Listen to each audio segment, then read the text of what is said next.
thanks to the defences that we've built, so much of this year has been a year of recovery.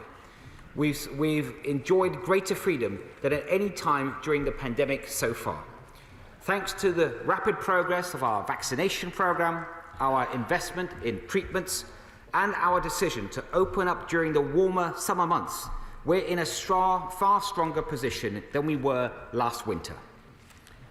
But even as I stood at the dispatch box back in July, when I stood here to announce the major milestone of taking step 4 in our roadmap, I said, and I quote, Madam Deputy Speaker, "We know that the greatest risk to the progress that we've made is the possibility of another new variant, especially one that can escape immunity and puncture the protective wall of our vaccination programme.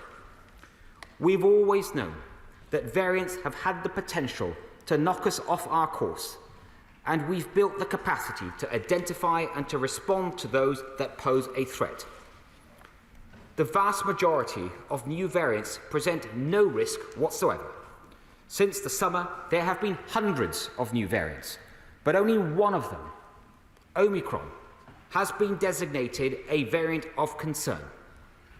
For example, just last month, I updated the House from this dispatch box on AY 4.2, a new form of the Delta variant, which preliminary analysis showed at that time might be more infectious. I said then that we would keep it under review, and that's what we decided, and that's what we did, and we took no action. But, Madam Deputy Speaker, Omicron is a grave threat. We acted early to slow its spread, strengthening our testing regime and placing 11 countries on the travel red list. But despite those swift steps, the data over the past few days has shown more cause for concern.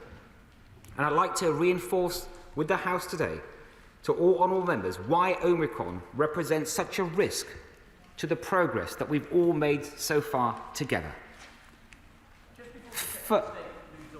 I will, yes. I'm grateful. I'm listening very carefully to the Secretary of State's comments and the fact that he's brought these measures to the House. I asked him yesterday whether, if the government had to bring further measures in, other than those being proposed today, during the recess, whether he would give a commitment at the dispatch box to recall the House so that we could be involved on behalf of our constituents in making that decision. He very kindly agreed to take that matter away to discuss it with the Prime Minister. Is he able now at the dispatch box to commit that if the government were to take further measures to deal with Omicron during the recess, that the government would recall the House of Commons so that we're able to have all of the evidence and participate in taking those decisions on behalf of the constituents we represent? Madam Deputy Speaker, I of course understand the importance of the question from my right honourable friend, and as he said himself, he asked it yesterday and he understandably asked it again today. I hope he understands I am not able to give that commitment alone. It wouldn't be a decision for me and my department alone, but it is something that I know the government would consider together seriously. Now, Madam Deputy Speaker, I want to... I will, yeah. Very grateful to the Secretary of State for giving way. I wonder whether he might consider going a little bit further, because since the data is changing all the time, almost by the minute, it's inconceivable that in a week's time and a week after that we'll be in the same place that we are today. This House needs to consider the information available to it in near real time, and therefore will he go away and consider whether it would be appropriate now to ensure that the House is able to consider these matters for sure next week and the week after that?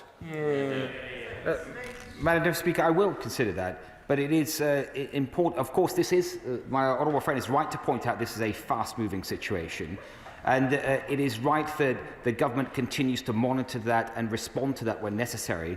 But I hope that my honourable friend will agree with me that right here and now, the matter that's being debated in the regulation in front of the House, this is the best possible response that can be given by this Parliament today. Now, Madam Deputy Speaker, I will. Then I need to make some progress. I will. I'm very grateful to the Secretary of State for giving way. If he is going to consider these matters, will he also include consideration of the issue that obviously the virus spreads if people are not able to isolate. So will he think about addressing the issue of statutory sick pay, lifting, spreading the scope of SSP and lifting it to a proper rate so people can isolate, not spread the virus and not end up in our hospitals? I understand, Madam Deputy Speaker, and the honourable gentleman will know already. Currently, there are some measures in place, such as the ability to get sick pay from day one. There are hardship funds, but I understand what the honourable gentleman has said. He's asked us to look at that further, and we will. All these matters are under review. Now, Madam Deputy Speaker, I do want to turn to some of the information that... No, I will have to... I'll take an intervention later for the honourable gentleman. But some of the things that we have learnt about this new variant. And the first thing is, and these are things that we know certainly it is a fast-moving situation. In the last week, we have been able to determine these things with a high degree of confidence. First, that it is more transmissible. Omicron is more transmissible than the Delta variant. We can see that the growth in Omicron cases here in the UK is now mirroring the rapid increase that we are seeing in South Africa, and the current observed doubling time is around every 2 days. Although yesterday we reported there were 4,713 confirmed cases of Omicron in the UK, the UK HSA estimate that for the number of daily infections was 42 times higher at 200,000.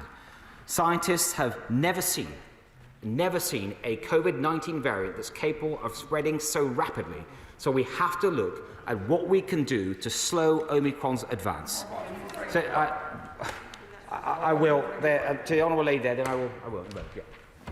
I'm grateful to him for giving way, and he's making a strong point about exactly why we need to do far more to address the threat of Omicron. But does he accept that the government's mixed messaging has been incredibly unhelpful, telling people that a tsunami of Omicron is on the way, but at the same time we can go on partying?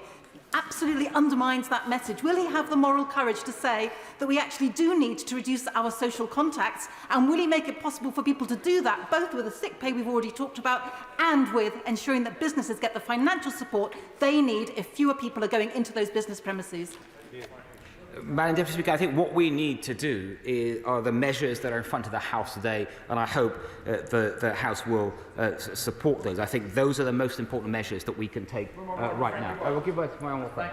Secretary of State for giving way. But has he heard the statement or seen the statement from Angelique Katese, the head of the South African Medical Board today, who says that the government's measures on lockdown may be counterproductive, that Omicron is a mild form of COVID-19. It will have huge benefits for herd immunity and protection, and delaying its spread may give time for a more virulent and pathogenic variant to take hold and cause more deaths in the UK. Madam Deputy Speaker, first of all, I think my honourable friend, if I heard him correctly, talked about the government's measures on lockdown. I'm not sure where he's seen these measures on lockdown, because they're certainly not here today being presented by this government. On the issue of whether this is milder or not, I will come to that very shortly. I will give way to my honourable friend. I'm most grateful to my honourable friend, actually building on the point from my honourable friend from North West Leicestershire, and hearing my honourable friend saying he's just about to expand. But the question is this: when would we know whether Omicron gives severe or mild disease? And therefore, if it is mild, how quickly would the decision to be made that this would be of an advantage to get rid of Delta and get a herd immunity which doesn't create strong disease? Madam Speaker, if my honourable friend will allow me, I'm about to come precisely to the point that he raises.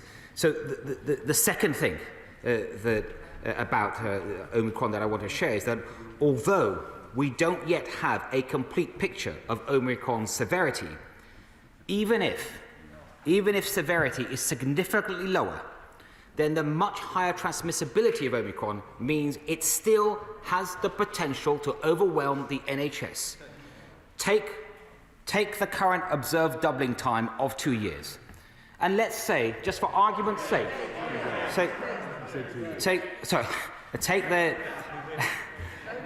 let's take the current doubling time of 2 days, right? And let's say, just for argument's sake, if I say to honourable members, for argument's sake, that Omicron was only half as severe as Delta, half as severe.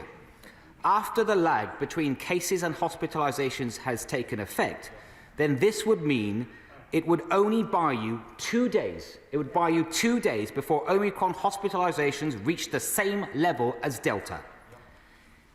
In England, I will later. In England, 10 people are confirmed to have been hospitalized with the Omicron variant.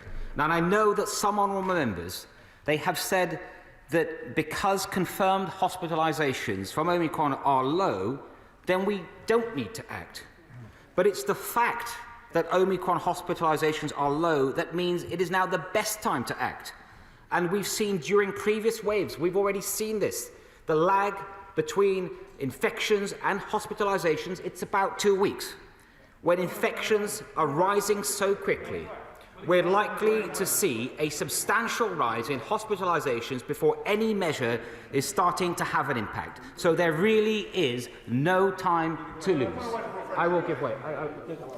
I thank my friend for giving way, and I understand the nuanced point that he's making. But just on forecasts, will he accept that many academics have doubted the previous forecast, describing them as hysterical, substantially inflated, consistently overconfident, lurid and severely flawed? We have had a problem with inaccurate forecasts. Would he accept that point?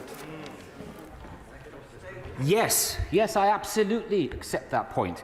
And with previous variants of COVID, we have seen forecasts and estimates, whether it's from academics or think tanks and others, that have been completely off the mark.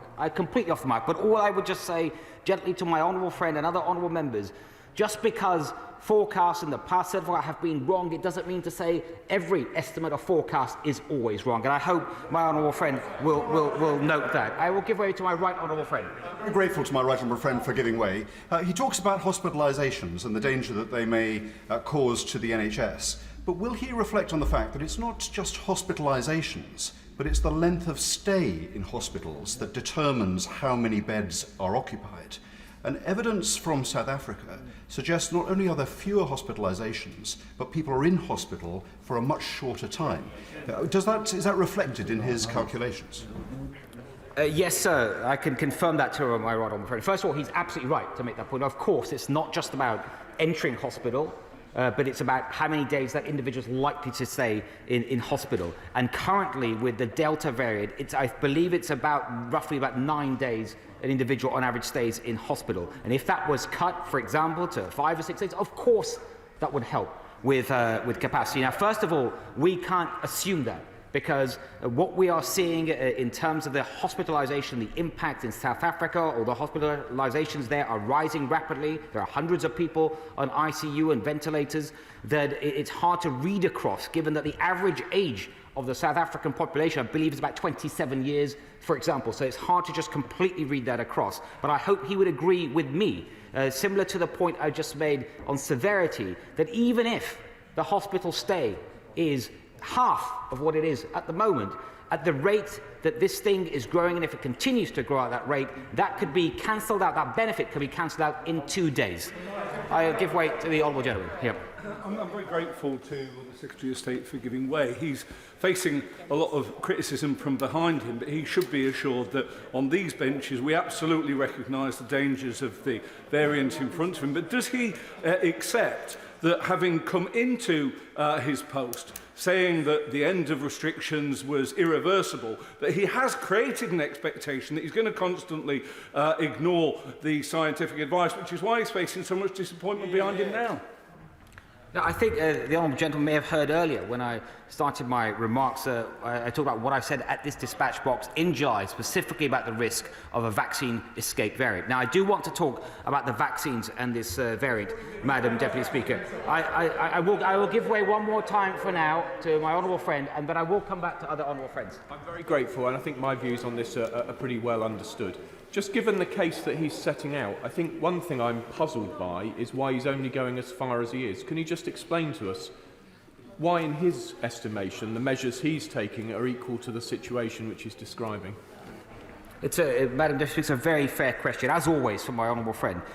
The measures that we are setting out, we are taking into account the very best advice that we are being given. including making sure that we're not just listening to every piece of advice or every forecast that we're seeing. My honourable friend will remember back in the summer, if we had listened to some of the advice we were receiving, we wouldn't have opened up in the way that we did. So we are taking account of the advice, deciding on whether it should influence our decision making, and then coming to a balanced and proportionate response, which are the measures that I've talked of, I will talk about here today, but also, for example, increasing the booster programme, which I will turn to in a moment too. Now, I must make some progress. Madam Deputy Speaker, but I will come back to honourable members in a moment and take further interventions. I do want to talk about the importance of what we learnt about Omicron and the vaccines. Vaccines have proven to be highly effective against previous variants, for example, the Alpha and Delta variants. This has weakened the link between cases and hospitalisations and deaths, and it has allowed us to reopen our country once more. But recent analysis from the UK HSA has shown that 2 doses of a vaccine provide much lower levels of protection against symptomatic infection from Omicron when compared to the Delta variant. But, more encouragingly, effectiveness rose considerably in the early period after a booster dose, providing around 70 to 75% protection against symptomatic infection. This data starkly shows the importance of booster doses and why we're working so hard to get many more boosters into arms, and I will say more about that in just a moment. Now, our strategy is to take proportionate action now, to come down hard on this virus and strengthen our defences rather than waiting until it's too late. I will to my honourable friend. Yeah. The whole point is that we cannot be complacent about assuming that this likely huge increase in infections is all going to have very mild symptoms. And therefore what the government is doing is taking modest steps to ensure that if that doesn't happen, we will be prepared. And will he promise that actually if that doesn't materialise, then he will be able to relax again?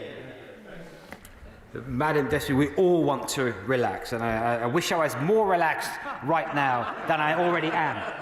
But my honourable friend is absolutely right, and I agree with her. I'll give way to the honourable lady. I'm really grateful. I appreciate that this is an escalating situation which needs urgent attention. But the reality is, if we are enabling social mixing, that is the very place where we're going to see transmission, as we did with Delta last December. So will he review these measures? Because it seems that these statutory instruments before us today are already out of date. It is important, of course, that we keep measures under review, but I do believe, for the reasons I've said earlier, and I will continue to set out, these set of measures before the House, they are the right balanced and proportionate response. Yes, I will.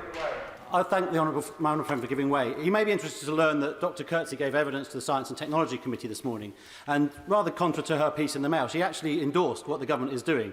She said that the boosters were definitely the absolute priority, but she said face masks and avoiding mixing, and she was asked specifically about the COVID proposals. She said they sounded like a proportionate response to the requirements of the situation. Well, can I thank my honourable friend for sharing that with the House, and I think it's important to hear that support from South African experts too. I will give way.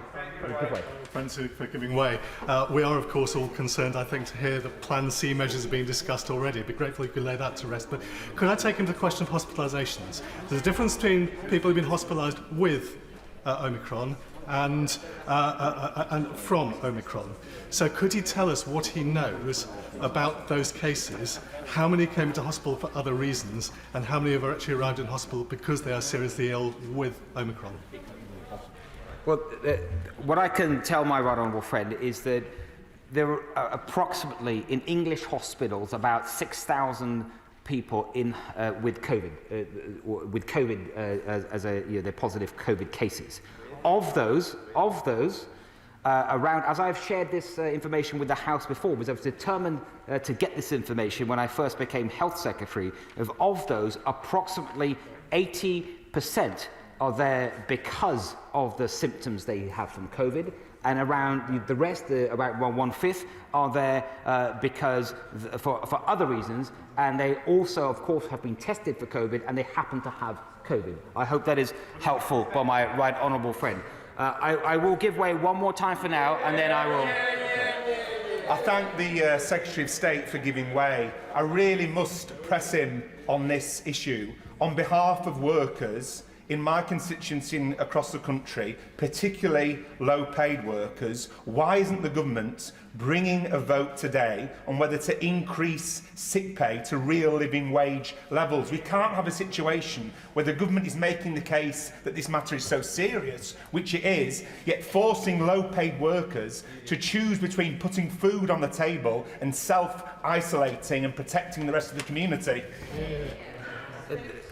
Where I agree with the honourable gentleman is about the importance of support for people with measures, and there is support already in place. I can see from the way he's raised this question that he thinks there should be more support. The honourable gentleman thinks that. I understand that we have a difference of view on that, but it is something that we keep under review.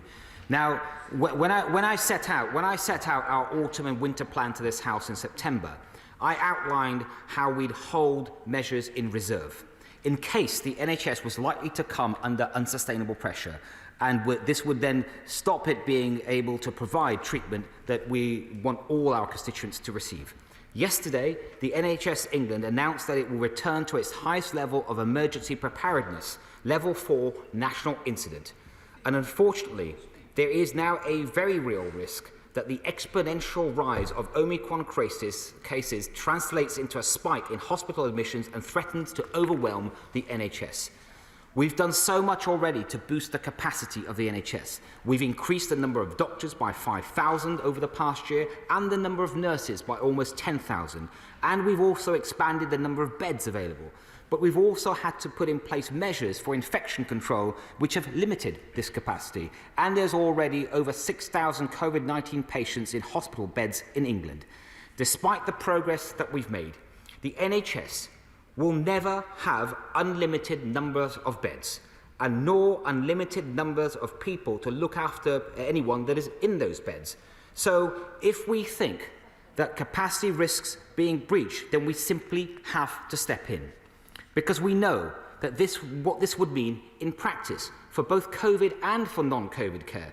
It would mean one of your constituents, perhaps, is in a car crash. Maybe it's a child in a car crash. They need emergency care. And the NHS having to make difficult decisions about who deserves treatment and who doesn't. Now, I know that some honourable members think that this is merely hypothetical, but it's not. We've seen health services around the world become overwhelmed by COVID-19, and we cannot allow that to happen here. I'll give way to the honourable lady, and then I will. Yeah. Thank him for giving way, and I'm extremely grateful for him mentioning frontline NHS staff. The All-Party Group on Coronavirus had a hearing this morning where we heard that they are suffering with moral injury because of the exact decisions that they have to make that he's just outlined. But the other thing we heard is that there is a worrying suggestion that Omicron may be worse for children than Delta. What assessment has he made of that risk? And what is his plan for children to protect them against this deadly new wave? Well, first of all, Madam Speaker, can I very much agree with the honourable lady about the work, everyone in the NHS, the phenomenal work they've been doing at all times, but especially over the last 2 years during this pandemic. They could not have delivered more. In terms of her question about children Omicron, I'm afraid we don't have any evidence of that yet that I have seen, but of course it's something, the impact of Omicron we take very, very seriously, that I hope that she can see, and we will keep that under review. Now, Madam Deputy Speaker, I will take some interventions in a moment, but I do want to just finish this section. Madam Deputy Speaker, we're also giving the NHS more time to put boosters in arms, and I can assure the House that we won't waste a single second in doing that. We've already given more booster doses than anywhere else in Europe, and 44% of the people in this country over the age of 18 have already been boosted. But the recent data showing the importance of booster doses for our fight against Omicron has highlighted the need to go even faster. Yesterday, I set out to the House how we're bringing the target we've set ourselves, we're bringing it forward so that everyone who's eligible and aged 18 and over in England will be offered the chance to get their booster dose before the new year. This is a new national mission, a race between the virus and the vaccine to get as many people protected as soon as possible. And just as we embark on this huge logistical endeavour in the short term, we're also looking at the long term. We've already signed contracts to buy a total of 114 million extra doses of future-proof. These are future-proof vaccines that will help our country's vaccination programme over the next 2 years. And the deals that we've struck will give us the earliest access to modified vaccines to combat Omicron and future variants of concern should we need them. I will, yeah. I'm very grateful to the Secretary of State for giving way, and he is absolutely right, and I'm overjoyed that the boosters are the key to getting the country out of this issue. I raised for the last couple of weeks and last week in PMQs the issue of the 15-minute wait post-Pfizer. I wonder if the MRHA or JCVI have come to a conclusion on this, because this will free up a huge amount of capacity when it comes to delivering the boosters. Yeah, my honourable friend, as he mentioned, he did raise this yesterday, and what I can tell him that it is very urgently being looked at, and I am sure he will agree with me that if it is done, it should be done in a safe way that our regulators are happy with, and I can confidently say that I expect an urgent update later today as soon as I leave this chamber. I'll just go right to the honourable. Most grateful to my right honourable friend, and I actually entirely agree with what he said about the pressure on the NHS and those difficult problems that will occur if there are injuries taken up by unvaccinated people blocking ICU beds. But, as my honourable friend said, variants come along. He's making the case that even if it's only got mild symptoms, you're going to get an exponential growth in hospitals. So what is the ongoing plan going forward? There's a set of measures today to deal with the situation now, fair enough. But if this is going to keep happening, how do we avoid being sat here in 3 months' time, 5 months' time, 6 months' time debating the same thing? What's the plan? It's a very fair question, and I will say more about that in a moment. But one of the things I've just mentioned, I point to my honourable friend, is the vaccines. Is the better and better vaccines in the future. We will have polyvalent vaccines, and because of the orders that we have already placed, we are the front of the queue for such vaccines. But I will to the honourable lady. I will come. I thank the Secretary of State for giving way on that point. Does he has he noticed, as I have, the view that Omicron and where it came from, it may have originated in Africa with an immunosuppressed sufferer from HIV, where these viruses can then mutate much faster than they would under other circumstances? And does he agree with me that the best way of dealing with this is to get vaccines into as many people in Africa as possible, and also ensure that HIV/AIDS sufferers are given access to the proper treatment? There is lots of speculation on how Omicron may have originated. I won't add to that speculation now, but I will agree with the point, the general point the honourable lady has made, which I think is a very important and powerful one, about the need to get more vaccines to people in developing countries, whether that's in Africa, Asia or elsewhere. We can be proud of what the UK has already done. Over 20 million vaccines delivered through COVAX or directly, almost another 10 million on the way, and completely committed to meet our target of 100 million vaccine donations by June 2022. Yeah. Just before the Secretary of State makes further progress, it's absolutely right that the Secretary of State should be taking a lot of interventions. There are a lot of questions to be asked.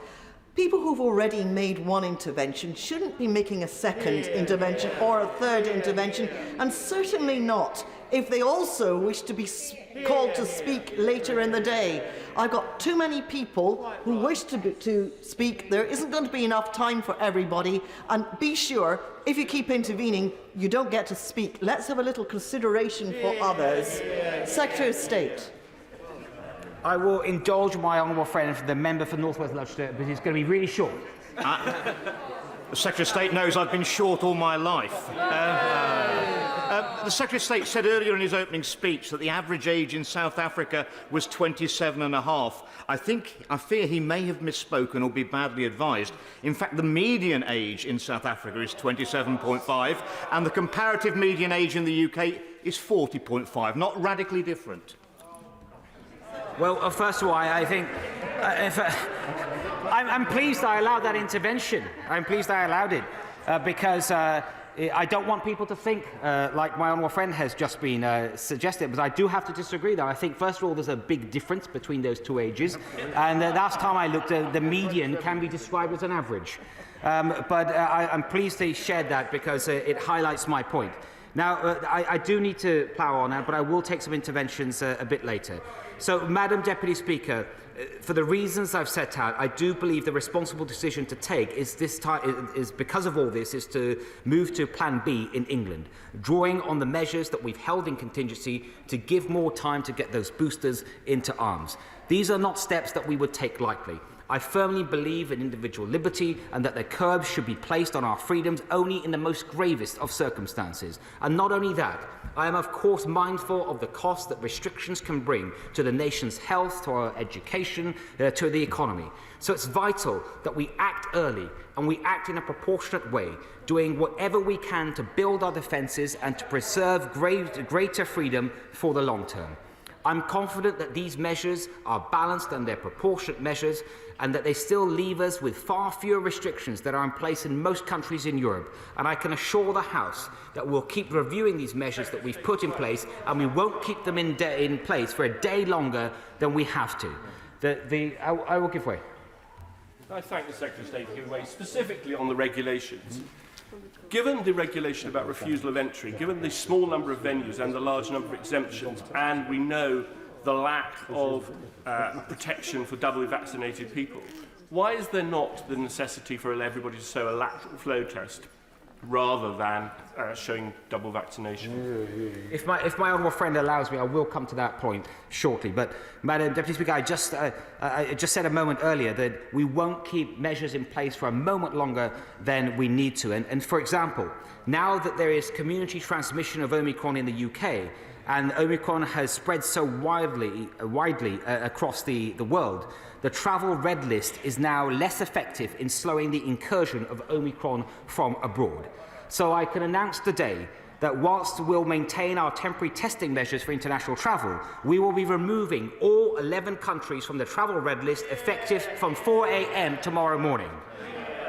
Now, Madam Deputy Speaker, I'd like to turn to the details of some of these regulations before the House. Regulation number 1400 proposes extending the use of face coverings. In October, UK HSA published an updated review of the evidence on the effectiveness of face coverings and concluded that there's good evidence that they can help in reduce the spread of COVID-19 when worn in the community. This regulation proposes extending the legal requirement to most indoor settings, including theatres and cinemas, although they're not required in places where it wouldn't be practical. So, for example, hospitality settings like cafes and restaurants and pubs, nightclubs or other dance venues, or in exercise facilities like gyms. Next, Madam Deputy Speaker, Regulation 1416. This would mean anyone over 18 would need to show a negative lateral flow test to get into a limited number of higher-risk settings unless they were double vaccinated. However, as I announced to the House yesterday, in light of the new data on how vaccines respond to Omicron, our intention is that boosters will be required instead of 2 doses as soon as all adults have had a reasonable chance to get their booster jab. I will. I thank the Secretary of State for being so generous with these interventions.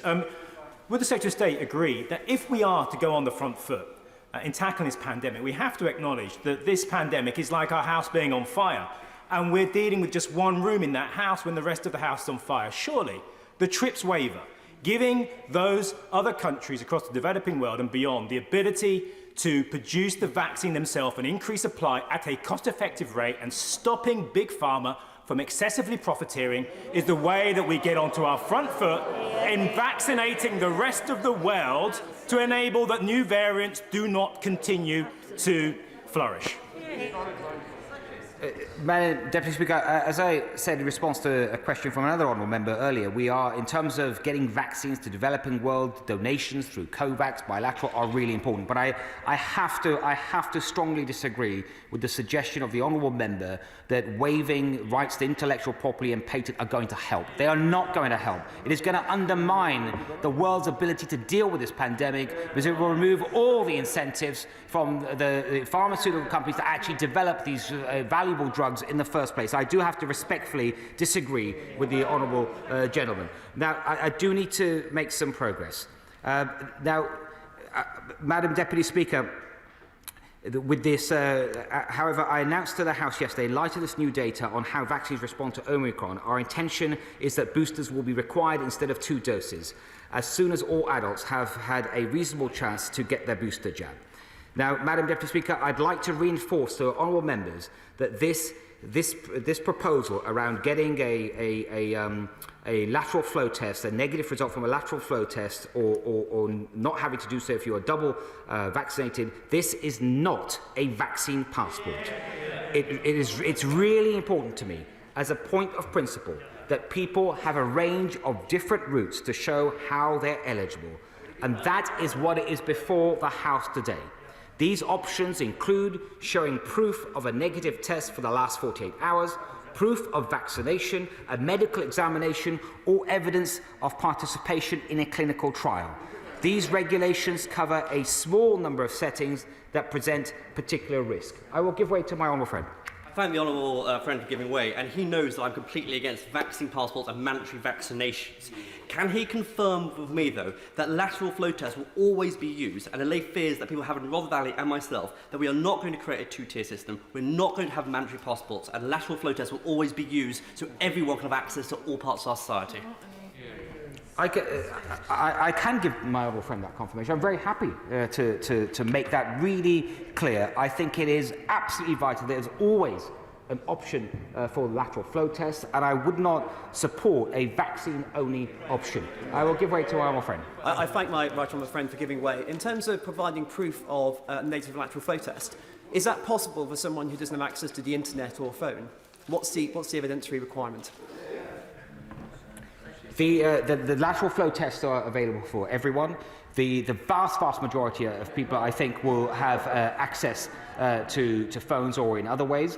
And we are looking at, and many people we have seen have, they can, once they have taken the lateral flow test and registered that result, perhaps with the help of someone else in their family or a friend, they are able also to get printed proof of that by using the 119 service. And if there are other ways to improve that, of course, we will. But it is something that we have found is available to the vast majority of people, including to those who might not be so familiar with technology. I will give way.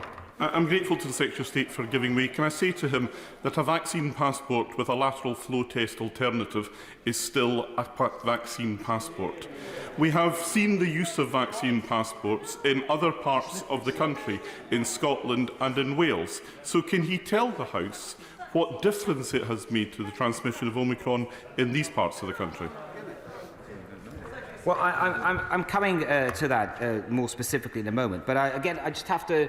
This is not a vaccine passport. I mean, the right honourable gentleman should know that a vaccine, if he wants to see a vaccine passport, you know, he will know that of that in Scotland, or he can go to France or some other countries. But this is a requirement. It is, of course, an attempt to reduce the risks in a high-risk venue from high-risk from COVID, and I think it is a sensible and proportionate way that provides a number of options and a number of flexibilities in doing so. I do have to make some progress, and I will take some interventions later. These regulations 1,416, they cover a small number of settings that present a particular risk. Venues like nightclubs, indoor events with over 500 or more attendees likely to stand and move around, outdoor events with 4,000 or more attendees likely to stand and move around, and all events with 10,000 or more attendees. These measures come into force tomorrow. We've given a week's notice of these changes, so I will in a moment. So we've given notice of these changes so venues have time to put arrangements in place, and I'm pleased to see that many venues are already using these measures. We can't, of course, Madam Deputy Speaker, we can't eliminate the risk of COVID-19. That's, of course, simply not possible, nor should that be tried.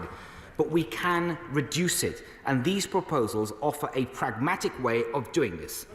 Under these proposals, people can either show a negative lateral flow test result, meaning that they're less likely to be infectious than otherwise, or they can be double jabbed, which means that they'll be less likely to become severely unwell if they are exposed to COVID-19. I will give way to my honourable friend. I thank the Secretary of State for giving way. Many of my constituents have contacted me concerned that these measures today are the first step in further restrictions against social gatherings and businesses. Will he assure them today that this is not the case and that if we can rescind these measures earlier than the 26th of January, we will? I suggest what I'm about to say next, I think, will give my honourable friend that assurance that these plans would make high-risk environments safer than they would otherwise be. But this regulation, this particular regulation, in fact, all these regulations, the measures on face coverings, they will be reviewed by the 5th of January, and they will all sunset on the 26th of January. That's the point I think I would emphasise in response to my honourable friend's question. They would sunset on the 26th of January, and even if the government wanted to do something different and change this some way, of course it would have to come back to this House and seek the House's approval. I will give way. He's quite right that these are not vaccine passports. His backbenchers and the Liberal Democrats are completely wrong about that. But can I warmly welcome what he said a moment or two ago about abolishing the red list? Will he now release all of those people who are currently incarcerated in so-called quarantine hotels in inhumane conditions in this country now? And will he also get rid of the other extra restrictions he introduced only 2 weeks ago to try to keep the Omicron variant out when it's already here? Madam Speaker, it's an important point about the managed quarantine. Those people are already in managed quarantine. Yeah, I'm told that the practice in the past on this has been requiring them to complete their quarantine period. However, I do understand the importance of that, and I have asked for urgent advice about what this means, and I hope to act very quickly on just that. I will give way to the Honourable. Yeah. I thank the Secretary of State for giving way. One of the things that we do know about Omicron is the significant genetic mutations and changes that have happened to the spike protein. And this morning at the Science and Technology Committee, Kate Bingham, the government's own vaccine czar, said that the government's decision to pull the plug on Valneva contract was mistaken. Will the Secretary of State make a commitment today to revisit that, given the specific technologies that exist there with the whole virus vaccine that is described by Ms Bingham as having the edge over other vaccines and would help the distribution of vaccines to the rest of the world? I think the honourable gentleman will understand that when the government makes decisions on vaccines, it takes expert advice. Most of that comes from the JCVI, and we always listen carefully to that advice and make a final decision. But though that advice is coming on a number of occasions and is constantly kept under review. Now, yes, I will. Yeah. Thank you very much to my honourable friend for giving way. I'm referring back to the honourable member on the opposite side from Exeter's point. It surely is crazy that people who have been in self-isolation are going to have to remain there. The 11 countries haven't been removed from the red list. But surely not only should they be released from their incarceration, but they also should be reimbursed for the astronomical amount of fees they've had to pay. Madam Deputy Speaker, I very much understand what my honourable friend has said. I'm very persuaded by what he said. I would love to stand here right now and just say that is the case. There are some issues that need to be resolved, and they are urgently being looked at. And I hope we can say something more on this as a government, even as early as today. But I do understand what he said for exactly the reasons that he said, including on his point about reimbursement as well. Now, Madam Deputy Speaker, as well as the new measures we're proposing, we're also restoring freedoms too, drawing on the defences that we've already built. At the end of last month, this House passed regulations requiring all close contacts of a suspected or confirmed Omicron case to self-isolate for 10 days. But given the increasing dominance of Omicron, this approach no longer makes sense for public health purposes, and nor is it sustainable for the economy. So we're drawing on the testing capacity that we've built to create a new system of daily testing for COVID contacts, which has started today. Instead of close contacts of confirmed cases or suspected cases having to self-isolate, all vaccinated contacts, irrespective of whether the contact was with an Omicron case or not, will be asked to take lateral flow test every day for 7 days. Regulation 1415 allows us to put this plan into action by revoking the Omicron-specific provisions for self-isolation. Yeah, I will. I thank him. He knows I welcome that. I think the isolation regs that we passed 2 weeks ago, which I didn't support, was sinister, and well done for getting rid of it. The test and release, though, he will know many of our constituents, many of mine have contacted me to say they cannot, for love nor money, get hold of lateral flow tests right now. Could he update the House on whether this problem has been resolved? Madam Deputy Speaker, my honourable friend will understand that there has been a huge surge in demand for lateral flow tests, perfectly, of course, understandably. And the situation at present is that the warehouses of the UK HSA, they have plenty of stock. The distribution channel has been limited, although they have added to that significantly in recent days, including building on the channels they had with Royal Mail, with Amazon and other suppliers, and also opening up more access points other than direct ordering online, so that people can pick up tests, for example, from far more pharmacies than they currently can do. But it is something that is being worked on, and I think whatever the current situation is, it will improve very, very quickly. I hope that reassures my old friend. I will take one more until I need to start closing. I thank the Secretary of State, and he's making some vital points about testing and self-isolation. But although the supply of lateral flow tests is important, so is the PCR testing, which is obviously more reliable, gold standard. Today there was a point when it was reported on social media that there were no PCR testing slots available in any region of England. Yesterday, I asked the Secretary of State if he would authorise each Director of Public Health across the country to have a float stock of 500 PCR tests they can use to disrupt COVID outbreaks and to slow the transmission of Omicron. I think that's a really important point. Only 9 of the Directors of Public Health have that float stock at the moment. Will he take that vital step and authorise it for all the other Directors of Public Health? Madam Speaker, we are working very closely, as the Honourable Lady would imagine, with Directors of Public Health throughout England, whether it's on testing and elsewhere. In terms of testing, PCR, specific testing capacity, there's around, I think capacity is around roughly 600,000 a day.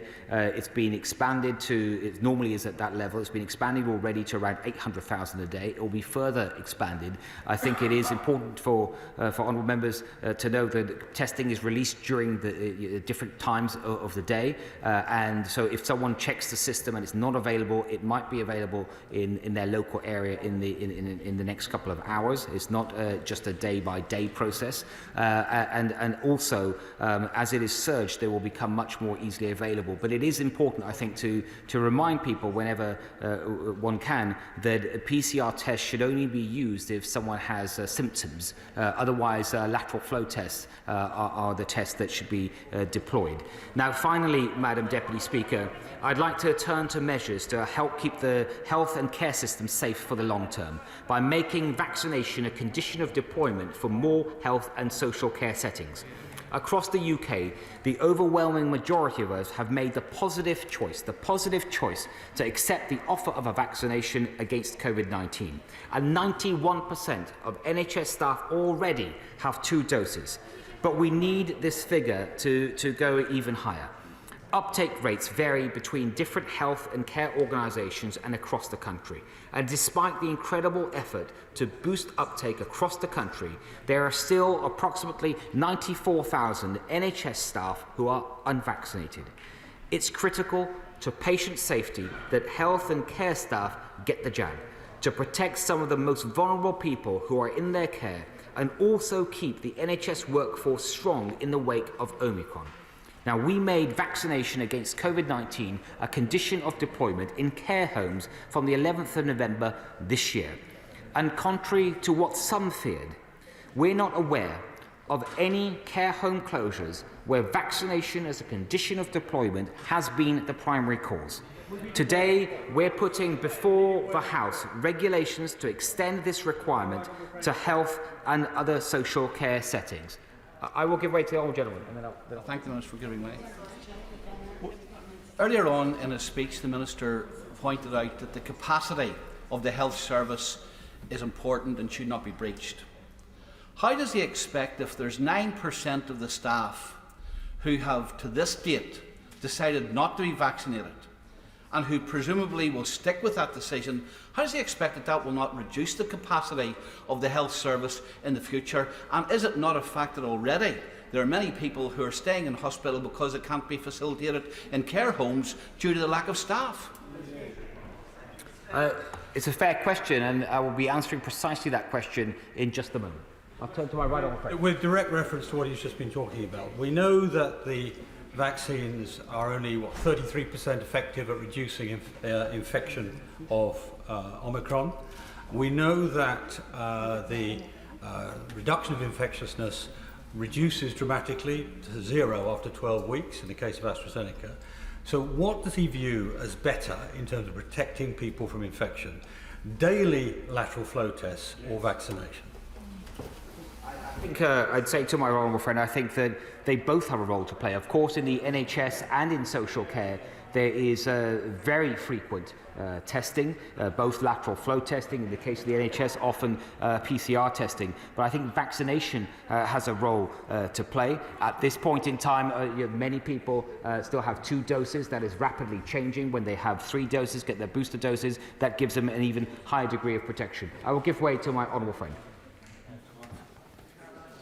I thank my right honourable friend for giving way, and I draw attention to my register of members' interests. I think the Minister is making a very clear argument for the need to do something. He talks about how a very small proportion of a much larger number of cases could overwhelm the NHS in the way that a larger proportion of a much smaller number of cases might not. But we do know that the NHS has a huge backlog of people awaiting diagnostic and operative procedures. I'd like to ask him what evidence he has that mandating vaccines for NHS staff will help. And given the fact that we know that vaccination doesn't particularly reduce transmission, why he doesn't, and what he said before about the importance of choice, why he doesn't think it would be reasonable to offer medical staff and nursing staff the option of daily testing instead of vaccination, should they make that choice? Absolutely right. Absolutely right. These, in coming to this decision, we held an extensive consultation with thousands of responses. We also, of course, consulted, and this very importantly, with the NHS itself. And as I shall touch on in a moment from now, the NHS itself has weighed up this decision, and the Honourable Lady is right if she suggests that there may be some people that choose to leave the NHS rather than stay and be vaccinated. That is a choice for them to make. But there's also here an issue of patient safety. That is also the view of the NHS. And as I said in response to my right honourable friend a moment ago, testing can be used as well alongside this, but vaccinations help as well. And I want to just talk about the settings. Order. Let's allow the Secretary of State to finish his speech. He has some important information to put before the House. I now want to hear that. Secretary of State. Madam Deputy Speaker, the settings that this would apply to include, of course, NHS hospitals, GP and dental practices, regardless of whether a provider is publicly or privately funded. Anyone working in those health or social care activities regulated by the Care Quality Commission will need to be vaccinated against COVID-19 if their role will involve direct contact with patients. This is apart from a few limited exemptions, for example, for medical reasons. The definition of fully vaccinated is currently 2 doses, but we're keeping this under review, and of course I'd urge everyone who works in the NHS and social care to get their boosters too.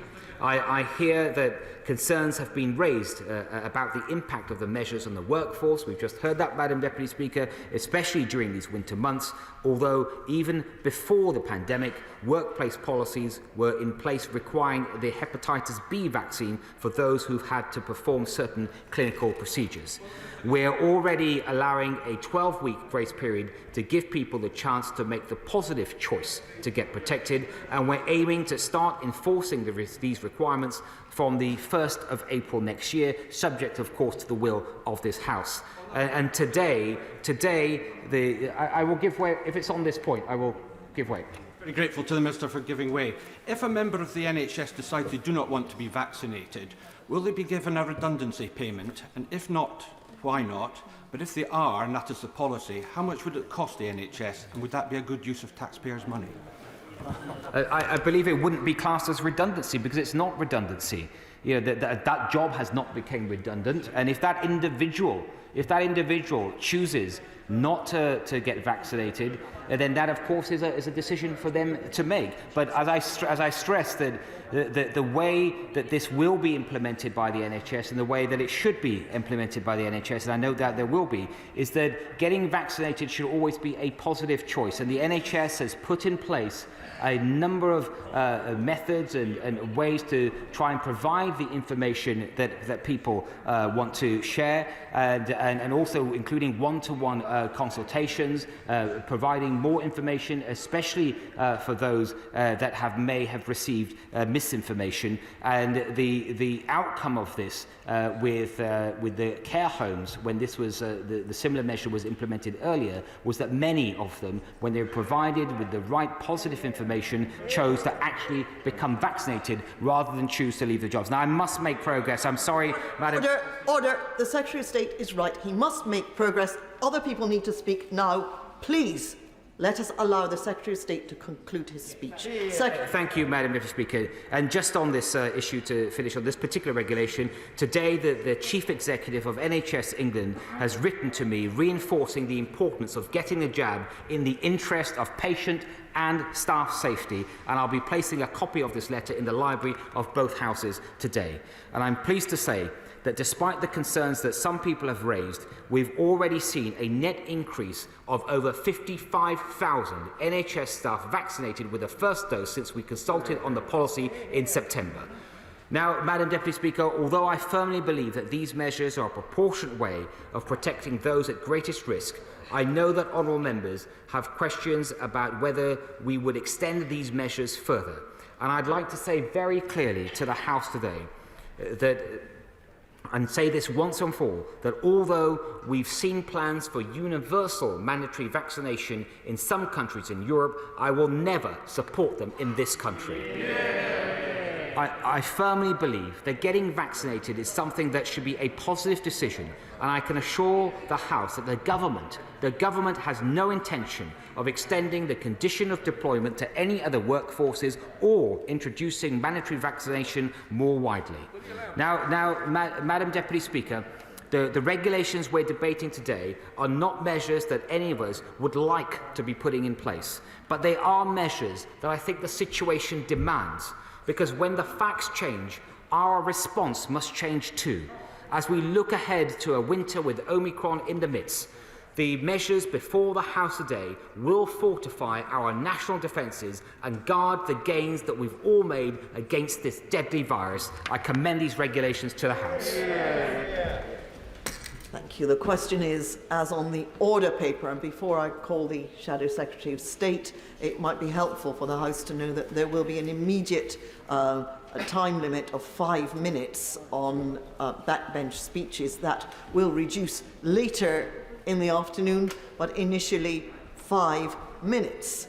Shadow Secretary of State, Wes Streeting. Thank you, Madam Deputy Speaker. And can I begin by acknowledging that there are sincere and deeply held views on both sides of the debate that we're having this afternoon, indeed on both sides of the House, and I respect those taking a different view to the one that I'll be outlining on behalf of the opposition. But can I also say that we owe it to our country to give them a debate worthy of the finest traditions of this House.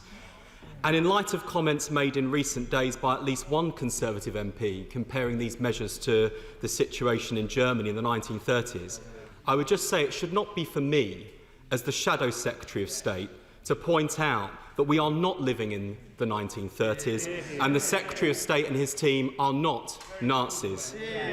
On their shoulders rests the health of our nation and the responsibility to protect our NHS. Indeed, it's a responsibility we all share.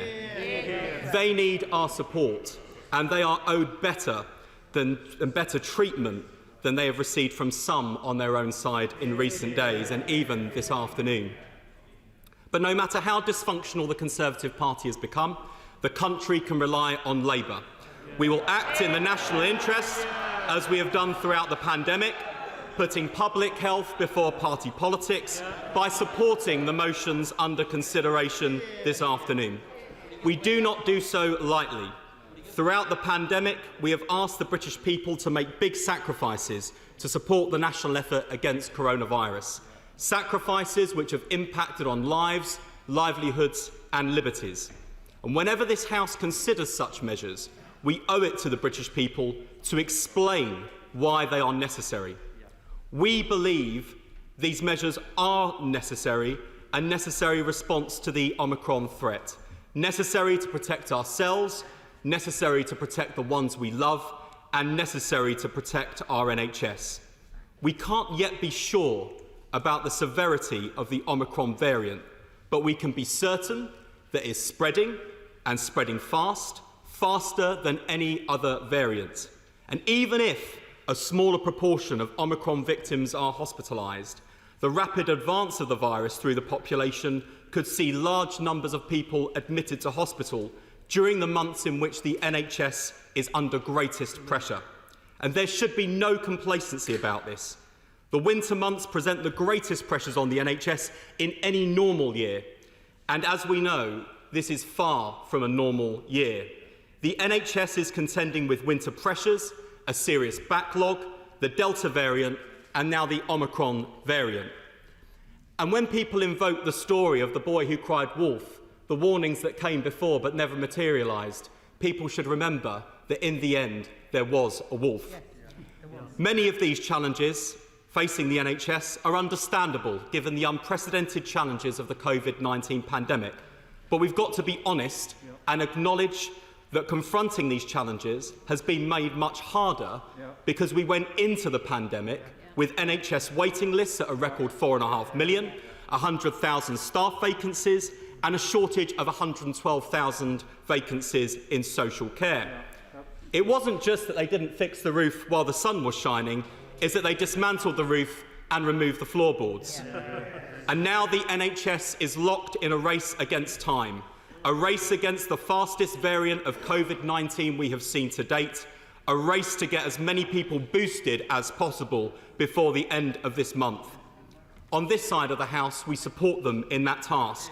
And let me say on behalf of all of us in the Labour Party, to every NHS worker, every GP, every pharmacist, every public health official in local government, every member of our armed forces and every volunteer stepping up to meet this enormous task, that we are with them 100%, and if anyone can do it, they can.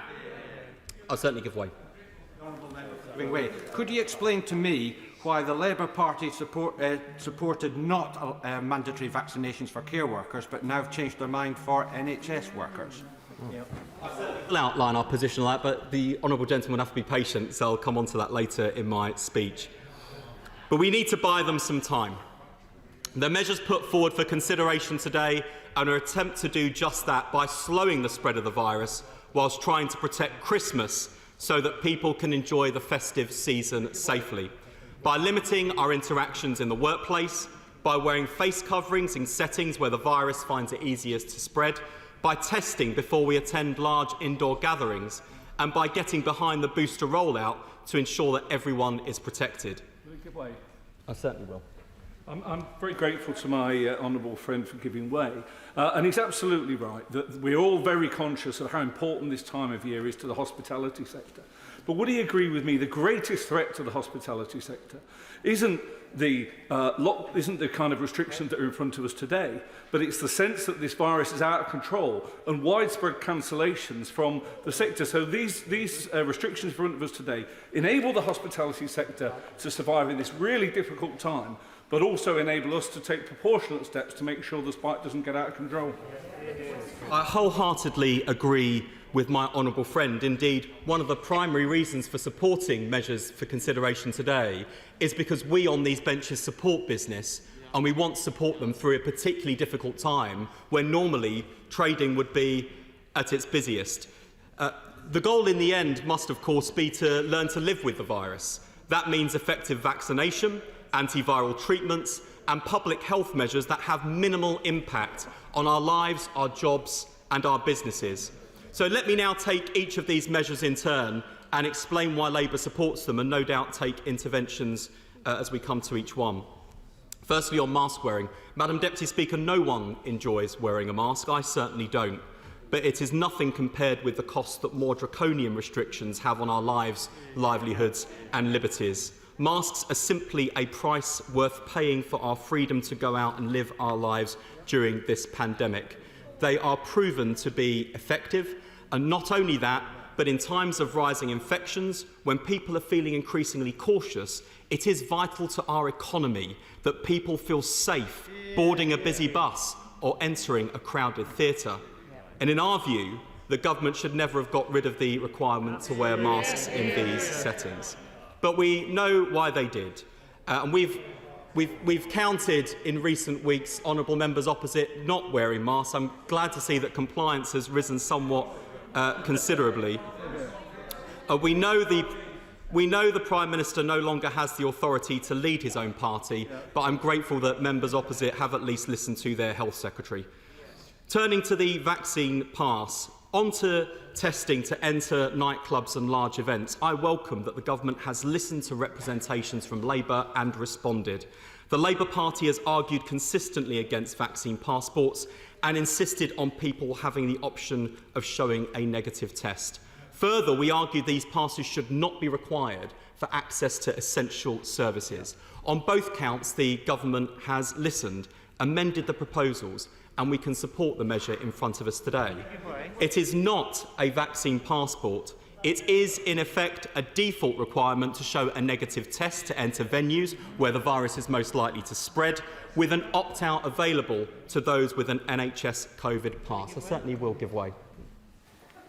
He's making a very good point on this. Is the reality not that if we didn't introduce these measures, there would be a danger that our nighttime economy, pubs, venues and other events would have to shut completely? Yeah. So this pass is actually a pass for freedom to allow us to continue to enjoy activities that otherwise would be shut down, and those libertarians opposite should be welcoming it, not bemoaning it.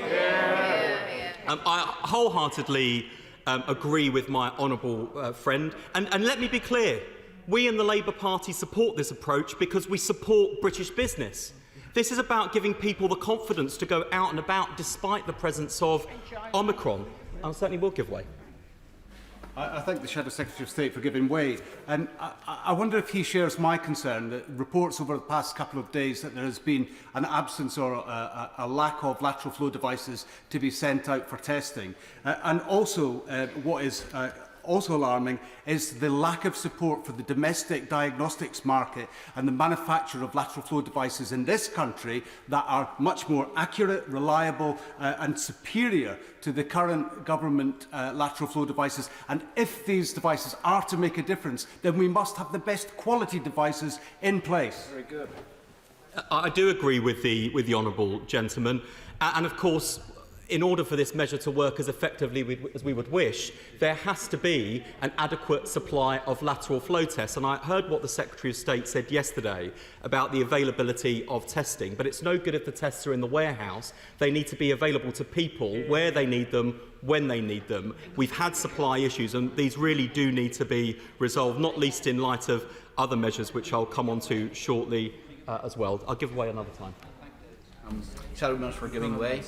We do not accept that rather than giving confidence to people, these measures and the background against which they have been introduced have actually reduced confidence. When you have predictions of 75,000 deaths, when you are telling people that they can't go to venues unless they have certain tests, the experience in Northern Ireland already has been that the hospitality industry has lost millions of pounds of orders coming up to the Christmas period because people are afraid to go out. Well, I'll say to the honourable gentleman, in dispatches from the Shadow Secretary of State for Northern Ireland, where of course Northern Ireland is ahead of England on this, he had a perfectly nice time out last night, is my understanding, enjoying the best hospitality that Northern Ireland, the people of Northern Ireland have to offer. And I think people are drawing confidence from this. And let me also say, drawing on the experience of other countries. Look at Italy, look at France, look at Denmark, countries with strict COVID passport rules. All have seen their retail and recreation sectors fare far better than here in the UK because there's been consistency and confidence on this. And with passes and lateral flow tests, venues can operate at 100% capacity. Punters can be confident that they're safe to attend and enjoy themselves. At this time of year, the show goes on and everyone stays in a job. Without these measures, just in a moment, without these measures, with rising infections, with more hospitalisations, we would risk seeing the government forced to impose more draconian measures on these sectors, shutting down our cultural sector, collapsing the economy once again. And I think we should be confident about this. And let me also just address this tension, and it's a reasonable question about the message to work from home if you can, but go out. I sort of make no apology, actually, for trying to safeguard social interactions at this time of year, to trying to safeguard interactions between people, their families and their friends at Christmas time, but also make no apology whatsoever for supporting our hospitality industry, which has been battered by the pandemic and which enjoys our support, our confident support, our full-throated support and our support at the table, at the bar in the coming days. Can we take it from that, Madam Deputy Speaker, that he's in favour of extending the certification or vaccine passport to all venues? Well, for now, we think the government has struck the right balance. This is limited to nightclubs and to larger venues. But as the Secretary of State knows, we listen to the Chief Medical Officer, we listen to the Chief Scientific Advisor, we listen to SAGE, we listen to the NHS, and we make decisions based on evidence. And if ever the government wants to come forward with further proposals, we will consider them. We will consider them in a genuinely bipartisan way, and we will act in what we believe to be the national interest. And I don't think anyone would expect less of us. I'll certainly give way. I thank the honourable member for giving way. Would he recognise that actually, with the COVID passes, given that there's an option of a lateral flow test or a double vaccination, actually, the double vaccination that many people will use gives a very false sense of security because we know that you can be vaccinated and still transmit. Most of the people we know getting COVID at the moment have already been vaccinated. So it's not actually very effective and will give a real false sense of security. I also think the honourable member should look at the evidence from our friends on the continent, which is that not only does this approach work in terms of giving people confidence to go out and enjoy themselves, it also does encourage people to take up vaccination. And on that basis, I think the Liberal Democrats ought to reconsider their position. I'll give way one more time, and I've got to make progress. Thank you so much. Really appreciate that. He's obviously spoken to lots of people and he's really concerned about transmission. Could he tell the House the Labour Party's view on by how much transmission is reduced by 2 vaccinations? I'm grateful for the honourable member's intervention. I directed to the SAGE advice on this, which is there is some evidence. I wouldn't put it any stronger than that. There is some evidence on reduction of transmission. But as I say, our primary reason for supporting this measure is about giving people confidence to continue accessing hospitality and to give people an added incentive to take up vaccination as well. And on both of those tests, I think our friends on the continent have shown us a better way forward, an effective way forward, and I would dare members opposite to suggest that France, for example, is not a country that values liberty very strongly when you look at their history and their culture. Anyway, moving on, Madam Deputy Speaker, I must make progress. For these passes to work, people must be able to access tests easily and readily. We cannot continue in this situation where tests are out of stock and unavailable to the public who are required to take them, not if COVID passes are to work, and not if people who are close contact of a COVID case are to be able to take the daily tests required. The government's website showed PCR tests unavailable throughout England this morning. The only region where lateral flow tests are available today is in the South East. Those sorts of technical issues and those practical issues of test delivery need to be resolved immediately. And Madam Deputy Speaker, the measure on daily testing is the one measure that seems to have united the House in agreement, so the Secretary of State really needs to get a grip on this and ensures we have access to the tests we need. Moving on to the flexibility to work from home. Madam Deputy Speaker, we've called for workers to be given the flexibility to work from home for months, and we support the guidance to work from home where possible. I've addressed the contradiction in people working from home and going out to Christmas parties, and we want to protect people's ability to enjoy Christmas safely this year, which I think is one of the key arguments for this measure. And by limiting the interactions people have at work without disrupting their ability to do their work, we thereby lower contact, lower infections, and we hope to preserve their ability to go ahead with the social interactions they cherish most at this time of year. On to mandatory vaccination, Madam Deputy Speaker. Since the Prime Minister rather clumsily and unhelpfully tried to open a, quote, national conversation on mandatory vaccinations for the country at large last week, I want to make it crystal clear that we do not support mandatory vaccinations in general. And I welcome what the Secretary of State has said this afternoon, not the first time he's had to clean up the Prime Minister's mess. We believe the vaccine is safe and effective, and that everyone should choose to have it. And I can't give any stronger endorsement than to say that I've had my first 2 jabs and I'll be having my booster on Thursday. And I wouldn't take it myself or recommend it to others unless I believed it was safe. On mandatory vaccinations for NHS staff, I recognise that this is a difficult issue for colleagues across the House and in our NHS. But the NHS has asked us for this, patients want this, and we are persuaded that the threat of Omicron makes it even more important for staff to be vaccinated to protect themselves and to protect the public they serve. I certainly give way. Thank the honourable member for giving way and draw the House's attention to my declaration of members' interest as a practising NHS doctor. I'd like to commend the honourable member for the consensual way that he's approaching the debate today and for many of the points that he's made, of which I agree. On the point of mandatory vaccinations for NHS staff, before I could train in medicine, I had to have a BCG, a TB injection. I had to also have a hepatitis injection, or I couldn't have practiced medicine because it was about protecting my patients.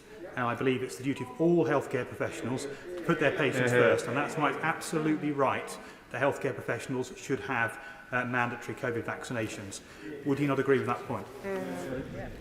I strongly endorse what he has said. And look, infection control is going to be a real challenge this winter because of the nature of the Omicron variant.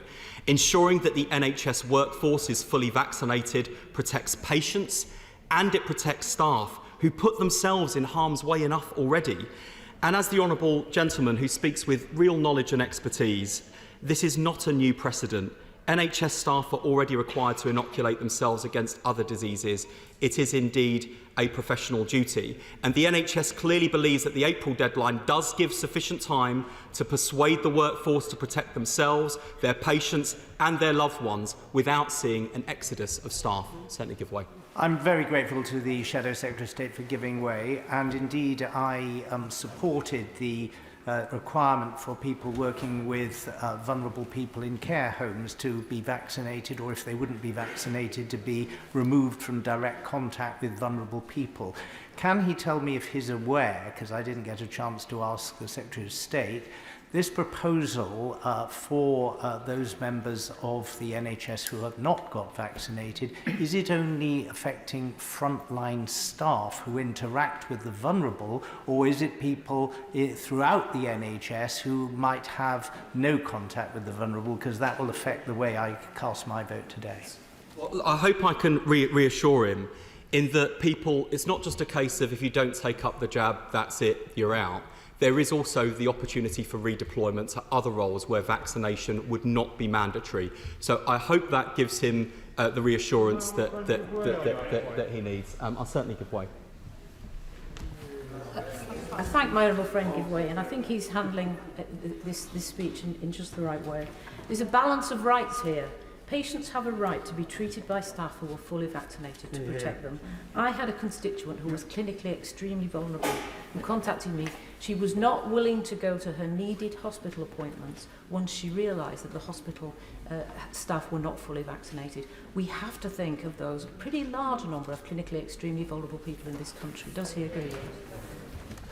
My honourable friend is absolutely right, and we've heard the arguments in outline, which is it's about protecting staff, it's about protecting patients. This is not a new precedent. There's a professional obligation, which does make this slightly different to the experience in the social care workforce, although I come on to talk about what the government needs to do there. These are the arguments broadly, but I would just ask members on all sides of the House, just let me make this point and I'll certainly give way.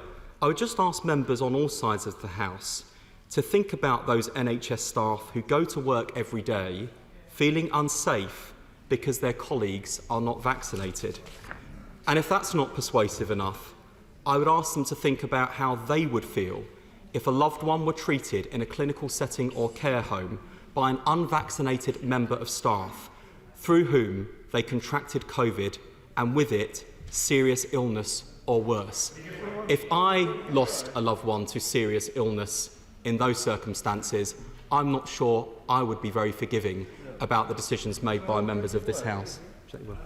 The point the honourable gentleman is making, but that's not what the results of the survey found when conducting it with NHS staff. A healthcare and social care workforce found that 55% of people in the NHS were against this. So how does he respond to that? I've no doubt whatsoever, and I don't dispute that opinion in the workforce is divided. Opinion in the workforce is divided, and it's partly divided because people resent the mandate. But just a moment. Ultimately, it really does come down to this, and not just in terms of the broad arguments I made, or indeed the specific cases we might be confronted with without this protection. At what point do we as a House think it's acceptable for people working in health and social care who have a duty of care to their patients to say, I am making a choice to put them at greater risk? I am working against the very principles that encouraged me to sign up to my vocation in the first place. And that's why ultimately, I think on balance, this is the right measure. But I will certainly come back shortly to the way in which we need to take the workforce with us and what we need to do ahead of April. I'm very grateful to my honourable friend for giving way, and he really is setting out with great care his very, very careful response to all of these proposals. But on this vexed issue of mandatory vaccinations, will you accept from me that in my own trust, 97% of the staff have been properly vaccinated. Of the 3%, there's a significant proportion of those who are new starters making their journey towards proper vaccination. So it isn't that clear. And of course, we do have responses from the BMA, Unison, RCN, Unite, the CSP, GMB, RCM and Royal College of GPs, who are actually opposed to making this mandatory and prefer persuasion to coercion. Does he not think that we should be adopting that approach? Well, that is a very helpful intervention from my honourable friend, and let me be very clear. I absolutely acknowledge the views that have been put forward by the Royal Colleges and by staff trade unions. Government ought to take them seriously and ought to work heavily with them in this next phase where there is still a window of time for persuasion. And I also point the government to the success that the Welsh government, the Welsh Labour government has had in persuading the workforce. I think there's much to learn, there's time available, and we've got to work in a spirit of partnership. And I'll say more about that in just a moment, because the honourable gentleman at the back has been very patient. I'm very grateful to the Shadow Secretary of State, and can I endorse and welcome what he said at the start of his speech with regards to comments about the Nazis. I called that out yesterday. He was right to do so at the dispatch box. But I was looking through my inbox at going back to the start of the pandemic and lockdown, and virtually every single person working in the care sector or the NHS in my constituency was perfectly legitimately saying when the vaccine is available, we must be at the front of the queue because we are dealing with the vulnerable. It is our duty to get vaccinated. I don't think that has changed. And I think he's absolutely right, as is the Secretary of State, for those who are caring for those who are most vulnerable in society, to try and reduce the risk that they face, they should be vaccinated. I agree with the honourable gentleman, and look, we've got a big effort to boost the booster this month. I think we've got to boost the workforce as well and make sure that people are supported. Certainly will. This is a difficult decision, two members from the same region, but the honourable member right in the corner has been very patient, and then I'll come to my right honourable friend. I really appreciate my honourable friend for giving way, and he's making an excellent speech. But the BMA have identified some serious concerns in terms of mandatory vaccines. The fact that we have a chronically understaffed NHS, and do you believe, or does my honourable friend believe that this is likely to have a significant impact and more harm than good going forward? I think that's such an important point. I'm grateful to my honourable friend for making that intervention.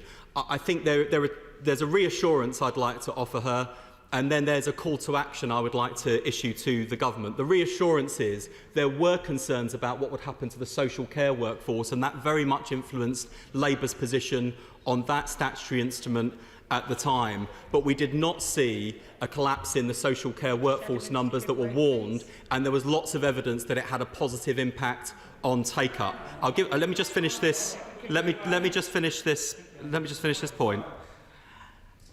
But I do also want to say to the Secretary of State and his team, if they are asking the health and social care workforce to do their duty as professionals, the government must show greater respect to their professional voice and experience on pay, on conditions, on workload. It is often said that the NHS runs on goodwill, so I would like to see the government showing greater goodwill in return and to engage with the Royal Colleges and staff trade unions, not just on the plan for vaccine rollout to their members, but on the debate about the future of our health and social care systems and the big workforce challenge. On vaccination, there is still precious time to do the work on persuasion. And having met with the trade unions in recent days, I had a great meeting with Unison yesterday, which I should also declare, Madam Deputy Speaker, I'm a member of Unison. But Unison has some really helpful advice and practical feedback about the kind of conversations with occupational health that are making a really big impact in giving staff the confidence to choose to take the vaccine well ahead from the deadline. And of course, we would much rather persuasion than compulsion. I'll give way to my honourable friend and then I'll come back. Thank you to the Secretary of State for giving way. In St Helens, we have 99% of the care home staff vaccinated. In Whiston Hospital, best hospital in the country, we have 91% first vaccine, 89% second vaccine, and 64% with the booster. This has all been done with persuasion, not with the threat of the sack. These people are in a vocation. It isn't just a job to them. They believe in the patients. We must not get to that stage where we're threatening people. It's been care. The GPs have even been involved in persuading the care home staff. Everyone has been involved for some considerable time, and that's the way to do it. Order. Let me just make this clear. There are over 40 people who want to speak this afternoon. And if people make interventions, it's simply not fair on those who are at the end of the list, who will be trying to speak later on. The Honourable Lady is only one of many. The Shadow Secretary of State is being very fair, as was the Secretary of State, in answering all the questions, but I must ask people to be reasonable. West Streeting. Thank you, Madam Deputy Speaker. It may have been a speech rather than an intervention, but I thought it was a very good one, and I welcome what my honourable friend has said, and I'll give way to my right honourable friend. I thank my honourable friend for giving way. Will he acknowledge that there is vicious and very effective psychological propaganda that anti-vaxxers are using to upset and worry people who may be vaccine hesitant, particularly about issues with fertility and whether the vaccine is halal and all of those things? Does he agree with me the government should do much more to counter this very vicious and damaging propaganda? I wholeheartedly agree with my right honourable friend, and this comes back to the point I made about the government engaging with staff trade unions and the Royal Colleges. Whatever their policy position on having mandatory vaccination, he will find in them willing allies who want to help the government to persuade colleagues to engage with them and to deal with some of these dangerous conspiracy theories which are knocking public confidence and creating real fear and anxiety entirely without basis. And so I really hope that on this point, when the government concludes later on, they will set out how they plan to engage and will give an undertaking to work with the staff trade unions and with the Royal Colleges, because I think that would do so much to achieve the objectives we all share, but also to raise morale in the workforce, who often feel that they are slogging their guts out for the government but don't get the hearing that they deserve. I'll give way to this honourable gentleman. I'll come back to my honourable friend. Thank him for giving way. He's making a very good speech, and I apologise for interrupting him. But on a point of science, will he just accept that he's got it a little bit wrong? Having the vaccine doesn't stop you spreading it. It just makes it much less likely that it's going to harm you very badly. So you can have the vaccine and you can still spread it. And to imply otherwise is just wrong. Can I just say to the honourable gentleman who has called repeatedly from a sedentary position that I don't know the science, that I said nothing of any sort to contradict the points he has just made. And with respect to members opposite, and particularly people who oppose these measures, I think the thing that they're missing is that what is indisputable is that the booster does provide greater protection than the first and second jab, that vaccination, full stop, provides better protection, and that if we're talking about NHS pressures and workforce pressures, the biggest danger is that the virus sweeps through the health and social care workforce, knocks a load of people out in the middle of the busiest period for the NHS, and then the system topples over. I don't know why it has to be explained again and again and again to members opposite that the objective here is to protect the NHS and to stop it from toppling over at a critical time. So these points about the severity of the virus or the efficacy of the vaccine in preventing transmission or serious illness are largely secondary questions, because we know the virus is spreading, we know it is spreading rapidly, and we know that if it rips through the health and social care workforce, that is the biggest risk to the NHS. That is what is going to topple it over, and their constituents will not thank them one bit if they allow that to happen. Grateful to my honourable friend. He is making an excellent speech and putting his case very forcefully. It's this issue versus coercion versus persuasion, and involving trade unions and the Royal Colleges in taking staff with NHS managers. What wasn't respected by the Secretary of State when he was asked about redundancies earlier on is that this is a retrospective change in people's terms and conditions. And even people who are vaccinated will be resistant to the change being imposed upon them. So we have to go forwards carefully and take staff with us. So would he urge upon the government that they should work with the Royal Colleges and trade unions to take this forward? But my honourable friend makes such an important point, and I think that's why, going back to the staff surveys, it's not that staff, particularly given that the overwhelming majority of staff are vaccinated, it's not that they don't want their colleagues not to be vaccinated, is that they do have concerns about the way in which the government's going about this. Now, we accepted from the government and from NHS England a very clear view that Omicron has raised the stakes in this regard, and that has had a big bearing on our position. And it was very difficult for me, very difficult for my colleagues on these benches to put ourselves in a position where we're on the other side of the argument from the NHS and from the public. But that doesn't mean that this point about engagement isn't really important, and the government has got to work with the workforce to take them with them, because they really are, you know, it's not good enough for us to just clap for the NHS or clap for carers. We have to work in partnership with them and respect that these are people who have given their lives to public service and caring for others. They do care. They will instinctively be on the right side, but they just need some persuasion, some patience and genuine engagement, and that's why I think the government's gone slightly wrong. I'm very grateful to my honourable friend who started off his speech in an excellent way and has got better as he's gone through it. I say that, and I will almost certainly not be in the same lobby as him on some of the votes this evening.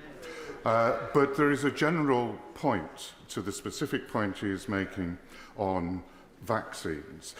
And that is, I think, that the government should be as clear and explicit and transparent on every issue that they make. If they not just want people who are worried about vaccines, but worried about this affair, if they want to take them with us. But repeatedly, the government has refused to do a cost-benefit analysis on the impact of their policies, and we've got before us now a number of SIs without impact assessments. Does he agree with me that that information should be available? Say to my honourable friend that in his intervention he started off well, dipped in the middle, and then got better at the end, and I think he made some absolutely fair points about impact assessments and transparency. In fact, I can see the vaccines minister waiving impact assessments, so I'm sure she'll make them available to my honourable friend. And it does come back to this point, and it's come up at various points today and previously when we've discussed these sorts of restrictions and measures, and it's how I began my contribution, and it's how I'll begin to close. We really can't be complacent when it comes to public support, public compliance, public consent for the measures that we are considering, because we know that we've asked so much of the British people and they have done their part. We also know that recent events have dented their trust and confidence and their willingness to comply, because they've seen Number 10 doing one thing and doing another, which makes it even more important that when we discuss measures that impact on people's lives, livelihoods and liberties, that we are having these sorts of exchanges, we are rigorously looking over the evidence, we are testing each other's assumptions, and we are coming to a conclusion. And I think with some of the exchanges we've already heard today, that people across the country on both sides of these arguments can at least take some reassurance from the fact that when these matters are under consideration, we do take them seriously. And I think the government could do a little better sometimes on bringing measures forward in advance of their implementation and setting out the rationale and argument, and not just assuming that because measures have been supported by the public before, they're supported today. I think we have got public support for the measures under consideration this afternoon, but I don't think we should be complacent about it, and that's why I think it's right we're spending so much time exploring these issues. I'll take one or two more interventions and then I'll conclude. I thank my honourable friend for giving way. He's making a very important point that we need to make decisions on the evidence that's available. Does he agree with me that having the debate today and passing these measures tonight is urgent? We've heard as well that the doubling rate of Omicron is actually shortening. And if we are to protect the public, our families and our communities in the run-up to Christmas and beyond, and our NHS, these measures need to pass today. I agree with my honourable friend, and particularly in this city. And the reproduction rate of this virus is shortening every day. And the numbers the Secretary of State set out in his opening remarks, I think, should concentrate minds before people walk through the division lobbies this afternoon. Fun though it might be to see the government in hot water and struggling in votes, it's not in the national interest, and that should be the thing at the forefront of our minds. Specific point, and I thank him for giving way. Does he agree with me that one of the things that will reassure members across the House is seeing that commitment at the dispatch box from the government that if further restrictions were to come into play, that a vote would be had in this House? I agree with the honourable member. Look, we can't have spent so much time, and I appreciate she's a newer member of the House, but I dare say she was watching proceedings before she arrived, and we can't have spent so much time in this House talking about parliamentary sovereignty and then throw it out the window in the next Parliament. So I think that is a point well made. Myself and the Shadow Public Health Minister, we've already agreed. He's bringing the dinner, I'm bringing the pudding, and we'll see if the Commons shop is doing crackers on discount if we're meeting over Christmas. But look, finally and seriously, Madam Deputy Speaker, we think there are areas where the government can and should go further without impacting on people's lives, livelihoods and liberties. On ventilation in schools, We know that young people have borne the brunt of this pandemic, and we owe it to them, to their education, and to the staff who support them to make sure that their schools are properly ventilated. They can't wait until October next year for a review to be published. We need action now. I wonder if the Secretary of State or the Minister for Cabinet Office in winding up could say something about that. And on jabs for young people, the Christmas holidays seem to us to be an ideal time to get young people vaccinated. So when does the government think we can see action on this front? And finally, on statutory sick pay, as we've already heard very powerfully from my honourable friends, we know that there are people out there who are forced to choose between doing the right thing by their families and doing the right thing by public health because they simply cannot afford to isolate at home. So we implore the government to act by making sure that higher statutory sick pay is available to people immediately so that they can afford to do the right thing. Madam Deputy Speaker, we have not played games with these votes. We are not exploiting the divisions in the Conservative Party to inflict defeat on the government for the sake of scoring political points. The threat facing the country is too serious, and Labour takes our duty to the country seriously. The Tories may be in disarray, but the public can rely on Labour to keep the country safe, to do the right thing, to support these measures today, and we trust the British people to do the same. Father of the House, Sir Peter Bottomley. Madam Deputy Speaker, I think the House will want to acknowledge the power of the speech that the opposition spokesman has just given. We wish his predecessor well, and the one thing we can say about the honourable gentleman is his voice carries very well around this chamber. I think the government is right to ask for support for these regulations. I'm glad that the opposition will in general be supporting them, and I will as well. If the public health risk increases, we have to ask what kind of changes to the regulations are proportionate and appropriate. And it may have gone past some of those who've written to me about it, that some of the regulations are actually relaxations, others are not. They are trying to make sure that some places can stay open if people abide by sensible precautions. One of my constituents who's written to me today says that he and his family and many of his friends will not go to places of public congregation because too many people are not vaccinated or showing that they are not infected by the virus. That may be a minority view expressed, but I think actually it's one that was held in the hearts and the minds of very many of our constituents. For those who said that impact assessment has not been made, it has. It's been published. Those who invigilate assessments don't think it's adequate, but that's a side point. In Annex B, on pages 54 and 55, it shows the proportion of people by age in the National Health Service who have been vaccinated. I think we have to recognise that one of the reasons why half of them are under the age of 40 is that the opportunity of vaccination came later for them than it did for those who are older.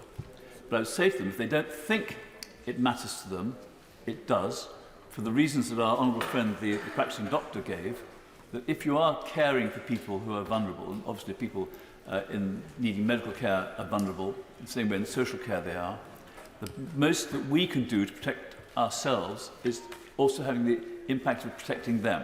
So if in doubt, get the protection that the vaccine and the booster gives. I was going to make a rather longer speech, but I'm actually going to stop now because I think many people want to contribute, many of whom will disagree with me. I will respect what they have to say, but I will say very clearly, I back the government in these regulations. Graham Stringer. Thank you. Madam Deputy Speaker, as you know, I was trying to help you with the intervention by withdrawing from the list, but I'm grateful to be the top of it on this side.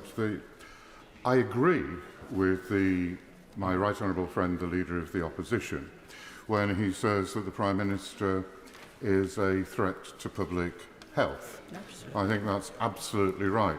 I draw a different conclusion from my friends on the front bench to this as how we should respond to this. Not by being irresponsible, but by taking a look at the way the government has dealt with the whole of the COVID crisis from the very beginning and are still continuing to do it. As a member of the Science and Technology Committee, together with the Health Committee, we produced a 150-page long report, which I hope honourable and right honourable members have had the time to read, because you may not agree with the conclusions, but it has very valuable information in it. I think the key point in it, which a lot of the press missed, was that not that the government followed the science on this issue, but that they got into a groupthink with the scientific advisors and actually didn't challenge them. They assumed that science was something that handed down tablets of stone, whereas it is not. It is a process, and it needs challenging both by those of us who have responsibility in this House for making laws and policies, as well as being challenged by other scientists. And we seem to be repeating that process again. Along with a number of honourable members, we interviewed, had as a witness, Susan Hopkins this morning. And as an advisor, let me say at the best, if I can use a word that somebody else used, the advice we were getting was opaque. The information we were getting was opaque when it should be transparent. This time last week, the Deputy Prime Minister stood up and said there is no plan to go to Plan B. We're not going to Plan B. 36 hours later, we were starting Plan B. Why was that? What was the scientific advice given? We were told fairly definitively that there was no such advice given that changed the view. What changed the view was that the Prime Minister was in a state of crisis and under pressure from his own backbenchers and everybody else. That is not a sensible way to make decisions.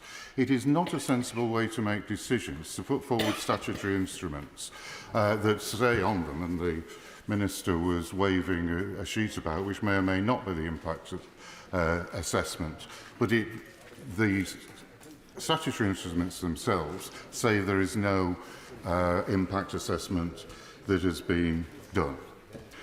One of the other issues that has happened during this process is that I give way to the honourable member. I just have got in my hand the impact assessment for vaccination as a condition of deployment in health and care providers. I wasn't able to get in earlier, but I feel confident that the front benches will know that the estimate is that 88,000 people will leave the health sector, 73,000 from the NHS, 15,000 from the independent health sector, and 35,000 workers in domiciliary care. Does he agree with me that that enough is a reason to vote against imposing this on the nation? Very, very well said. It's very interesting that. It's also interesting that the papers that were circulated that I got from the Votes Office said there was not an impact assessment, and that doesn't impress me. The point I was just about to make, and I don't know if other honourable and right honourable members have noticed, but there was a 350-page act passed at the start of this epidemic, the COVID Act. It's barely being used. The government could have used the Civil Contingencies Act to bring in some of the items that they've brought in to restrict people's freedoms, maybe necessarily, maybe unnecessarily. The difference between the Civil Contingencies Act and the 1984 Health Act is quite simply that there is less scrutiny in the 84 Health Act. Much less scrutiny is available. Once the acts are passed, if there's not a sunset clause, they last. And I think the government should not be rewarded for unnecessarily using tough authoritarian legislation when other legislation was available which would have allowed more scrutiny. They've refused to give information. And let me say this, and I come back to my honourable friend on the front bench, starting off his speech by saying different people have different views, weigh different factors, civil liberties, health, in different ways. That's absolutely absolutely right on this point. But the government will not tell us they will not tell us the cost and benefits of these policies. We now know 750,000 people have failed to be tested for cancer. There's not a win-win situation here. Cancer patients yet to be tested will eventually die because of the decisions taken here, because services aren't available. Some people will die of COVID. In order to come to the right decisions, this House needs to have all the information available. That isn't coming from the NHS and it isn't coming from government ministers.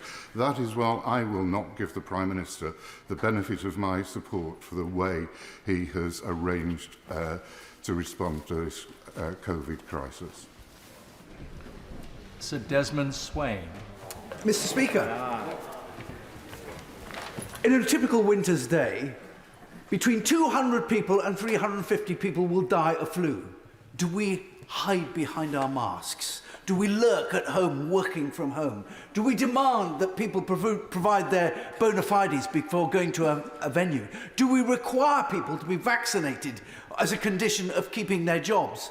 The question is whether the measures before us today are proportionate actually comes down to a matter of opinion.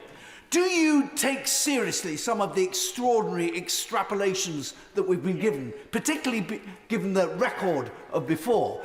The fact that these are things that might take place, and we have to balance that against the known costs and damage to enterprise, economy and society. And in the end, it comes down to a matter of opinion, a matter of our prejudice. And we are typically capable of organising our lives and making those decisions for ourselves. We decide what our risk appetite is and what we're prepared to encounter and what we're prepared to not. Notwithstanding the carnage on our roads, certainly killing more people than COVID at the moment, some of us still decide to drive. It's a matter of opinion. So it comes down to letting loose the dogs of war. Get the fear factor into it. Get the members of the officials, the members of SAGE, the members of Independent SAGE, of SPI-M, all those, of course, speaking in their own private capacity. Get them out there twisting the fear lever. What about the Health Protection Agency? What Stalinist minds thought up that nomenclature? Get them out there twisting the fear button, and by and large, you will get the reaction that you want. People will crave more enforcement and more fiercer measures to protect them from this great danger that is out there. And let hospitality be just collateral damage. Let them endure the deluge of cancellations now affecting that industry in what should be its most productive time. That's the situation that we have delivered. The government, having administered this ministry of fear, is absolutely complicit with its officials and its organisations that have designed it and delivered it. They have abandoned in doing that any principle of social democracy, of liberal democracy, absolutely beyond anything that we've endured in recent living memory in the history of this pandemic. And as a consequence, having abandoned what might have been their ideology, they are rudderless. And as a consequence of that, so much more at risk of the opinions and predictions of the advisers to which they are in hock. Caroline Lucas. Thank you very much, Mr. Deputy Speaker. I have just come from a meeting of the all-party group on coronavirus, and we were given a shocking set of presentations. I know my honourable member, the member for West Oxfordshire and Abingdon, will say some more about this shortly, but I wanted to bring three key messages from that meeting of scientists and NHS professionals. The first is that the NHS is beyond full stretch already right now. Some said it was at breaking point, and They pointed out that we are not in South Africa, where they started their Omicron wave at a very, very low level. We are starting it on top of a rising number of Delta cases. And that means we have to get transmission levels down now. The focus on vaccination alone, while vaccination is vital, will not be enough. It means that we have to focus on a range of other measures, like ventilations in schools, as others have referenced, but also the big issue of limiting social contact. We need to be honest, and we need to have consistent and clear messaging about the need to reduce that social contact. There is a direct relationship between the number of contacts that we have and the spread of infection. So guidance to work from home, yet still giving the green light to Christmas parties, is, as the Professor of Primary Care in Oxford suggests, akin to advice to wash your hands after a meal, but not after you're going to the toilet. All of us are dreading the prospect of not seeing loved ones again at Christmas. But that is exactly the direction in which we are headed unless the government shows some leadership and tells us the unwelcome truth we might not like to hear. I give way. The Honourable Lady, because she and I share a hospital trust, but she will know that that hospital is not being overwhelmed at the moment by COVID cases and the pressures of COVID. That hospital is being overwhelmed by cases of non-COVID illnesses which have been neglected during lockdown, and by the failure to be able to release people who are medically fit for discharge. Those are the real pressures on the health service at the moment, not a torrent of COVID cases coming into them as it stands. Isn't that correct?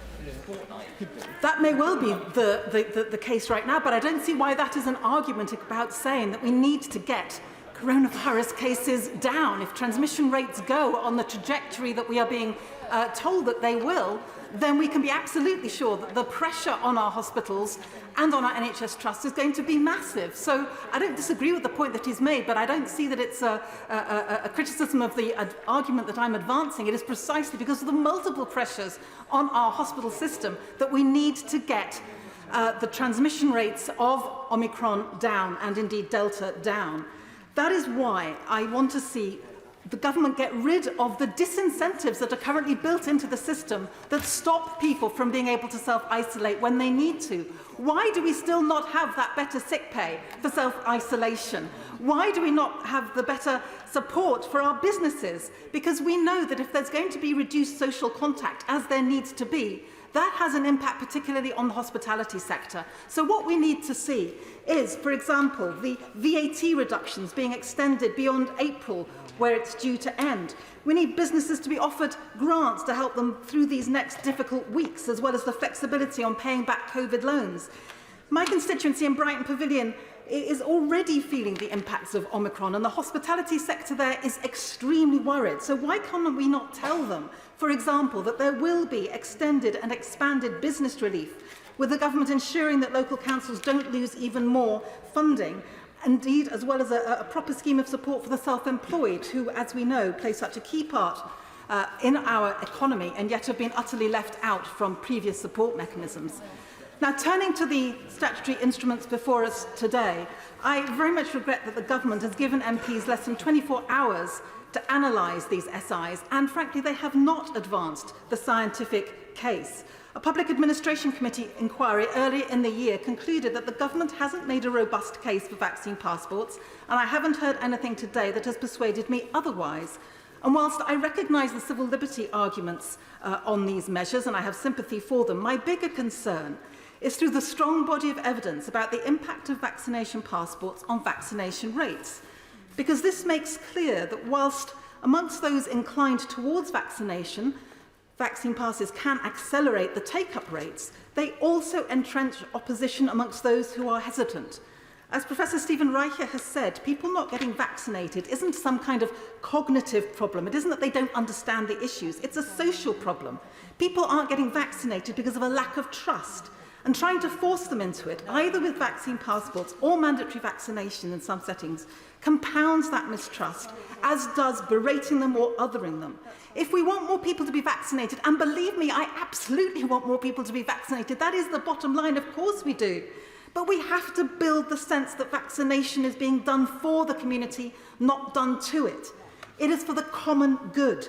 Behavioural science clearly indicates that coercion undermines the relationships that we need to build and the respect that we must show one another in order to increase vaccination rates. And we do everyone a massive disservice by ignoring that science. Finally, Mr. Deputy Speaker, I just want to say a word about the wider global situation we face. It is supremely reckless to have so catastrophically neglected vaccination in poorer countries, and is extremely reckless of our government to be refusing to support the TRIPS waiver at the World Trade Organization. As Winnie Bayamina, the Executive Director of UN AIDS, has said, Omicron is with us because we have failed to vaccinate the world. The government should be absolutely changing its position when it comes to that TRIPS waiver. It should not be blocking it.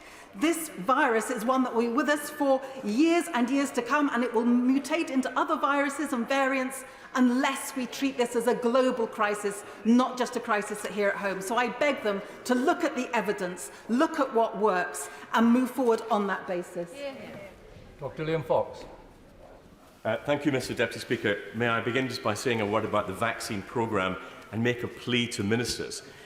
It's very important that with the emergence of Omicron, we don't accidentally underplay the success of the vaccine programme to date. We know that the vaccines will produce a number of immune responses, the production of neutralising antibodies, the production of marker antibodies, and a T-cell response. And although with Omicron, a booster dose is required to get to the level of neutralising antibodies that we saw with our response with 2 doses to the Delta variant, the whole programme gives both individual and community protection, and we're starting from a very different place from we were with the Delta variant.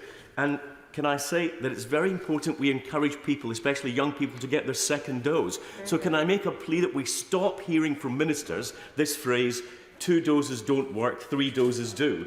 I think it is actually undermining the government's own programme. And can I also make a plea that we drop this constant reference to the doubling time of the current variant? Because the measured doubling has been 2 days in the very early stages, is no measure whatsoever that that will be something that we will see again in the future. If it doubled every day, then the whole population would be affected in 9 days. This is not modelling. This is simple extrapolation, which actually doesn't contribute to a sensible debate on the subject. Now, when it comes to the proposals we have in front of us today, lawmakers, I believe, need to look at the elements of necessity. Are these measures proportionate? Are they enforceable? And will they be effective? So let me begin very briefly with the 10-day quarantine. This was a bad measure to begin with.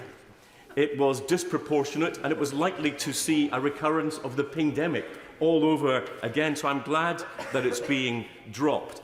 But I have to say that the point made by the Honourable Member for Exeter is an absolutely key one which must be answered by the government. If having the red list is pointless, if having enforced 10-day quarantine is pointless, why do we still have some people in enforced 10-day quarantine? It's absolutely incumbent upon the government, having abandoned the policy, to let those people go free. Otherwise, I fear they may face legal action. I'll give way to the Honourable Gentleman. He's making a very important point. There are some Welsh rugby players who had COVID in South Africa. They did 10 days quarantine in South Africa. They're now halfway through quarantine in England, and they're being told that they've got to complete the whole of the quarantine. When things are that illogical, it brings the whole thing into disrepute.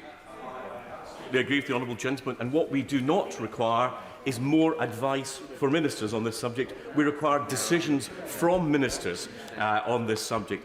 On the second issue, Mr. Deputy Speaker, that of masks, I get letters, as I imagine all members do, from people who say there's no point in wearing masks. Masks don't actually stop transmission. I imagine that those people, therefore, wouldn't like their surgeons to wear masks during a surgical procedure.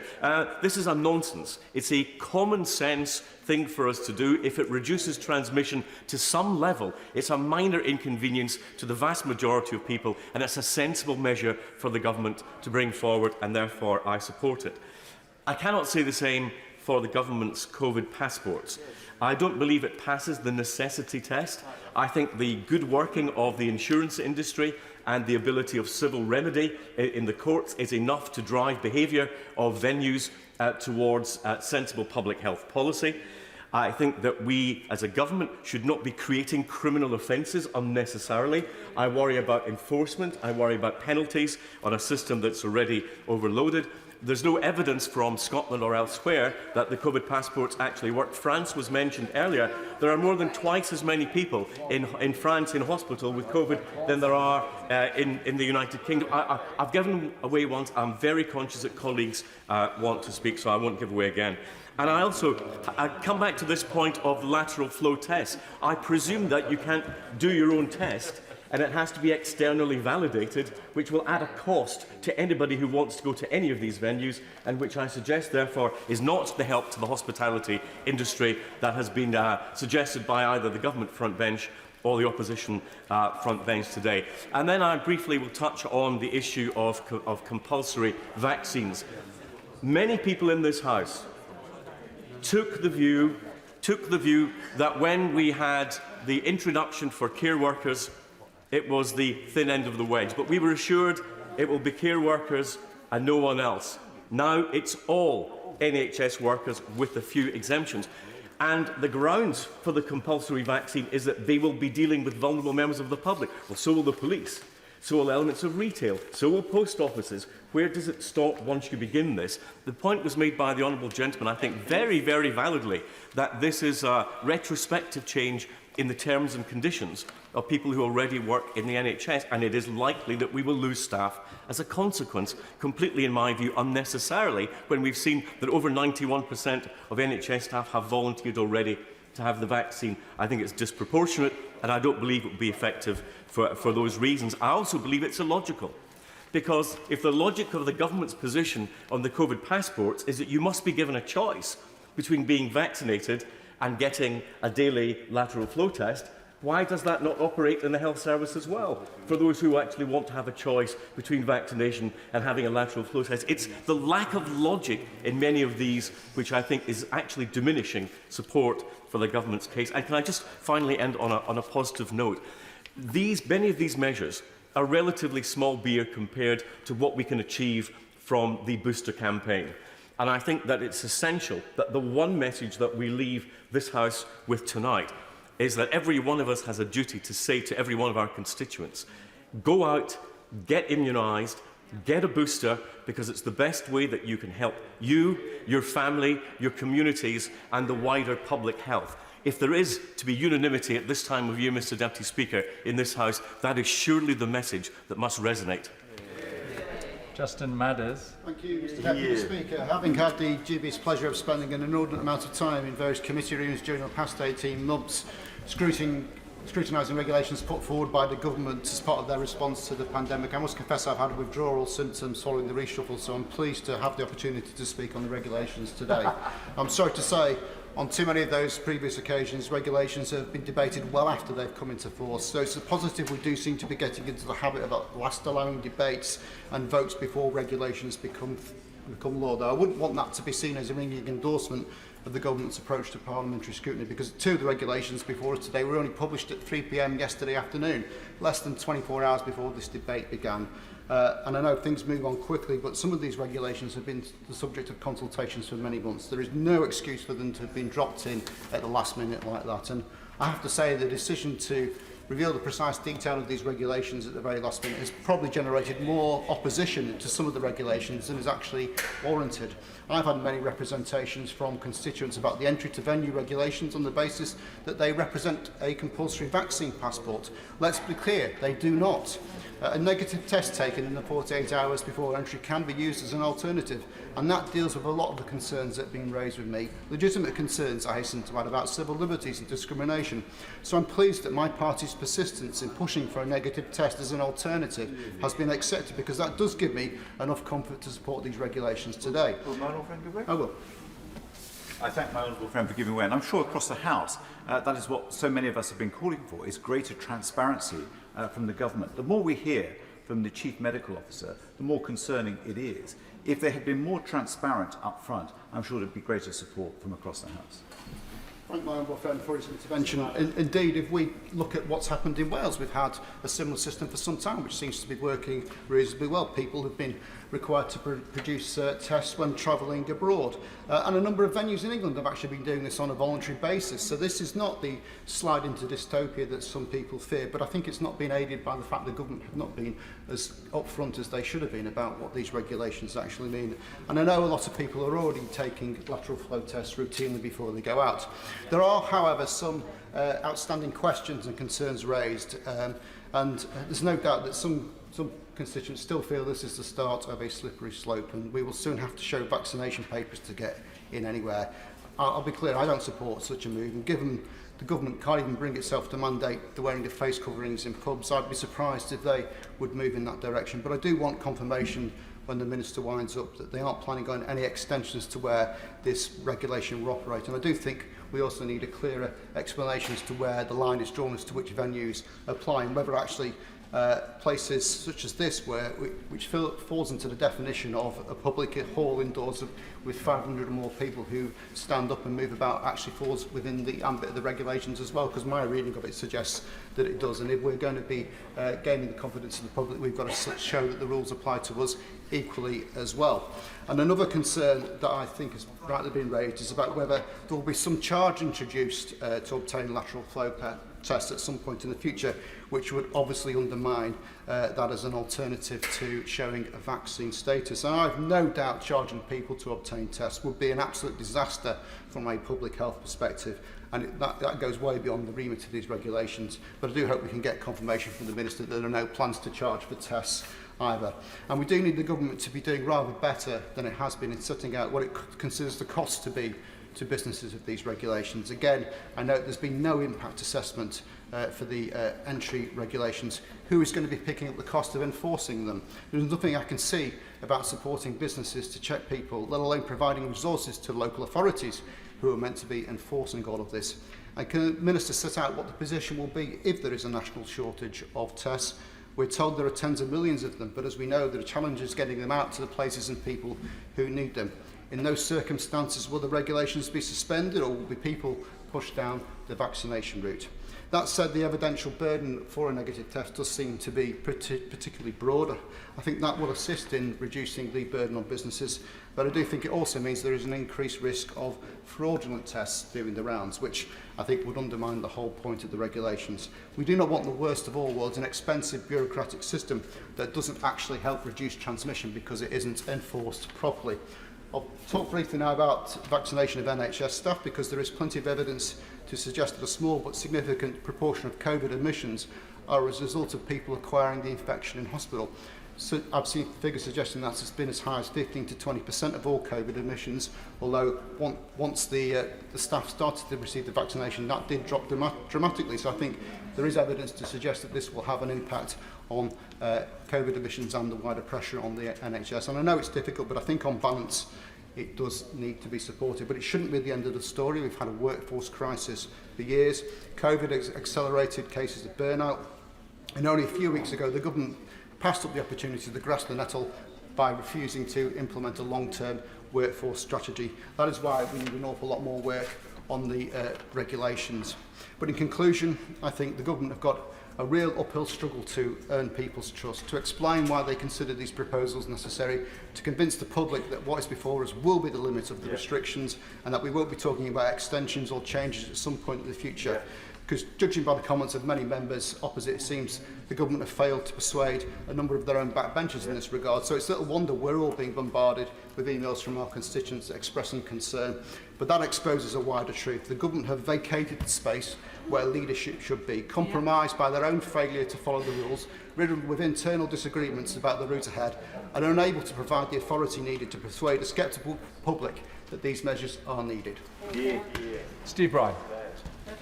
Mr. Deputy Speaker, here we are again, and this time, 2 weeks on, I think the concept of learn to live with COVID is as dead as anything I know. We were told in July, in this House, from that box, many, many times, and from the podium in number 10, that we are on an irreversible roadmap to freedom. Do we all remember that? I have to say, I thought it was an unwise hostage to fortune when it was said, and so it has proved. Now, when I vote here tonight, I'm going to consider the legislation before us, and I completely agree with the previous speaker. It should have been published long before, less than 24 hours before the debate, and that's why I certainly didn't tell anybody in the media how I was going to vote today, because I'm rather old-fashioned and like to actually read the legislation that's before me before I decide how I'm going to vote. I wish the official opposition front bench had done the same. But I look at the legislation, I also look at the intention behind it. So what's the intention here? Is it to stop Omicron? Is it to slow the spread? Well, that's clearly not happening now. So I guess the question that we've got to ask then is, are these 4 SIs before us going to do that? Now, working from home is not an SI, it is guidance. We're told that people need to work from home where they can, but they can then meet those very same people in the pub that evening, every evening. Is that going to slow the spread? I don't think so. Now, when it comes to masks, I abstained on the mask SI 2 weeks ago, and I will do so again this evening. I have no issue with wearing a mask. It doesn't impact on my life. It doesn't impact on my freedoms. Many of my constituents have been wearing masks in plenty of situations, indoors and out, for a long time throughout the pandemic. I think it's a bit of a crutch, but if people believe that it makes them safer, then that is fine. And I guess in many ways it is an instrument of people feeling they're safe. But looking at the SI that's before us on mask wearing, Mr. Deputy Speaker, we have to wear a mask covering in certain shops, but not in pubs, not in restaurants. And some of the exemptions in there, I think, make a mockery of it, but I won't stand in its way. And then on the COVID passport, I mean, if you were to put aside the practicalities and the moral arguments, which I do not, and many of my constituents writing to me certainly do not, then a vaccine doesn't stop you getting this. It doesn't stop you passing it on. Professor Whitty said to MPs on a call this lunchtime that there is a minimal impact on transmission of all of our vaccines. So look, last Wednesday when the Secretary of State stood there and made his late night statement, I expected it to be, because that statement came earlier than we expected, I expected him to bring forward a devastating piece of science which basically said the drugs don't work. That isn't what he said. He said we're moving to Plan B based on the basis of some modelling. Yet we have SAGE's gloomy predictions and a confirmation that vaccines do work with 2 jabs, even better with a booster, completely agree. Today we have a study that says the Pfizer vaccine has 70% efficacy against the Omicron variant. Last Wednesday's statement to the House, Mr. Deputy Speaker, in my opinion, should have been about the national booster effort that was announced on the live TV broadcast on Sunday night. I can't say how many of my constituents have contacted me furious at the frightening nature of that broadcast and sent their children off to bed terrified. If we truly mean this learn to live with COVID mantra that we hear and continue to hear, the booster campaign is 100% where our focus would be. And an ongoing plan to keep immunity high is what we should be focusing on. And this is where I just want to focus my remarks, is that a new primary care infrastructure is probably what we need, because panic stations and cancel all else is not a plan, Mr. Deputy Speaker. I spoke to 3 of the 4 primary care networks that cover my constituency yesterday. They're going to do their absolute everything to offer it to all eligible over 18s by the end of this month, but it's going to be really difficult. They're scrabbling around for venues in the week of Christmas. I just don't think this is the long-term thinking that we need. On the actual regulations, so 1,400 on face coverings, I'm ambivalent to that. I won't stand in its way. On isolation moving to test, I will support that if there's a division. I don't suspect there will be. But if you can't get the lateral flow tests, as you haven't been able to today and yesterday, as I raised in my intervention with the Secretary of State, then we get the pandemic anyway. So we need to sort that supply out. On the vaccine passport, I will not support that. I think it crosses a Rubicon. I think Italy began in exactly this way, saying it was all about providing lateral flow tests, and I think it will move quite quickly. On the mandation of health staff, I will support that to be consistent with the mandation of vaccines in the care sector. I just think if you work in the health service, working with vulnerable people, you have to believe in science, surely, above all else. And there is, of course, precedent because of hepatitis B. So it's a mixed egg for me, mixed batch for me. I'll support some of the measures before us today. I won't support others. Thank you. Daisy Cooper. Thank you, Mr. Deputy Speaker. We all know that the NHS is facing one of the toughest winters in living memory. Not only is COVID a very real threat, but we are also facing a potentially very tough flu season as well. Liberal Democrats will be supporting the SIs on face coverings and self-isolation.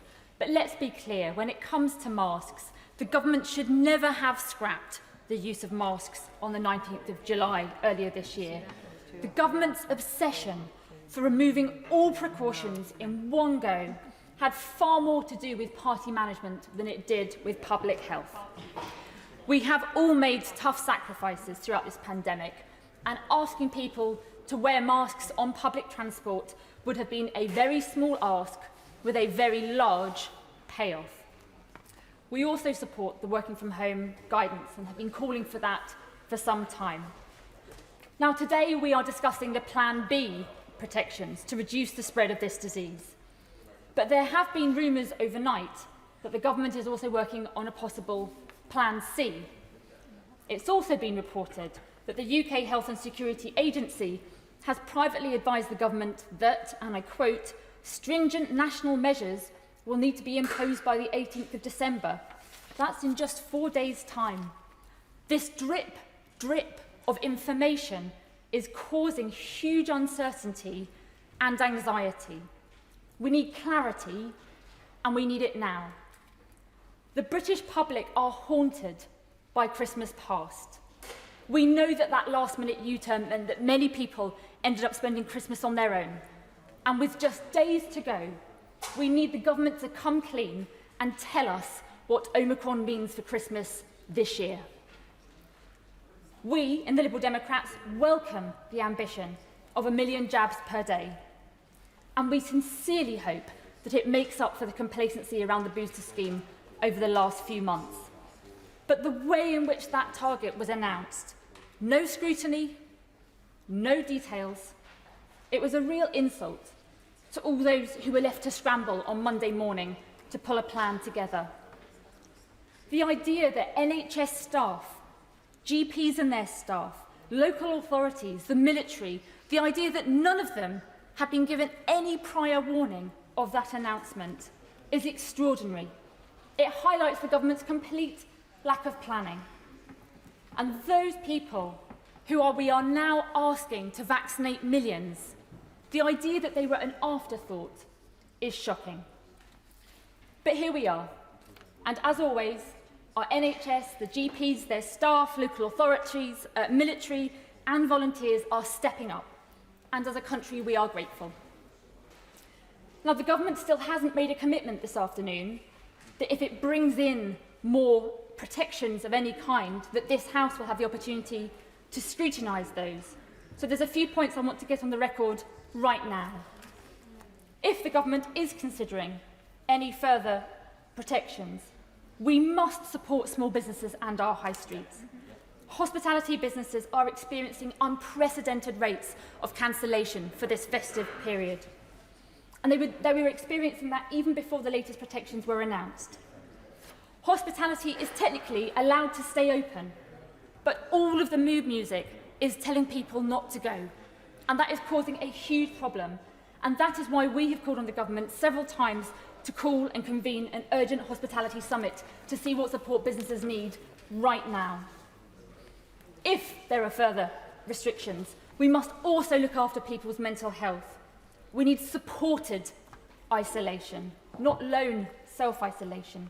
There must be financial support and practical support for those with caring duties and for those that live alone. And our schools. Our children have suffered so much. It was months ago when Liberal Democrats called on the government to make sure that there was an air purifier in every single classroom in England, and we are still nowhere near that. And finally, for all of these measures to work, there must be trust. There has to be trust in the government. And with that in mind, what we need now from the Prime Minister and his cabinet is the truth. Will the government come clean about Christmas?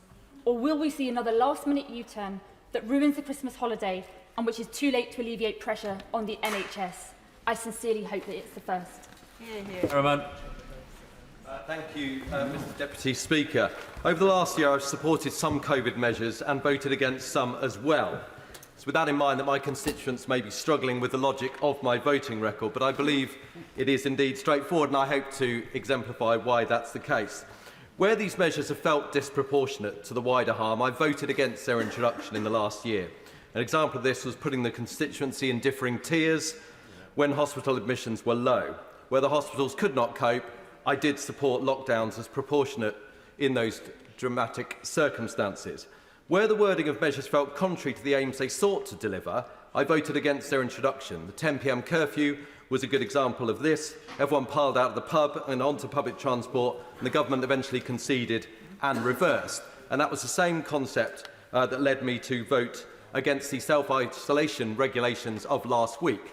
I couldn't understand why, when Omicron was going to become the dominant variant, we were requiring people to self-isolate. It would have led to a pingdemic, and I'm glad that the government is reversing that today, and I will gladly support that regulation. As for the other three, my thoughts are as follows. For face coverings, I voted for the same outcome for retail and public transport last week. I don't want to see face coverings become a permanent feature, and I do not want to see them reintroduced in the classroom. But for a limited period of time, in the settings referenced, it feels right for me to extend the scope. For NHS workers being vaccinated, I voted for the same outcome for the social care workforce and will do so again. We know that getting vaccinated reduced the Delta transmission rate by 60%. We also know that patients who get vaccinated are not completely protected from serious illness or death. Surely, if care is in the DNA, it is not unreasonable to expect vaccination to be an entry point. If NHS workers believe that their own choices come before the safety of their patients, or if they don't believe that the NHS is about working for COVID and working for vaccines, and the evidence on those is true, I question if they are in the right profession. For vaccine certification at larger venues, I am genuinely perplexed about the outrage, and worse, at showing paperwork. Last month, I got asked for my passport when I came back into the country. I have to show evidence of purchase when I watch a football match. I was also delighted to be asked for ID, showing my age for when I wanted to buy a beer only a month back. What's the issue in temporarily asking someone to evidence vaccination or a negative lateral flow test for certain venues? If it keeps people safe and in jobs because we don't have to put more draconian restrictions on events and hospitality, then I'm happy to oblige. The impact of the Omicron variant is not known. What we do know is that the doubling rate is 2 to 3 days. For Delta, it was 7 days. In South Africa, where the variant emerged, the hospitalisation rate is now rising. Yes, the vaccination rate is lower in South Africa. However, it's also their summer. They have a higher level of antibodies from natural infection, and the average age is 13 years lower than in the UK. These restrictions are limited in time and scope. I ask myself this: what is it I will not be able to do tomorrow, which I could do last week? The answer is absolutely nothing. A little more face mask wearing, a little more admin to go to the football. If you're an NHS worker and are not going to vaccinate, then there are a record number of jobs available for you to work somewhere else. There is a larger issue at play which I find infuriating. Over 80% of my constituents have got themselves vaccinated.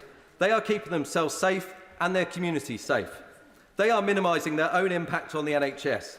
There are a small minority who are not playing by the same rules and have the temerity to lecture me on freedom. Let me tell them this: their freedom to remain unvaccinated and then do as they choose is reducing the freedoms of those who have done the right thing for themselves and the wider community. As a Conservative, I believe that rights are not absolute. They have to come with responsibilities. Being a cavalier for freedoms is what we were sent to this place to be. Being cavalier about the health of the public is contrary to that principle. With that in mind, I will be supporting these proportionate and limited measures this evening. Paula Barker. Mr Deputy Speaker, and given time, I will concentrate my comments on mandatory vaccinations for NHS staff. I find myself really torn on this emotive subject, and I also find myself trying to apply logic to what is quickly becoming an illogical argument from the government benches. If it's really about patient safety, the government should have already identified workers in the NHS who are still unvaccinated and have been working with them to alleviate fears, concerns and removing barriers. The Secretary of State should explain to this House why it's acceptable for those in the NHS who currently remain unvaccinated to work on the front line to assist with the Omicron crisis, but come the 1st of April, to be dismissed. Quite frankly, it makes no sense. Today, comparisons have been drawn in this House about the requirement of NHS staff to be vaccinated against hepatitis B.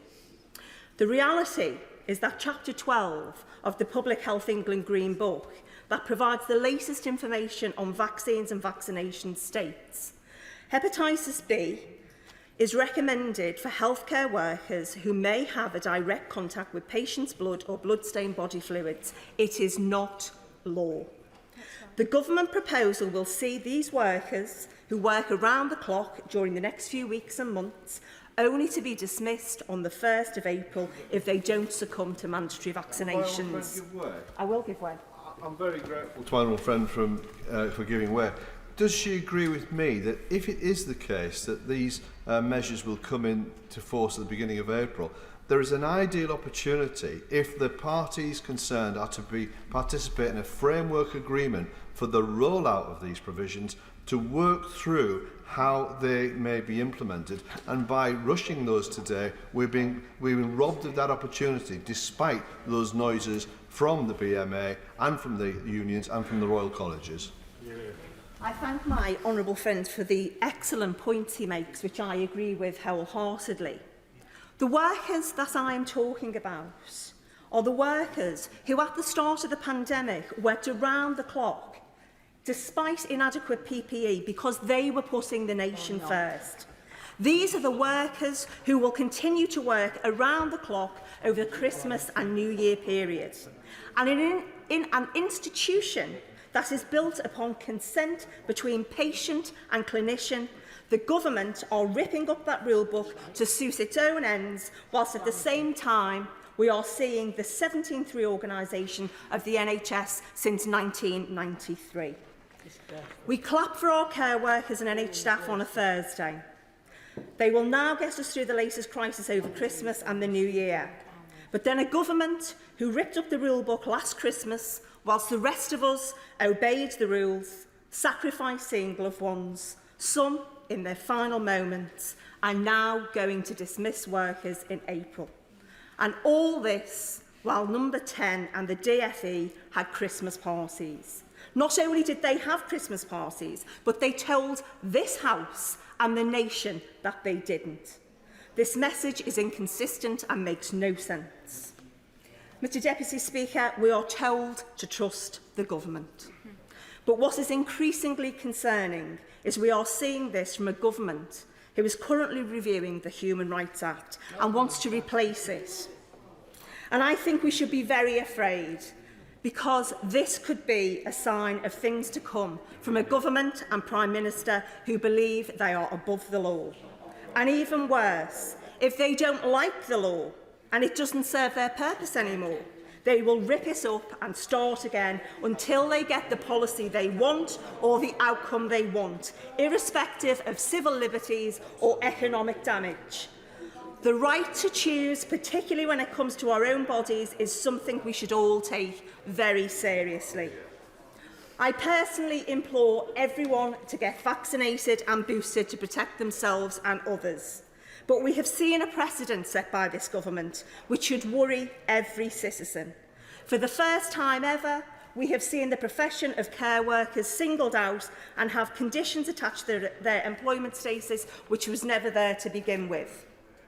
There is so much that could be done by this government in the weeks and months ahead, from constructive negotiations with the trade unions, who remain opposed to mandatory vaccinations, to ensuring local authorities and health services have the resources and capacity required to deliver the ambitious daily targets around boosters, to ensuring that statutory sick pay is set at the rate of the foundation living wage.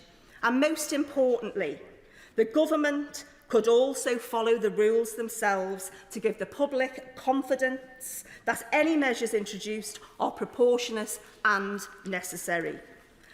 As someone who before entering this place represented care workers, NHS staff and public servants, many of whom are now my constituents, I take the responsibility very seriously to ensure their voices are still heard, whilst trying to balance that with the unprecedented situation before us and the importance of public health.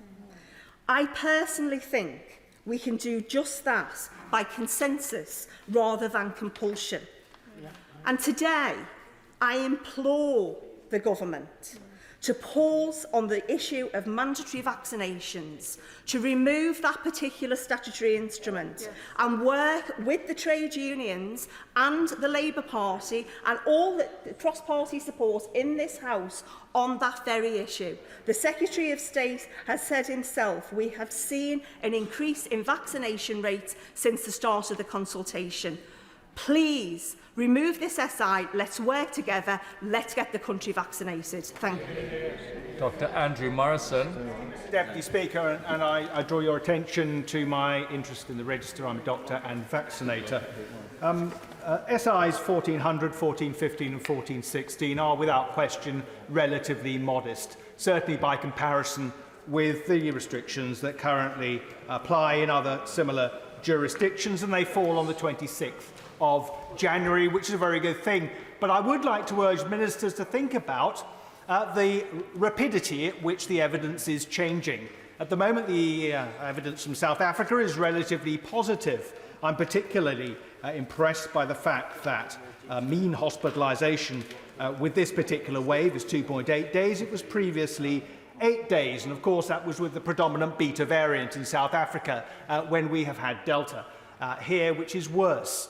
We can deduce from that, because it's the same population with the same demographic issues, that this is relatively mild. That has to be our working hypothesis, but we really don't know. We're struggling for evidence, and that evidence appears to be evolving by the day, and it seems to me unreasonable for the public to see their representatives leaving this place for 2 weeks, when really they would expect us to be here, holding the government to account, on a real-time basis, and that means this House sitting next week and the following week, inconvenient that may be for a lot of colleagues. And I would urge ministers to give that some thought, so that we can, for example, consider advice on working from home, which currently is having a significant impact on sectors of the economy. Statutory Instrument 1415 is permissive. I congratulate the government for that. I welcome it. It should avoid another ping-demic. The advice about taking a lateral flow test every 7 days is sensible, but only, of course, if lateral flow tests are available. I've heard from my own constituency today that they are not. I hope ministers will attend to that as best they can. Statutes of 1400 on face coverings, I can't get too excited about it. The best evidence published in last month's British Medical Journal meta-analysis suggested that there was some effect by wearing a mask on transmission, and therefore I think it's the least we can do to wear the wretched things. Now, the measure extends a list of venues that require a mask, but the prevalence of mask wearing in any event, of course, as we've all seen, those of us who use public transport and shops, has increased in any event, thanks to the good sense and goodwill of the British people, which needs to be encouraged at all times. Statutes of 1416, access to venues, starts to get a little bit more sticky. The Secretary of State's workmanlike recasting of vaccine certificates as an alternative to a negative lateral flow test yesterday, I think, was very helpful. Not terribly much help, though, by the remarks of the Chief Medical Officer, attributed to the Chief Medical Officer earlier today, which seemed to suggest that transmission for vaccinated people is rather less than many of us had previously hoped. That did nothing to advance the case that the government is now trying to make, but I will be more relaxed upon that particular SI. The SI on regulated activities I'm slightly concerned about. If a recent negative lateral flow test is okay under SI 1416 to an extent 1415, why not for healthcare workers? The difference between, with respect to my colleagues, BCG and hepatitis B, for those with exposure-prone procedures with our National Health Service, and this, is there is an alternative to demonstrating that you pose no threat to your patients, and that is a lateral flow test conducted very recently. And it seems to me, given the Regulatory Policy Committee's damning assessment of this, and the likelihood that we will lose quite a few people in a health and care system that can scarce afford to lose people as a result of this. So we need to be looking at alternatives to keep them in, not least because even the vaccinated will feel the pressure of some of their colleagues who are unvaccinated leaving. This could be something of a perfect storm in the winter months, and I hope ministers will look again at whether we can have lateral flow testing, if you like, on a daily basis, as I've had when I've been jabbing, as an alternative to insisting upon vaccination. And please, ministers, will you look at the quarantine hotels and the requirement to bang people up? That is completely untenable, given the change in advice. I'm very surprised that Treasury lawyers already haven't been advising ministers that it is just not appropriate. And I suspect there will be a whole wall of cases if those people are kept locked up when in fact they should be released in accordance with Minister's very, very welcome announcement today on the red list. Dame Meg Hillier. Thank you, Mr Deputy Speaker. And I rise today in the short time I've got available to particularly focus on the statutory instrument 1416 on entry to venues and the issue of compulsory vaccines. And it feels like I've been around this block before, because just over a decade ago, I was the Identity Cards Minister, responsible for identity cards and passports in the last Labour government. And yet I share concerns about health data being routinely required to access services. But when we dealt with identity cards, we were absolutely clear. They were about verifying, in that case, identity, with no health information included, despite lobbying from some groups to have health information on those cards, no immigration status on those cards, although of course many of my constituents and people up and down the country do have cards with their immigration status on which they are happy to have to prove their rights. And there were other lobbying to include things like veteran status on cards. But we pushed back hard on those as a Labour government. And there was absolutely, in law, no requirement to have an identity card to access any public service. And the latter is very important, because this proposal tonight does not require you to show your vaccine status to access a public service. It's about accessing optional large events where you could be a spreader. And ID cards, of course, were also on a statutory basis with a raft of underpinning law to make sure that we had a really clear basis for doing this. And they were long-term. They were debated at length, twice in this House indeed, because the general election of 2005 interrupted the process. Let's be clear that a COVID vaccine status document or on your app, it's a temporary measure. It expires. I've just had my booster. Had I not done, it would be a moot point as well how long that second vaccine would still give me the status that I require. And of course, the Secretary of State has said that the booster will be required once it's rolled out on that passport for it to be valid, on that pass for it to be valid. And it's not required to access any public service, which I think is an important step, because if we were to go down that route, we would then need to get it onto a statutory footing. And I hope we never get to that point. But we do not know what is going to happen with coronavirus. As it stands, we haven't had a version of this that will kill our children. Thank good God for that. But we know that this is not yet over. But at this stage, there is no proposal for a permanent COVID pass, and there is no need, therefore, for a statutory footing, because we hope this will be something that will run into the sand. And it's also a health treatment. So when I present my pass, it tells the person nothing other than my name. I think my date of birth's on there, but sadly, I think people probably have worked out I'm no longer 21. And I don't really mind about that. That's information that you need in order to get into a venue. I'm prepared to take that choice. And it's a compromise, because if we do not do this, the data will show, although even vaccinated people can catch it and spread it, it reduces that, and the booster reduces it further. And for sceptics, 100% safety, let's be clear, would mean a lockdown, or closing down these hospitality venues, closing down events, and closing down workplaces and schools, and no one wants that. So it's not a perfect solution to stop spreading Omicron or any variant of the virus. But it protects our hospitality industries and events, even though they are still hit, it protects them from complete closure. So this approach, a temporary and near universal coverage, limited information required to be presented, and no requirement for venues to hold copies of our data, I think is a proportionate response. And it's a responsible thing to support each other.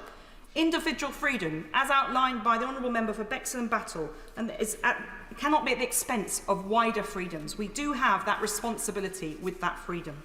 I want to just touch on compulsory vaccines for health workers, and I congratulate my honourable friend from the front bench for his tour de force on this, because I am concerned about pushing people forcibly to have a vaccine. But we should never have got to this point, and we should rely now on reliable information and education to make sure that we do not get to the point where people have to be forced to do it. We can't actually force someone, of course, to have the vaccine. So the consequences for a health worker is immense. But ultimately, for those people who are health workers working at the front line to support their patients, this is going to now have to be a requirement for the job, because the risk of spreading it or the risk of being sick so much across the health service, if we don't have staff who are protected, will also cripple our health service. So reluctantly, I've moved to the point where, having voted against it in the past, I will support that measure tonight, because spreading a virus that makes us ill, kills us, and put pressure on the NHS is not something that NHS workers can be a part of. But we must work hard, and the NHS England must work hard to convince and support people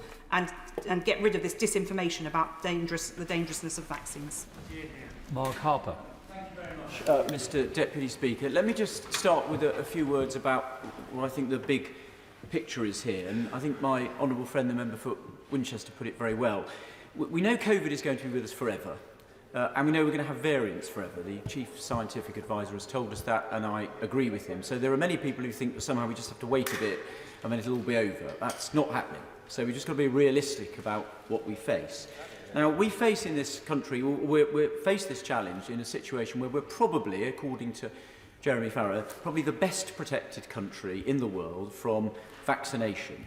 And this was effectively the first big test for the government about how you deal with a variant of concern with a very well vaccinated population. And I'm very disappointed that we've very quickly gone into panic and emergency mode with late night, Sunday night broadcasts, not in the House of Commons where questions can be asked, frankly scaring people witless and telling them, for example, that 2 doses don't give you any protection, which is of course not true. 2 doses have weakened protection with Omicron against infection, but actually still very good protection against serious disease. And I'm concerned there are many people out there who will have had 2 doses, who are perhaps vulnerable, who now feel they have no protection, which is simply not correct. And so I think actually, if this was the first test, I don't think we're doing very well against it. Of course. The data we heard this morning at the Science and Technology Committee from South Africa is that you do still have good protection from 2 doses of Pfizer against severe disease, but it's gone from 93% to 70% in terms of hospitalisation. That's 4 times the risk of hospitalisation.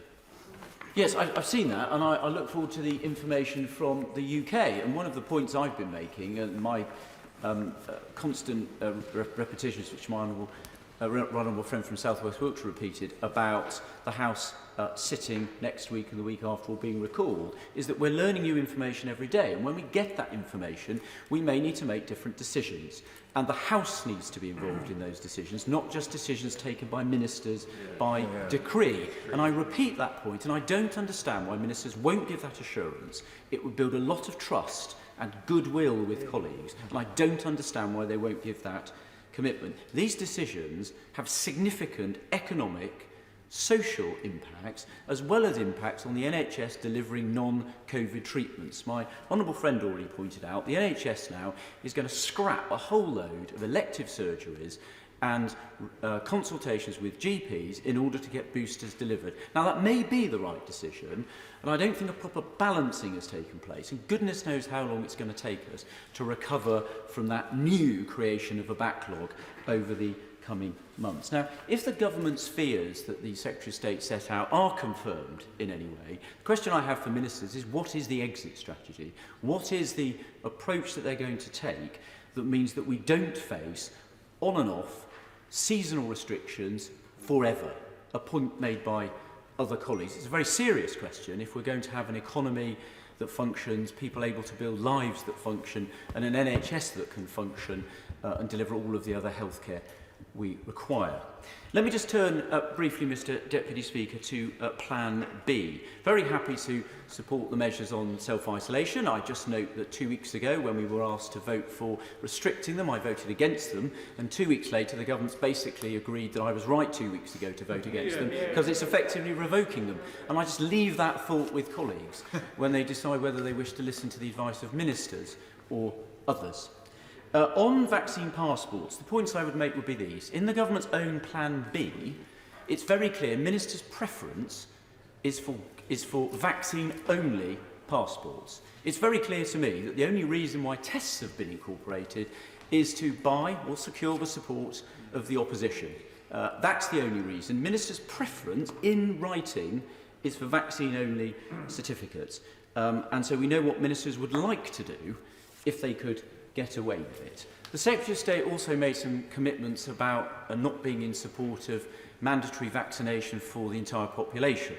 And all I would say is the only reason why that needed to be said was effectively it was the Prime Minister 2 weeks ago who put on the table the whole concept of mandatory vaccination when he talked about having a national conversation about it. So all I would say is ministers need to be very careful again if they wish to build trust and goodwill. They need to be careful about what they say and don't fling these very troubling concepts around without thinking about them. Words have consequences, both in terms of what happens in the real world, but about the trust that you build both with members of Parliament and with members of the public. The final thing I'd say on vaccine passports is they're very limited at the moment about what's proposed, but that was true everywhere they were introduced around the world. Everywhere they've been introduced, they've been extended in terms of the venues they apply to, and we've seen that in Wales where Labour are in power. So anyone who thinks that they're going to stick to what's currently on the order paper, I'm afraid are kidding themselves. The final thing I would say to colleagues is this. The vote on vaccine passports isn't just about the regulations on the order paper. It's a signal about how we wish to treat this House, how we wish to be treated on behalf of our constituents, and about the direction of travel and the approach. So I'd say to my colleagues, if you wish to send the government a clear signal that it needs to rethink its approach, then certainly on vaccine passports, vote against them, send the government a clear message. We can do better. There's a better way to do this. Send that message today. Yeah. Leila Moran. Mr. Deputy Speaker, the last week has been tumultuous and we are about to go off on our Christmas break, and the only positive I can see of Partygate is it took Boris Johnson being on the front, I do apologise, the Prime Minister potentially being on the front pages of all the newspapers on Monday morning to then come out in favour of more a different approach to Plan B. And I can only say that thank goodness for Partygate, because had that not happened, I do wonder how much longer we would have waited for the government to act and do something.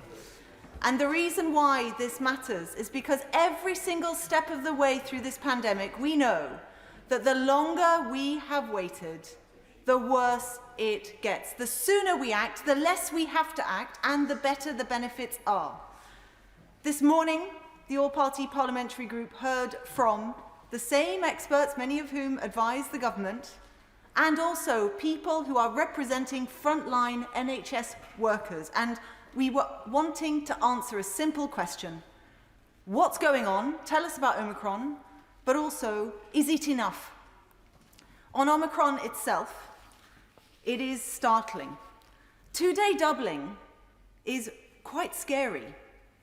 And between the time, if all of us got our boosters today, if all the rest of the population were to have it today, the numbers would increase such that it was 60 times more in the time it takes to develop the immunity, because it takes 12 days, more or less, to develop the immunity after you've had your booster, for you to then become protected. And that's why the 2-day doubling matters. And it's true that when you start to put these things in place, when you get that booster immunity in place, then the 2-day doubling will increase, which is a good thing because we want the time to increase, which then reduces that peak. And my concern is that we haven't gone fast enough, soon enough. You then look at evidence from places like Denmark. Now, much has been made of South Africa, and it is true to say that the populations aren't directly comparable. There are some things we need to take heed. So, for example, just this morning, there has been new evidence to suggest that Omicron seems to affect children, young children, more than Delta. Now, it takes tiny, tiny amounts of percentages of children getting sick for us to start seeing them following through into hospital admissions. And remember, it's children who are as yet unvaccinated. They have no protection at all. So the first plea I make to the front bench is, where is the plan for children. It needs to go beyond hoping that they're going to be okay, because it would seem this variant is potentially a threat. And I will send the front bench the evidence that I've seen, and it's sincerely alarming, and I hope they take it seriously. But the other thing that we see from Denmark is just the shape of the curves. And Mr. Speaker, I know this is hard to show when we talk, and I will say it for the benefit of Hansard, but the blue line here is Delta, the red line here is Omicron. This is coming, this is data from Denmark. I will post it on Twitter if people want to look at it. But there is a blue line that looks like it's a gentle slope for the benefit of Hansard, and there is a red line that looks like a hockey stick. And that is deeply, deeply alarming. So what does this government need to do? Well, it's gone from plan A to plan B, and it's considering, once we get plan B through, B to C. Now, if I was a teacher before, if that was happening to a student of mine, I would get the parents in and get them to have a chat. Because what we need to do is to go from B to B+. And what does B+ mean? Well, it's booster. Absolutely, it's booster. But we have to recognize between now and then, it's not enough. We need to ventilate our public spaces. We need to provide support for social care, because unblocking those beds in the NHS requires extra support in social care. We need to ensure that test, trace and isolate works. That means allowing people to get tested, and we've seen the issues already, but we also need to help them isolate. We need to limit mixing, and if people won't do it themselves, the government needs to act.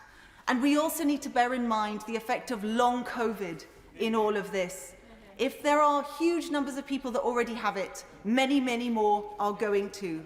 So I urge the government, don't hesitate, act quickly. Please don't curb Christmas.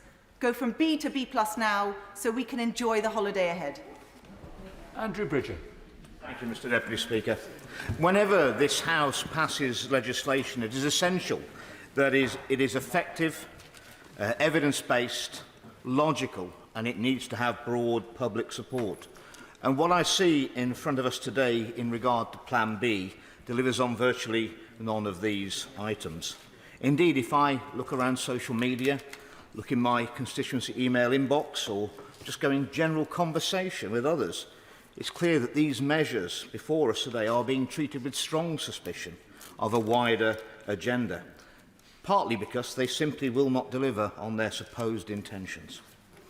Sadly today, the party opposite will be supporting the government as legislation passes to introduce vaccine passports for the first time in this country. So it will fall to backbenchers on this side of the House, the only people who will be subjecting these proposals to any sort of scrutiny. No doubt Her Majesty's loyal opposition would also like to partake in the proposals to discuss mandatory vaccination as well, given the fact that they have supported every one of the government's lockdown proposals. Indeed, they've demanded longer and stronger lockdowns than we've had. It would be remiss of me not to highlight the risk to the NHS that both vaccine passports and mandatory vaccination would bring. Vaccine passports tell those unconvinced of the science, or those who for health reasons cannot take the vaccine, that they're second-class citizens. They must show their papers or be banished. Mandatory vaccination would take these things a step further, effectively imprisoning anyone who doesn't agree with the status quo. All these measures are being considered, or may be taken, to protect our NHS. And all this fixation on the vaccine status of health and care workers, yet we know from the science that vaccination does not prevent transmission of the virus. So why are we going to put tens of thousands of people out of a job at a point when the NHS itself is going to be stretched to the limit? And may I add, when their vaccination status makes them little more or less dangerous to the people they work with or work for if they're tested daily. Indeed, the best protection of all is actually having had the virus and then be recovered. The scientific evidence shows that that is often 10 to 20 times less likely to be reinfected if you've already had and recovered from the virus than if you're double vaccinated. And yet, many thousands of individuals in those key worker roles who've had and recovered from the virus but refused to have the vaccine will actually lose their jobs at a key time. It is an inconsistency. Turning to the necessity of these restrictions, there have been, no doubt, far fewer deaths due to Omicron variant in South Africa, despite the fact that it's been prevalent for 4 months and has replaced other variants there that were more deadly in various waves. All the evidence we're hearing is that Omicron is a milder form of COVID with fewer cases of serious disease, fewer hospitalisations, and thankfully far fewer deaths. Mr. Deputy Speaker, in my view, the most dangerous epidemic sweeping the world and sweeping our country is an epidemic of fear. It has seriously damaged mental health and in particular damaged the mental health of our young people. It must end. Rachel Maskell. Thank you, Mr. Deputy Speaker. I rise to express my serious concerns about the principle of mandatory vaccination, not for any ideological reason, because it has the contrary effect for which it is intended, and therefore is wrong. First of all, Mr. Deputy Speaker, I want to say that my concerns are first and foremost for public safety and also patient safety. That is the analysis I bring, having worked in the NHS for 20 years myself as a clinician. That is drilled into you from day one. And I think the lack of a strategy the government brings to managing this pandemic is quite astounding. And they really need to understand that you need to get ahead of a virus in order to lock it down, as opposed to locking people down and their futures down. But also the lack of consistency, which continually comes through their policies. You can't have it both ways. It has got to be one approach which carries that thread of containing this virus. You can't say in one venue you're going to lock it down and then in another venue you've got all the freedoms you need, because that simply doesn't work. In fact, it's dangerous, and therefore the government needs to get a grip. But at the very people that we revered, just a year ago we were clapping and calling our heroes, are the very people who are now exhausted, traumatised and frightened. And this legislation before us will sack them. For 2 decades, I was their colleague, and I know the dedication, the compassion and care they give to their patients. I was their trade union leader, and I know the professionalism and sacrifice they gave for the people they care. I will not undermine that trusted relationship, which is absolutely essential as to how we deliver healthcare in our country. And I will not run roughshod over Labour's NHS constitution, which pledges to assist people to participate fully in their own healthcare decisions and to support you in decision-making. I will not turn my back on working people, and I will never forget my roots and those I served alongside. And while the Prime Minister partied, NHS workers put layers of PPE on and fought for lives. It's what you do in the NHS. You make sacrifices, and while traumatised, you just keep going. I'm happy to give way. I thank my friend for giving way, and her excellent work as trade union leader in the NHS is well understood. She's speaking on behalf of NHS workers. Has she any idea how many will be affected by this, in my view, totally wrong attempt to force vaccinations and passports on people? Well, I'm grateful to my honourable friend making that intervention, a point I wanted to make myself. In government's estimates, 123,000 in their impact assessment, and even the best case scenario, 62,000 people will lose their jobs, something the NHS just simply cannot afford. I will give way briefly. I thank my honourable friend for giving way. I know my honourable friend knows the health workers and the care workers. Mary, could you just address the House, please? I know, I do apologise for that. I know my friend knows care workers and health workers very, very clearly. She knows them, and she knows how they dedicated their lives. It's a vocation that they have. Would my honourable friend agree with me that government should and can stop going too far? Let us not break the trust between patient and worker and between government. Let us go down the route which has been proven to work of persuasion and education, and to ask them and to work with them to distill the fear. I thank my honourable friend who also represents her constituents so well. And there is an alternative path we can go, and we can go that way today. We know that the Prime Minister is allowing people to go to pubs and clubs unmasked, while sacking NHS staff wearing full PPE and testing. 93% of NHS staff are vaccinated. The ONS figures show that 4% of people are vaccine hesitant, and that rises to 21% among minoritised communities. And with 22.1% of NHS staff from minoritised communities, these regulations will target black workers. In fact, 26.8% of black workers are not vaccinated, are of mixed race, and 26.8% black workers too. This is in the government's impact assessment, and therefore it indirectly discriminates against black workers. Unvaccinated staff, they're frightened. On Friday, I spoke to an NHS worker in my constituency, worked for the NHS for 16 years. Her father had a vaccine. His heart stopped. Miraculously, NHS workers brought him back to life. He is now in a critical condition. She is frightened. She tests. She wears PPE. She has sacrificed everything. She will be sacked. I want all NHS and care staff to have vaccine counselling and education with a qualified practitioner holding the right competencies so that concerns can be explored, not a line manager. They just don't have the competencies. I want everyone to be vaccinated, and I can't stress that enough. I want to win the trust of staff, not push them further away, which this approach will do. Now, in York, where we have had a focus on those trusted conversations, we have seen 99% of our social care staff vaccinated.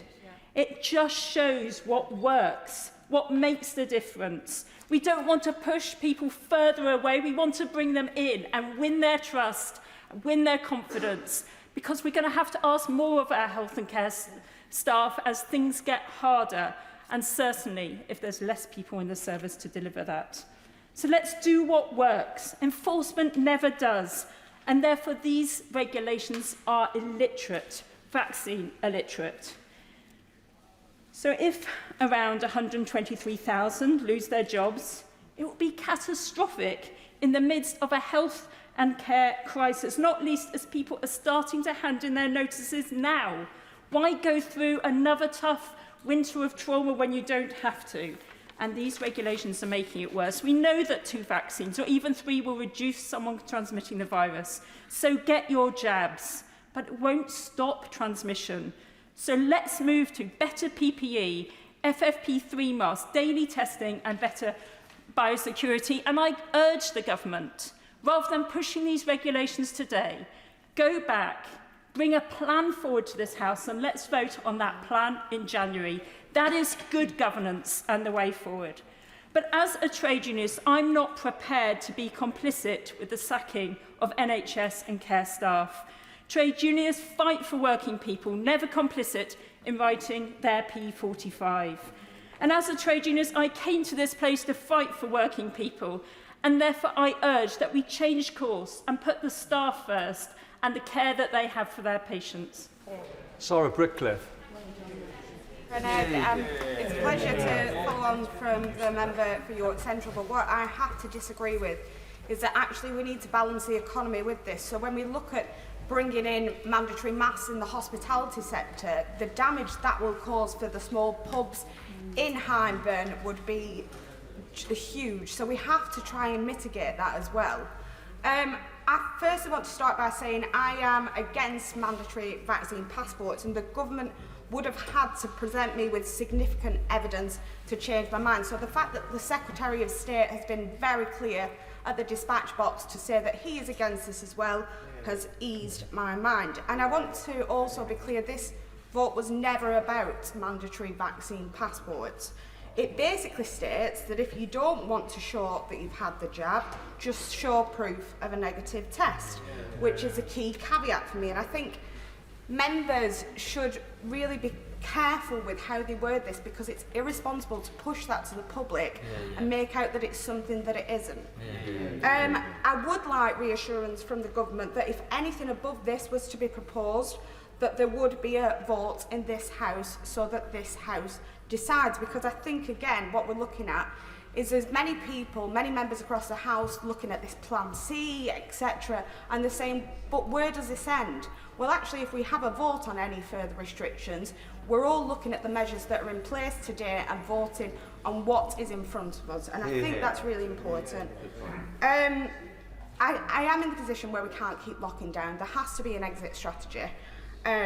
It's just financially unviable, and so these limitations for hospitality and things like that, that's key for me. And these measures are just temporary, so we can see what actually is going on with Omicron, because if we put ourselves 12 months ago where we were in the position where we could see our family for one day over Christmas, look at these restrictions now compared to what we have had, where we were only allowed out of the house for an hour a day to exercise.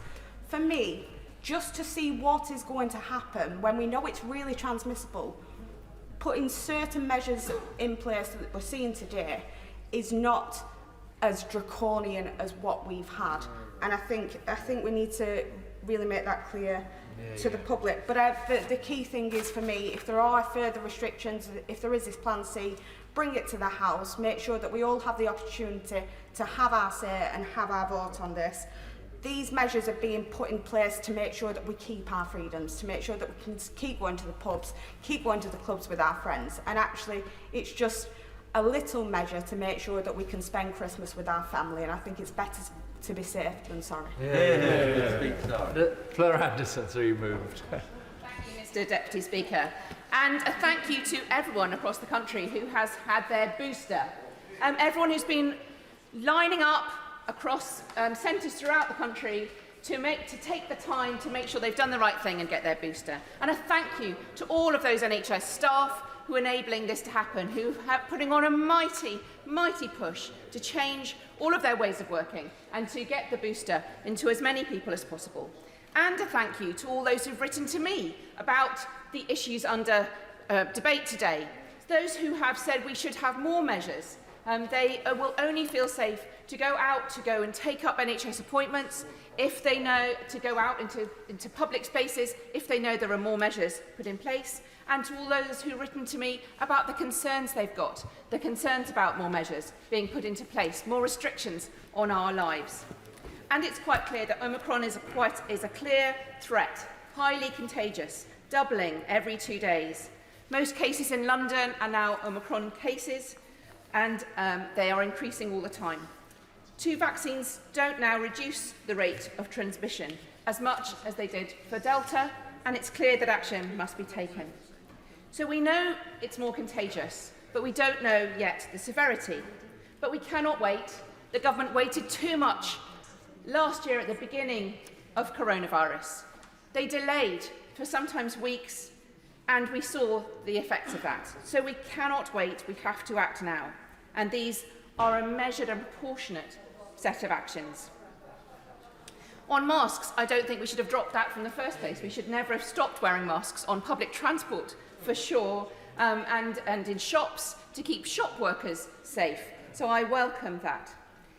On the vaccine passes, they are not a vaccine passport, and I'm very glad that the government has listened to Labour, saying that there need to be options, either showing the double vaccination or showing a negative lateral flow test is absolutely proportionate to enable big venues and our hospitality venues to stay open.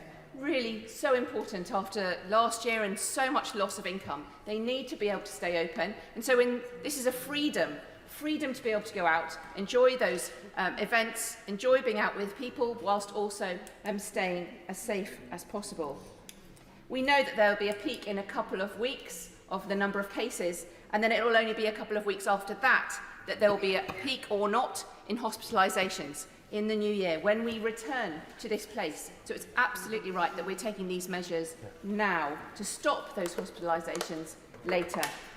I welcome the change on the red list of countries that the Minister announced earlier. If it's not having any effect, there's absolutely no reason to make people unable to go and visit their family in South Africa for many of my constituents, but also to pay huge amounts of money to be quarantined here as well. And I also welcome the Minister saying that he will look into those quarantine costs of those who were stuck in the middle of a couple of weeks when it was needed to pay. Some of them, who've written to me, some of my constituents, are NHS workers who've had to pay thousands of pounds that they cannot afford.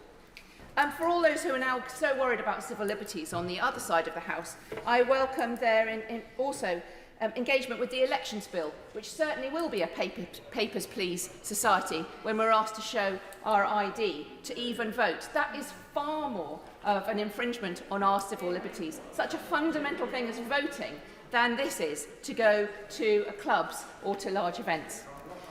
We absolutely need the schools programme to ramp up.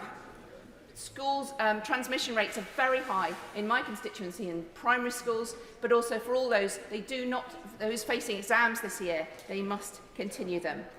This is not a slippery slope to vaccine passports, and I'm grateful for the assurance on that.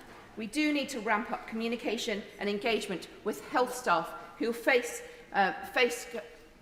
measures later on in the year if they don't get the vaccine, and we must see an increase in statutory sick pay. It's only fair. I conclude, Mr Deputy Speaker.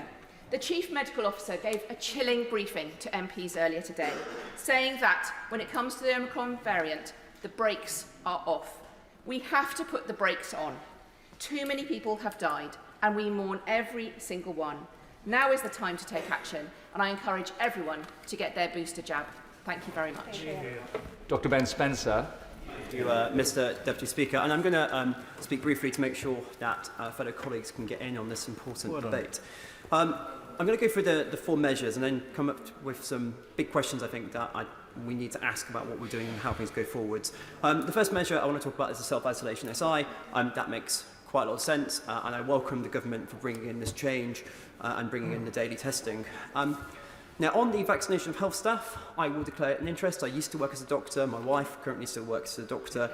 I really do have no issue with this measure going forward. When I had to go through medical school, I had to be vaccinated. And I would flip it on its head, which is if my relative went into hospital and caught COVID or was being treated by someone who was unvaccinated and got COVID and became very poorly from that, I would be very concerned about that happening. So I do think this is fundamentally a basic duty of care issue, but I recognise there are different views on that.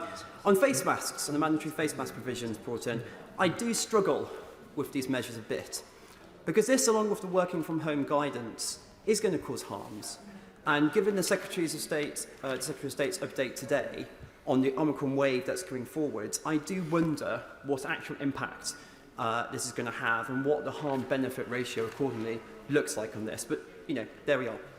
But my real issue is with the COVID status certificates. Now, there's many reasons to be concerned about COVID status certificates, but I'm going to focus on one. As a doctor, I've spent my career looking after people who are marginalised, people with severe mental illness, people with learning disability, the digitally excluded. And looking at these measures and the explanatory notes today, I cannot see how one can show evidence of a negative test without having access to the internet, without having a phone, without going through that, or how any validation process can go through.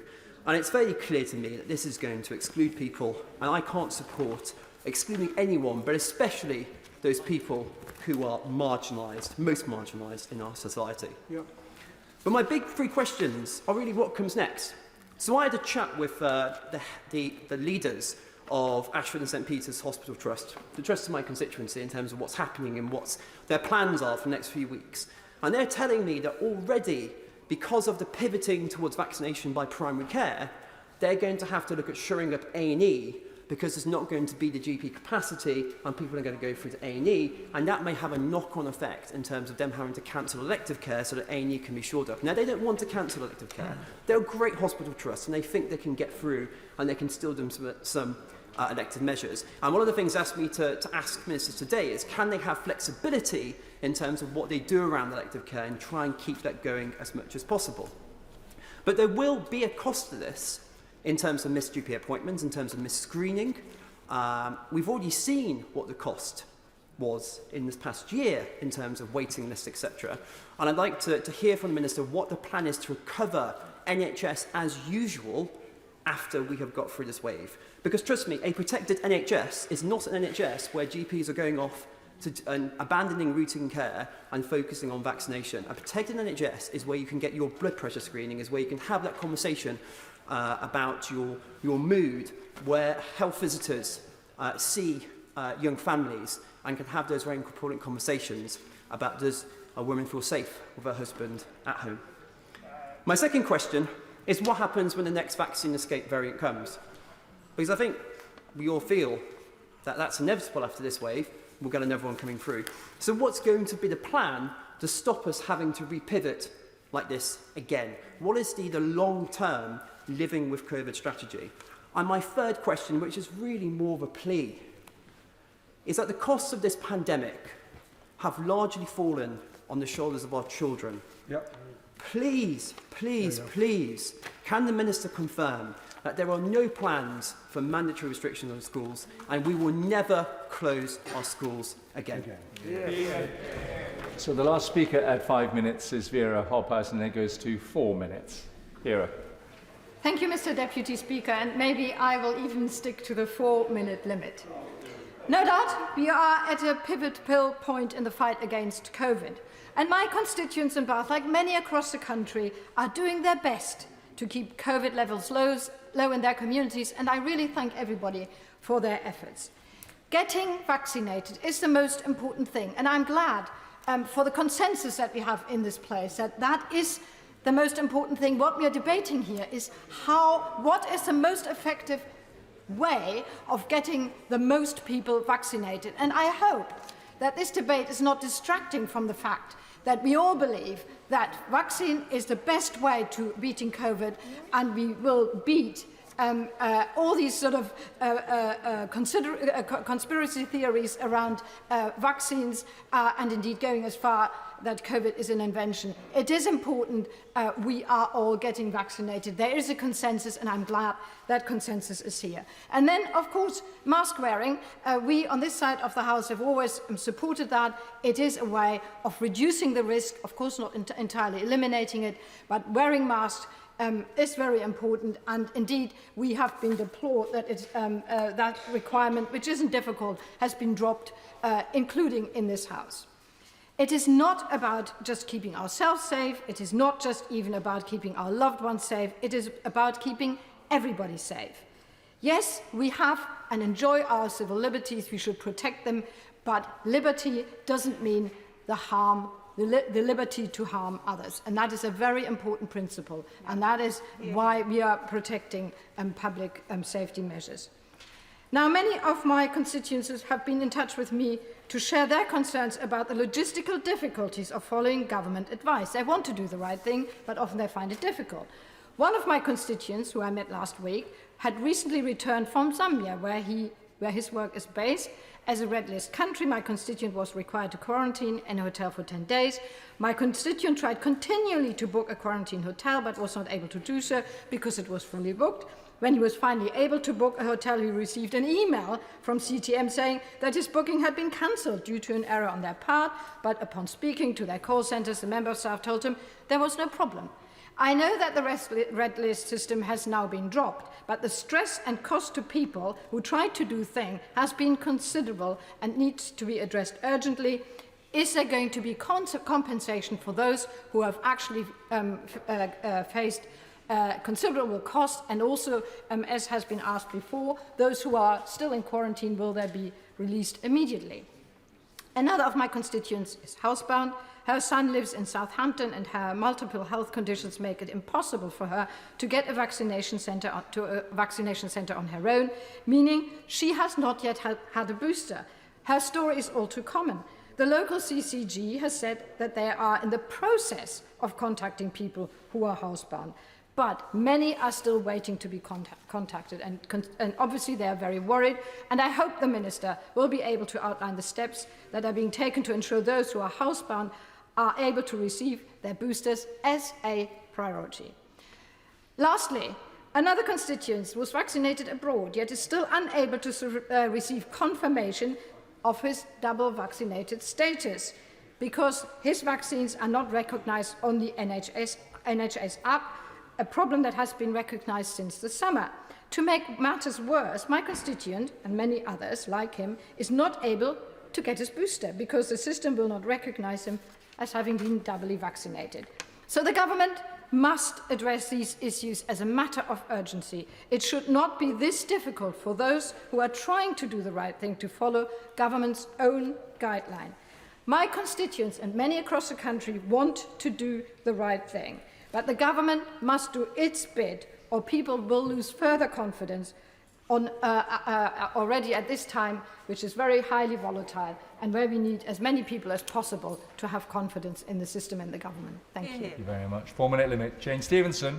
Thank you, Mr. Deputy Speaker. I'm very grateful for the chance to speak in this debate, and I want to start by saying I absolutely support the government's aim of buying us a bit more time to increase the booster take-up and give us all more protection. And nothing I'm about to say makes light of COVID in any way at all. The issue I have with these regulations is in terms of language and how we bring people together to get the most compliance. And I think Omicron, it certainly isn't the last variant we have to deal with. And in my constituency, there are a significant number of people who have grave concerns about civil liberties, about data harvesting, about all of these things. While I think their fears are unfounded, I have to listen to them, and I think we in this place have to take their concerns seriously. As the Honourable Lady for Brighton Pavilion said, we don't allay those fears of over-regulation by passing more regulation, and we need these people to come on board in a national effort to keep each other safe. So I believe we need a change of language from telling people, mandating measures, to asking people to comply. We already do trust our constituents. We trust them to take the tests correctly. We trust them to give us a correct reading of their test. There is nothing stopping them from declaring a negative test when they've tested positive. There's nothing to stop them not take the test at all, but just to scan the code. And I think compliance could be increased if they can trust that they're not facing these restrictions for no reason. They're not having their data harvested. It is a very major concern in my constituency, and I do respect it. The vast majority of my constituents and the vast majority of the British people will do everything asked of them by government without it needing to be mandated. They have been incredible throughout this pandemic. They have acted in the interests of themselves, their families, their communities, their cities and towns. And I would humbly ask the government to get back to our conservative principles of trusting the British people. They are the people who sent us to this place. They have common sense. They know their risk. They can, act with supreme intelligence. We must never underestimate their community-mindedness. So in a last plea to the government, that is my only comment on this evening's votes. I won't be supporting all of them, but I will support some of them. But it is a plea. In order to go forward together as a nation, we have to stop passing never-ending regulations and move forward in a voluntary, community, public-spirited way. Thank you. Michelle Brook. Thank you, Mr Deputy Speaker. It's a pleasure to follow on from my honourable friend. Mr Deputy Speaker, as my honourable friend from Bexhill and Battle said earlier on, our hospitals, our intensive care unit beds are being filled up by people who are unvaccinated. This is a real problem in Leeds and the hospitals in Leeds. And this actually is having a huge impact on people who want to get vaccinated. They want their lives to move forward. They want to be able to continue to do the things that we all want to do.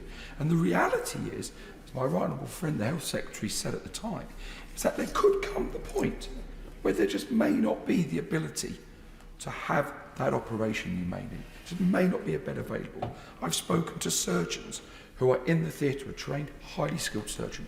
They've got the theatre available. They've got the theatre nurses available. The operation is cancelled.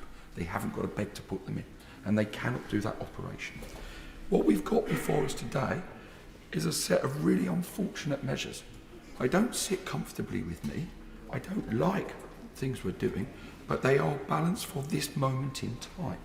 I don't believe that they are vaccine passports, as have been described in the countless round-robin emails I've had. It's been made clear from the dispatch box that they're not vaccine passports. They are at a moment in time in a very specific area. What I do think we need to look at and moving forward, if this is the way, that perhaps we have to say you've got to, everybody, have a lateral flow test before going into an area where there may be the chance of spreading the virus, because that is how we've got to try and protect society. It is people's right to not get vaccinated. And I am totally opposed to mandatory vaccines. It is their right not to get vaccinated. But it is my right and the right of a great many of my constituents to be able to expect to be able to receive the services that they have paid in for and they have used when, where they may need them. And that is what is overwhelming things at the moment. And this, Mr. Deputy Speaker, is going to lead to a simple choice. And a debate is going to be had. At some point, we are going to have to work out how are we going to make our intensive care unit beds free up again? How are we going to do that? Are we going to say that you're going to have to take lateral flow tests to make sure when you mix the environment, everybody's got it if we don't want to do vaccine passports? And I don't believe that actually a vaccine passport overall would work, because it may be you've got a partner who doesn't want to get vaccinated and they can't go to the event and you can, but because you've got a vaccine certificate, you don't have to test, and you get it and you go home and you give it to them and they end up in intensive care. So that's not really going to work. Lateral flow tests work. I don't believe what's on the table today is a vaccine passport, I've got to say, and that's why I don't like it, but I will be supporting the package of measures today. But there is a fundamental question which is going to stir up a really hard debate in this country. Do we demand everybody has a lateral flow test before they go in everywhere? Do we find strains which may not cause a lot of disease and let them spread to try and defeat the virus? Or do we have to take the Singapore model and say, on your head be it if you need the hospital treatment, and there will be financial consequences to that? One of those three things is what's going to have to happen in the long run. As we stand here today, we've got a really unfortunate set of measures, but I'm backing them today because the most sacrosanct thing to me at the moment, Mr. Speaker, Deputy Speaker, especially after last year, we have got to protect this Christmas season. People have got to be able to have it, and that makes a few sacrifices now. I think that's a price worth paying. Yeah. Dr. Luke Evans. Thank you, Mr. Deputy Speaker. And can I applaud the government on the massive scale up and huge ambition when it comes to the booster programme? This truly is the way forward for our nation, and I commend the government for taking forward this approach.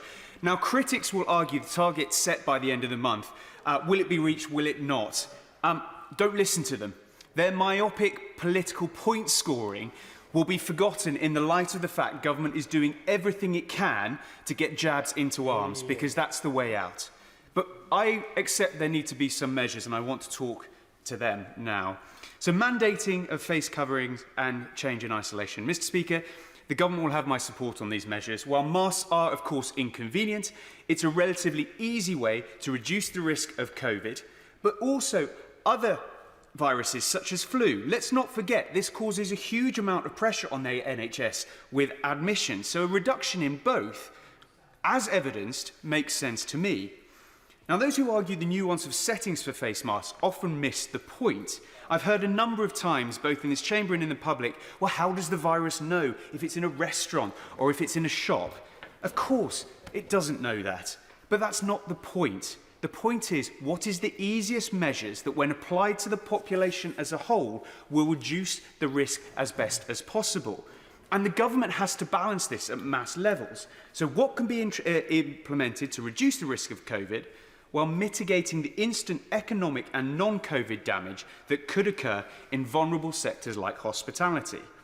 So a change in self-isolation speaks to this. I think it's difficult, but a fair balance. Now, turning to mandatory vaccination for the NHS, Mr. Speaker, I spoke on the 13th of July this year to the House when we debated this, and I'm not going to rehash the entire argument. I urge people to look at my contribution if they want to see. But the argument still stands to me as it did then. It was put forward on the duty of care for those in positions of responsibility to the most vulnerable. That stands even more starkly today. One knowingly undertakes this commitment in their decision to pursue this career, and the precedent already exists. But while I am speaking on this topic, this must not be used for a slippery slope argument for mandatory COVID vaccination for the general population, and I was glad to hear the Health Secretary confirm that won't be the case, because I do not believe that this House, or indeed most of the UK population, would accept this. But on the topic of slippery slopes, this leads me on to the final regulation, that are lateral flow tests and the COVID pass exemptions to certain venues. I'm against vaccine passports.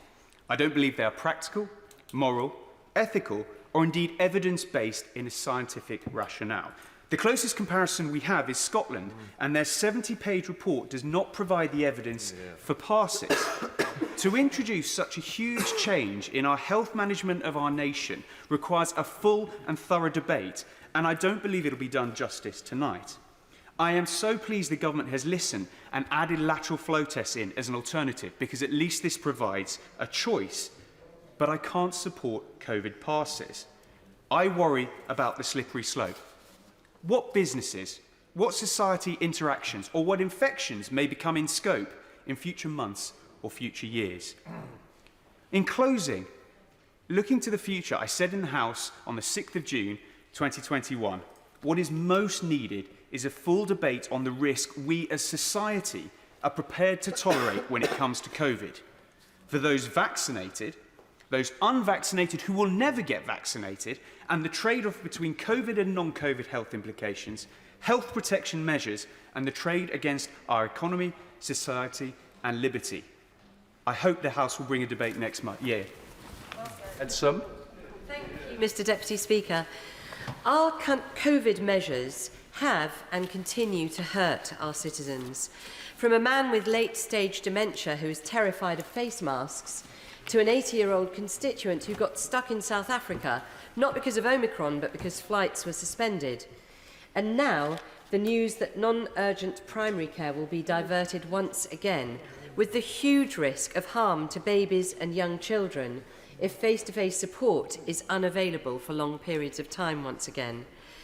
And the creeping regulation is so hard to keep up with, resulting in teachers cancelling school plays, businesses stopping events, and families staying away from happy occasions because they're afraid of breaking a rule they didn't know about. Surely, the campaign against COVID should now focus on two key fronts: more boosters and more education.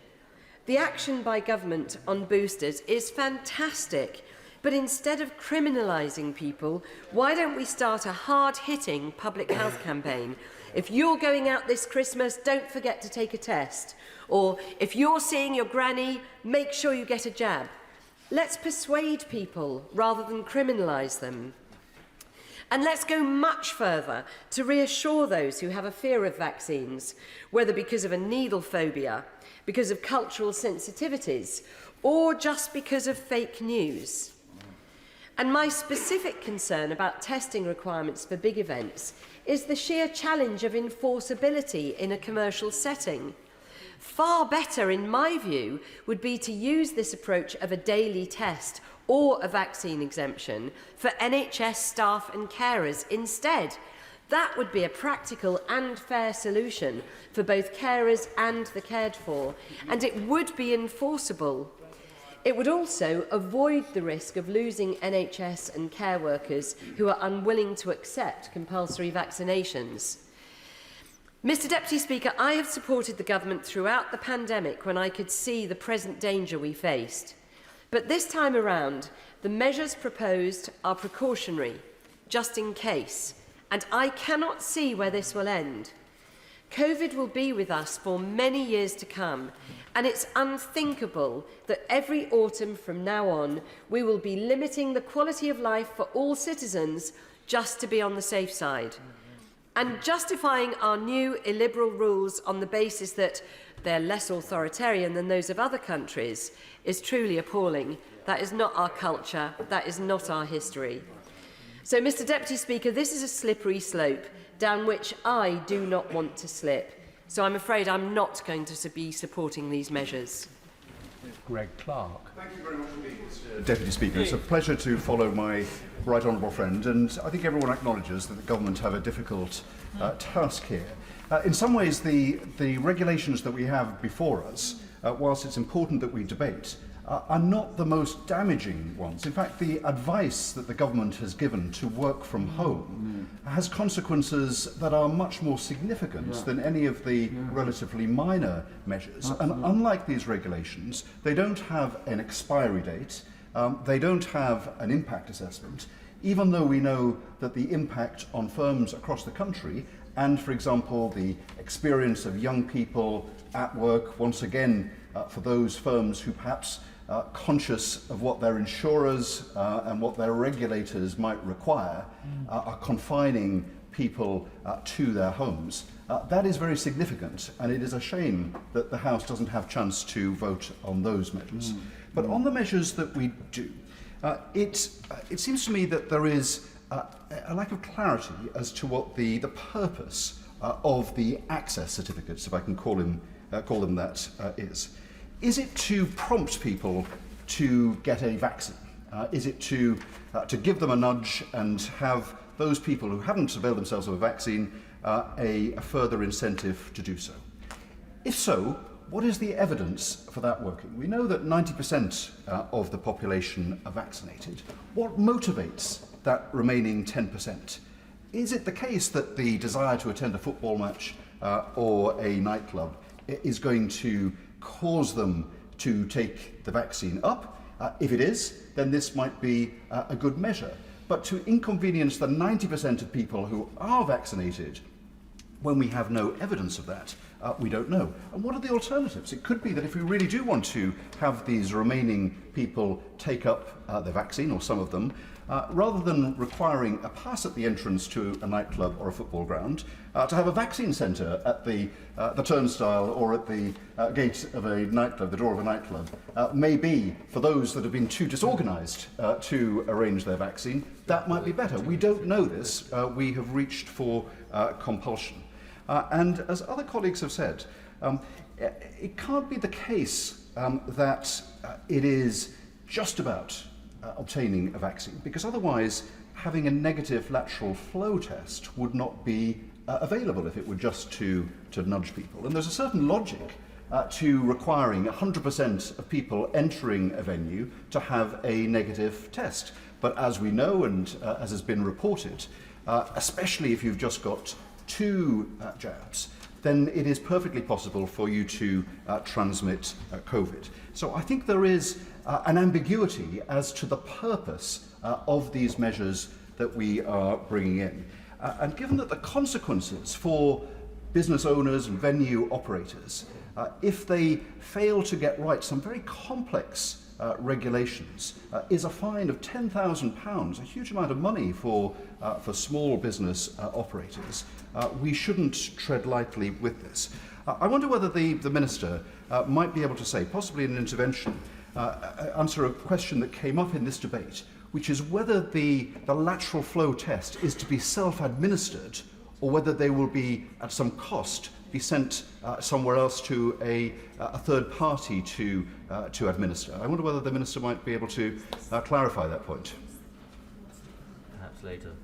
Perhaps he'll do it in his wind-up. Mr Deputy Speaker, it is clear that whatever the difficulties, I think there are flaws in this approach that I hope the Minister will be able to provide some reassurance on when he winds up.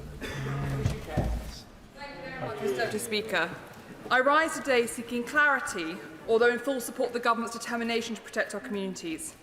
I support, like most of us, evidence-based policy making, and in the absence of data, precautions, not restrictions. Now, I'll be voting with the government today on precautions, face masks. It's about personal responsibility and a small step we can take to protect our communities. The NHS mandate, we need to keep our health force safe and not put those who are most vulnerable, who they care for, at risk. Testing over 10-day isolation, absolutely, testing is the most important thing we can do. I support that. Boosters, absolutely, we need to get everyone boosted. But vaccine passports is where I find difficulty, and they come in three main areas. The first, there is no evidence that passports reduce transmission. France, Scotland, yes, we've seen some increase in the uptake of the vaccine, but we've seen no reduction in transmission as a result. Secondly, we're saying at the moment that 2 jabs are not enough. Well, then if you need a booster, and that's so important, why is a vaccine passport based on 2 jabs? There is a contradiction there. And I do not believe that these COVID passports will prevent lockdown. And I question the mechanics of them, like my colleague who just spoke. A negative test, you are self-declaring you've had a negative test. You are self-asking for someone to give you that declaration with no evidence that you've had a negative test, and then somehow there's meant to be some kind of uploaded capacity. The bureaucratic mechanics required for passports to work are not there. The bureaucratic mechanisms required for negative tests are not there. They will come at great cost to us, and I do not believe that we have the capacity to deliver the negative test aspect of the passport regime. Secondly, modelling of the severity of Omicron. DSTL has not even reported yet. So how can we be asked to decide on these measures today without the data? In South Africa, we're not seeing the experienced death spikes, the expected death spikes.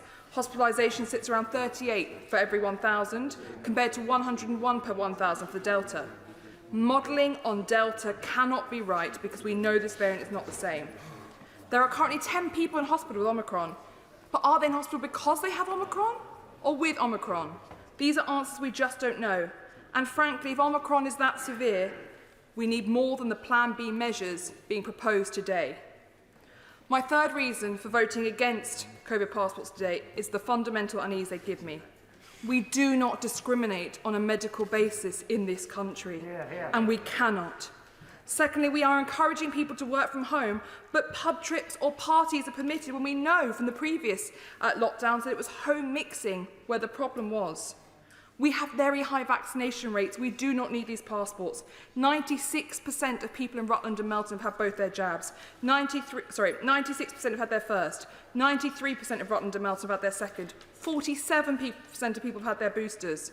They deserve to be thanked and recognised, and my constituents do not deserve to have passports put upon them when they are taking up the vaccine like this. And on this point, I'd just like to thank those amazing vaccinators across Rutland and Melton, particularly the Melton Lions and the Rutland Lions.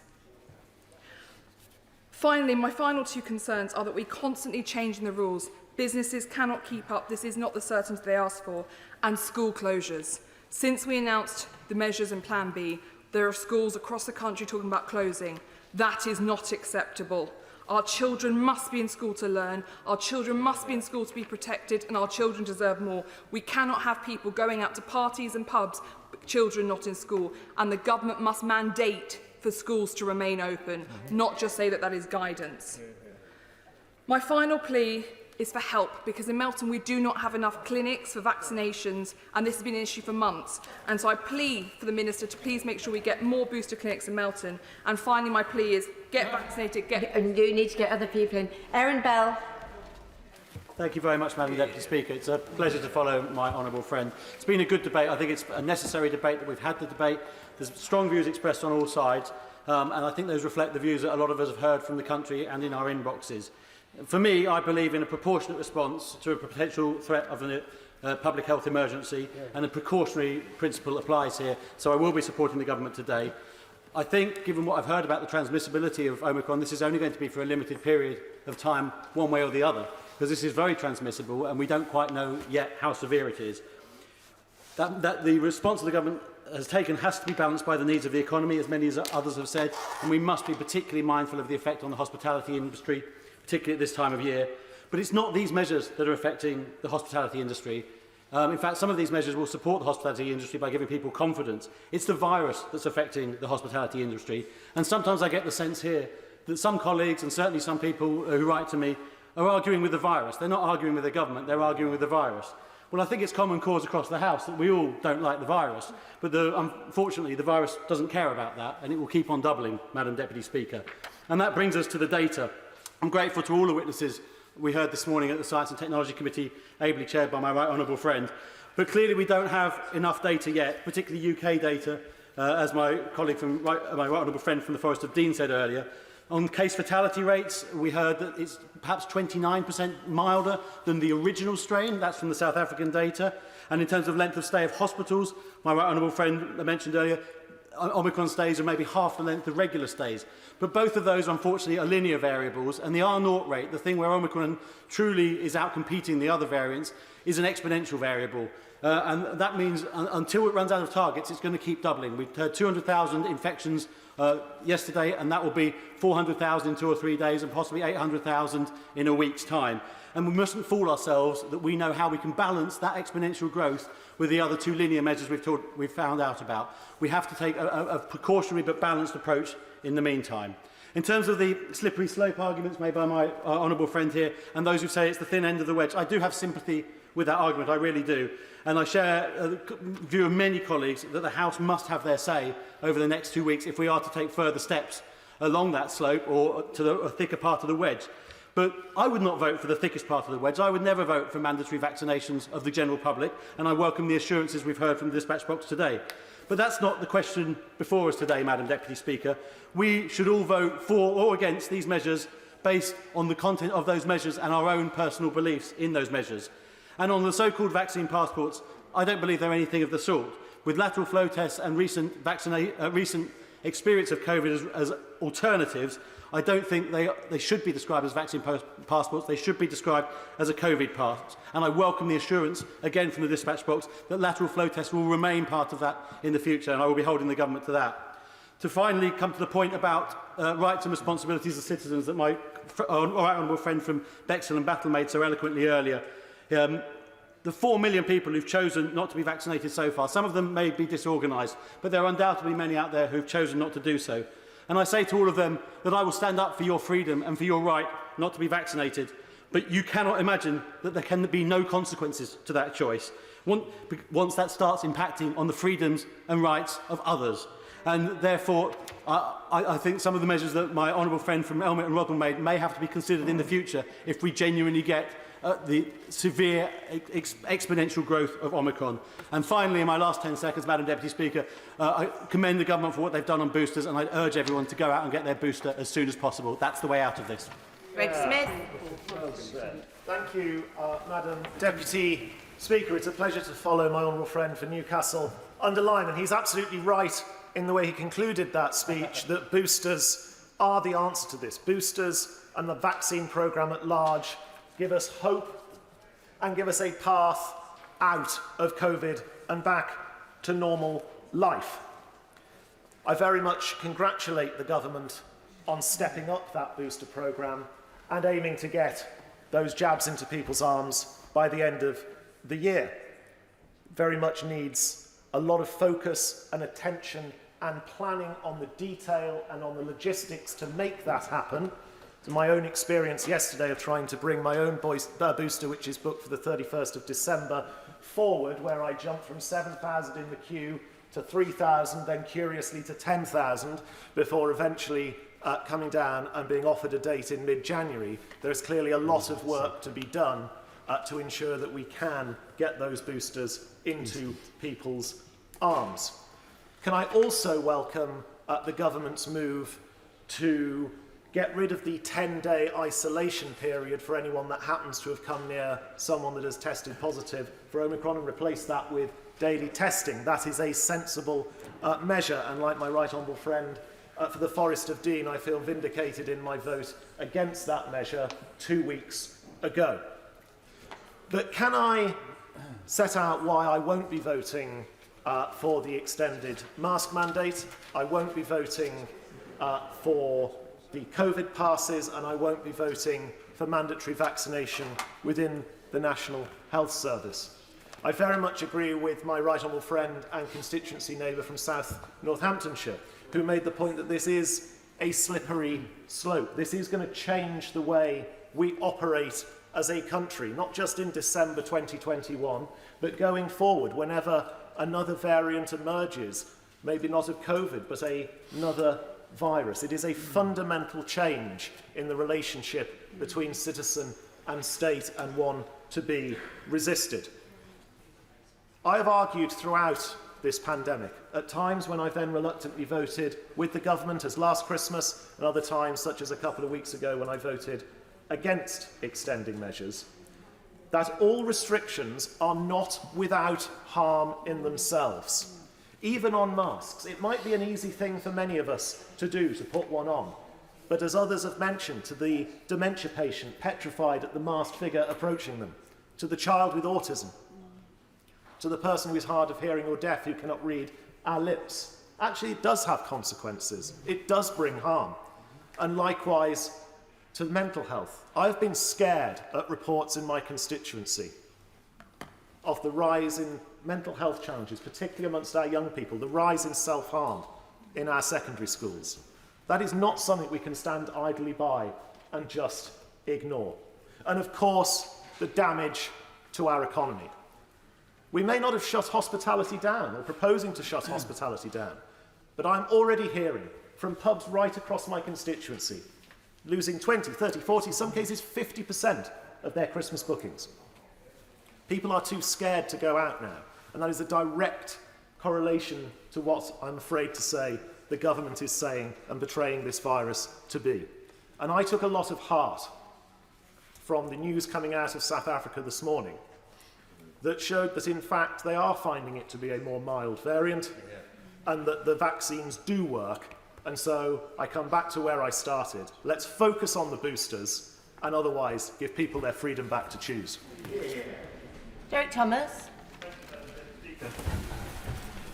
Madam Deputy Speaker, I want to believe that these new restrictions are motivated by the care and compassion that scientists and senior government ministers have for British public and support the NHS. I heard the Secretary of State say these measures keep people safe and protect our liberties. However, I'm worried because the same care and compassion and support of the NHS does not seem to extend to other severe difficulties our constituents face, largely because of the actions of government to impose restrictions to fight COVID. I'd like to set out how these individuals are not safe and how their lives have been curtailed. For example, for cancer diagnosis and care, we are throwing everything we have at COVID and the booster programme. How many more cancer patients will miss their diagnosis and treatment and lose their lives because we told them to protect the NHS? Surely now is the time to reopen our Nightingale hospitals, to deal with Omicron and protect the NHS, to care for our constituents who have had severe life-changing or life-limiting illnesses. For learning disabilities, who's checking on the impact of these measures and the wider context of COVID on people who have learning disabilities? When will we wake up to realise that these people are effectively locked up, safe from COVID, but living a miserable existence without their usual social network and normal activity? Scared witless is the expression the member for the Forest of Dean used, and he's absolutely right. And what about mental health and anxiety, as has just been said? Why do we feel that our robust response to COVID justifies yet again plunging or maintaining massive numbers of people in anxiety and mental health? And school disruption. How is it that for years we have made missing school an offence, but we have quite literally deprived children from a structured learning environment? Already with this renewed enthusiasm by government and the opposition, we see schools closing early and our children and families' lives disrupted. I accept that the measures we are asked to vote on today do not in themselves trigger these problems. However, the briefings and the fear that is encouraged to justify these measures does not acknowledge the very real and horrible lived experience for people in each of our constituencies. We seem to have a health department that is consumed with COVID and has seemingly abandoned all other responsibilities such as mental health, cancer, diabetes, social care, loneliness and isolation. A health department that is prepared to sack staff in the NHS who care for these very patients. I doubt that this new variant is the last. Are we to expect this level of reaction with every COVID threat indefinitely? If not, maybe now is the time to change our approach and have a fresh conversation about how we want to combat pandemics such as COVID across the British Isles in 22 and beyond. And on that note, Madam Deputy Speaker, I'll be voting in support of the booster jabs and in support of the testing, but against the other measures proposed today.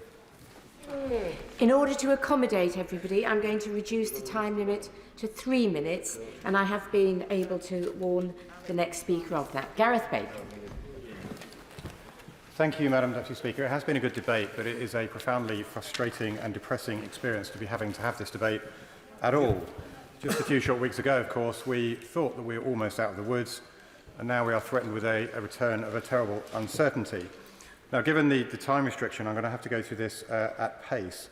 In terms of the proposals before us, the extension of face coverings, we've been there before. I don't like face coverings, but as a precautionary measure, while we find out more about this new strain of the virus, I can see the argument for them, so I will not oppose them. On mandatory vaccination for care workers, for NHS workers rather, this has been debated before, and it's about a duty of care owed to the vulnerable people in the care of the NHS. It's an extension of an existing principle. Practicing doctors have told me they are already required to be inoculated against chickenpox, rubella, measles, and hepatitis B. There are also exemptions in this particular statutory instrument for people who work in the NHS but have no face-to-face contact with patients. So again, I will be supporting this measure. On self-isolation, I think it's self-explanatory why that is a proportionate response, and I will again support it. Now, on the case of entry to venues and events, for me this is the real elephant in the room, and this is the one that gave me most pause for thought. Now, we already have to show our vaccine status when we travel overseas, but that is our choice. And it is marginally inconvenient, but with appropriate prior preparation, it's not any more than that. However, the application of that approach to moving around domestically is an altogether different thing. As originally conceived, when Plan B was drafted, it would seem to be a requirement that you would have to show your vaccine status to get into anything, whether it be a bar, a restaurant, a cafe, or whatever. Very much indeed as what exists in mainland Europe at the moment. That, for me, would have been a step too far, and I would not have supported it. But the government have made, I think, a major concession. Not only have they changed the venues and limited the number of venues you would have to use it to access, they've also allowed the provision of a lateral flow test instead. That avoids the deeply divisive nature of having to show your vaccine status. And on that basis, I feel that I will be able to support that. Now, the government measures will not be allowed to be simply rolled over interminably. If the government wants to extend them, they will have to bring it back to this House in January for approval. And that is something else that I do approve of. Madam Deputy Speaker, we don't yet know the severity of the Omicron variant, but we do know that it is spreading rapidly. These measures won't stop Omicron from spreading, but they're not designed to. They are designed to slow that spread. The government needs to use this time, Madam Deputy Speaker, to obtain solid data, deepen our understanding on the risks posed by Omicron, and in the meantime, Madam Deputy Speaker, I will support these measures and encourage everybody to get their booster. The heart of these regulations is all about slowing transmission and about reducing demand on our limited NHS capacity. So there are two ends to this telescope. It is firstly about prevention, making sure people don't get COVID, and secondly, to make sure the capacity is there, if they do get COVID, to cure not just them, but people, other patients who have non-COVID related illnesses. Now, these regulations, Madam Deputy Speaker, are very focused on the prevention end of this telescope. Clearly, vaccination uptake is crucial, and the government is to be commended.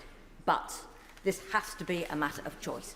Given time, others' contributions, the point has been well explained already.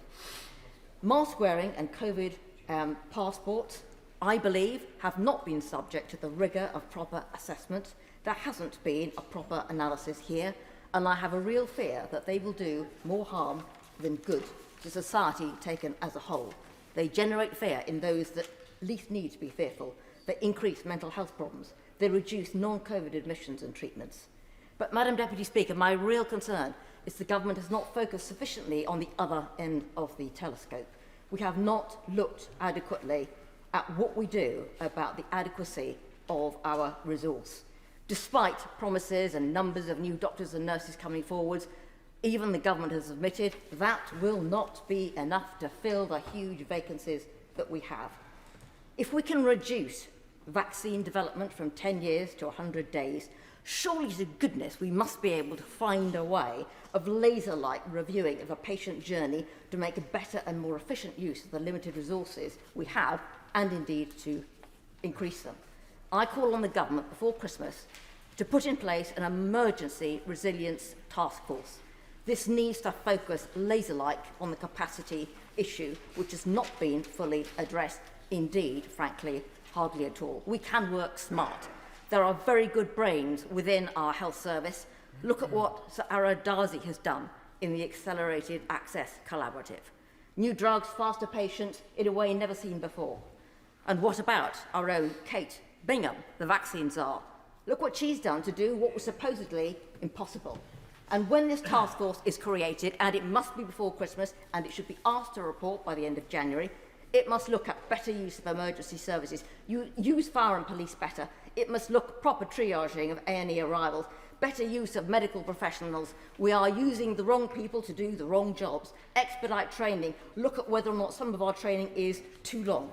And use the Nightingales and other resources to deal with non-COVID backlog and convalescing, dealing with the healthcare problem. And Madam Deputy Speaker, testing, if we can't have COVID passports, must be the right way forward in social care and health. We will get everybody in as long as there aren't people who don't take interventions, or if they do, they still stick to 3 minutes. Nick Fletcher. Madam Deputy Speaker, I want to speak directly to all the points raised very quickly. Firstly, being able to take a test instead of self-isolation, I think that's a positive move forward. And masks, nobody likes wearing them, but most people can see the benefits of them, so I'm okay with that. NHS frontline staff, after careful consideration, in my opinion, should have the vaccine. They have a duty to do no harm, and while we know the virus can still spread, the chances are reduced. Again, having spoken with local health professionals, there is some understandable concern from NHS employees who are pregnant. So I would ask that these members of staff are given the assurance they need from the Secretary of State and the Chief Medical Officer that this vaccine is safe at whatever stage they are at their pregnancy. With regards to the concern over many health professionals leaving the profession, I have been assured that this would not be the case, at least in Doncaster, as most of the frontline workers have seen the devastating effect of COVID and have gotten the vaccination. I know many colleagues on these benches are struggling with vaccine passports, and I do understand their concerns, but this is not a vaccine passport. It is COVID status certification. It allows negative lateral flow tests or proof of vaccination. It is only for venues that carry high risk, and I personally think it would be selfish for anyone not to take a test before going to a large event anyway. I know many people complain about long queues when boarding a plane, but who would want to get on a plane where there was no security? I feel this is the same. And it's not as though people who have not had the vaccine are just putting themselves at risk. The people who are not vaccinated and require hospitalisation when they become ill with COVID are blocking beds and causing huge backlogs on elective care. 2/3 of patients in DRI with COVID are unvaccinated, and that's just not fair on the person who has been waiting for that hip operation for 18 months or any other elective procedure. Preparing oneself for a major surgery only for it to be cancelled because another bed has been taken by someone who is unvaccinated is hugely frustrating. So I will be voting with the government today, but I ask that they don't take my vote for granted, and that if we see no real increase in hospitalisation, then this legislation does expire on the 26th of January, and that the government does not seek to extend it. The working from home, although not being voted on today, is only guidance, but it will cause much disruption to small retail, and so I hope the government will keep a close eye on that. And finally, I ask my constituents to understand that I am voting on these measures today, not because I have been whipped to do so, but after careful consideration and speaking to many local professionals, I believe this is the right thing to do. Anthony Manuel. Madam Deputy Speaker, and it's a pleasure to follow the honourable gentleman. I thank him for his reassurance that the whips haven't pushed him in that direction. Listen, I think the government has done an extraordinary job over the course of the last 2 years. I think it has been an extraordinary achievement to roll out the vaccinations as quickly as we have, and I think it is an extraordinary achievement that we have also been able to produce a booster programme in the way that we have. There is a remarkable book, if I may suggest, Madam Deputy Speaker, by Adam Grant called Think Again, and I think the title is perhaps quite apposite for the government right now, in which it talks about how we persuade people to take vaccinations and uptakes. And the two case studies it gives are Canada and Germany, in which we don't mandatorily require people to get vaccinated or push them in that direction, but we find ways in which we can persuade them. We would do well to follow the guidance that can be found in that book. I'm going to be voting against the masks in 1400, and I'm going to be supporting the self-isolation point on 1415. In relation to the masks, I'm afraid the legislation is shoddy. It's been ill thought through. As I said the other day, if we can sing with a colleague, eat with a colleague, drink with a colleague, but not have to go to work with them, and yet masks are reduced in those settings, it seems somewhat ill thought through. Government and legislation has a responsibility to be good and comprehensive. This is not what it's doing. When it comes to vaccine passports, I will not support them, as has already been said by countless colleagues in this House. There is little evidence to show that they work, and I'm sorry the SNP aren't here because the 70-page report produced by Nicola Sturgeon also adds to that point. And as was made earlier, the very important point about the lack of enforceability on it now that we have the lateral flow test because of this slightly dodgy deal that has been done with the opposition to get their support. The cause for abuse and obfuscation on that is far too great. And when it comes to mandatory vaccinations, I cannot and will not support. The problem I have with this is that the government has yet to release the data of how many people have left care homes since we introduced that policy.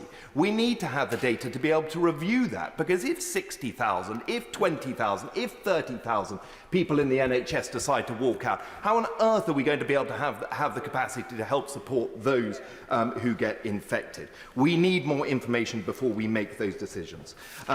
The last 2 weeks, the ghost of Christmas past has appeared, and he brings with him fear and uncertainty. We cannot continue to flip and flop and change tack, nor should we be cherry-picking information from South Africa to support the government's agenda. I appreciate the evidence coming out this morning shows that actually 2 Pfizer vaccinations do well and that actually it's a milder virus. But we cannot continue to terrify people. I am staggered by the government's approach over the last 2 weeks, in which we have used fear to persuade people. I believe that no government should ever use fear as a tool to try and persuade its citizens, and that is what's happened. Build up our resilience, Madam Deputy Speaker, and reduce our restrictions. Let's move quickly on. Richard Graham. Well, Madam Deputy Speaker, it's a pleasure to follow the member for Totnes, although I won't, alas, agree with every word that he has said. Let me start by celebrating some of the things that I think we can all agree on. The end of the red list for all 11 countries, the extension of the travel passes for all teenagers, and I think many of us can agree that we need to release from quarantine immediately those who are still in quarantine in our country, having come from those red countries. Now, today we vote on 4 specific measures, which amount to, firstly, a modest increase in mask wearing, which really can only be opposed by those who strongly oppose it on principle. We also have an end to the pingdemic self-isolation in favour of a lateral flow test, which surely everybody can agree is a step forward. Thirdly, we then vote on having mandatory vaccination for NHS workers, which the NHS itself supports. And lastly comes the issue for debate, which is, I would say, a modest requirement for a lateral flow test to go to venues with more than 500 indoors and 4,000 outdoors. In my constituency in Gloucester, that amounts to Gloucester Rugby, Gloucester Cathedral and the Attic nightclub. And I believe that all of those will be quite capable of administering things effectively. So what is it that the Libertarians, led by the eternal cavalier, the Right Honourable Member for New Forest West, most object to? And I believe, Madam Deputy Speaker, that they object in principle to new rules being introduced and struggle slightly with the specifics of what is wrong with the proposals brought forward this evening. For there is no vaccine passport, let us be clear. Nor is this Nazi Germany in any conceivable shape, nor is there scaremongering, for everybody accepts that the Omicron variant rate of infection is moving fast. And we cannot be sure how many with Omicron will need to be hospitalised.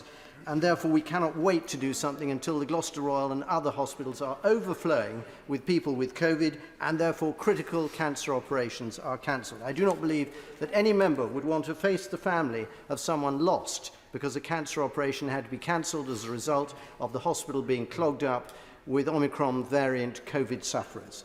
So, is everything perfect? No. I have 3 suggestions to the Minister and the departments involved this evening. Firstly, they need to reassure us on the provision of lateral flow tests. We must have them, otherwise people will not be able to get them and fulfil the requirements of these rules. Secondly, we need to look again at the wording on the advisory recommendation that people should work from home if you can. I believe this should be work from home if you wish. Thirdly, and most importantly, the impact assessment makes it clear that the central estimate is of 73,000 NHS workers out of 1.8 million not wanting to be vaccinated. Madam Deputy Speaker, we need to do more about that. Richard Drax. Speaker, let me start by sympathising with the Prime Minister and the front bench. These are not easy matters, and decisions to restrict our freedoms, I appreciate, are not taken lightly. However, I am an independent-minded backbencher, and I would not be doing my job if I did not question government policy and vote against it where I think it's wrong. I shall oppose the wearing of masks, vote for self-isolation, vote against vaccine passports in all but name, and against mandating inoculation for NHS workers when natural flow testing would retain much-needed staff. Speakers before me have asked whether these further laws will be effective. Whether they are or not is not as much an issue for me than how we as a nation want to live our lives. Do we want to fear more restrictions every time a new variant appears, and they will?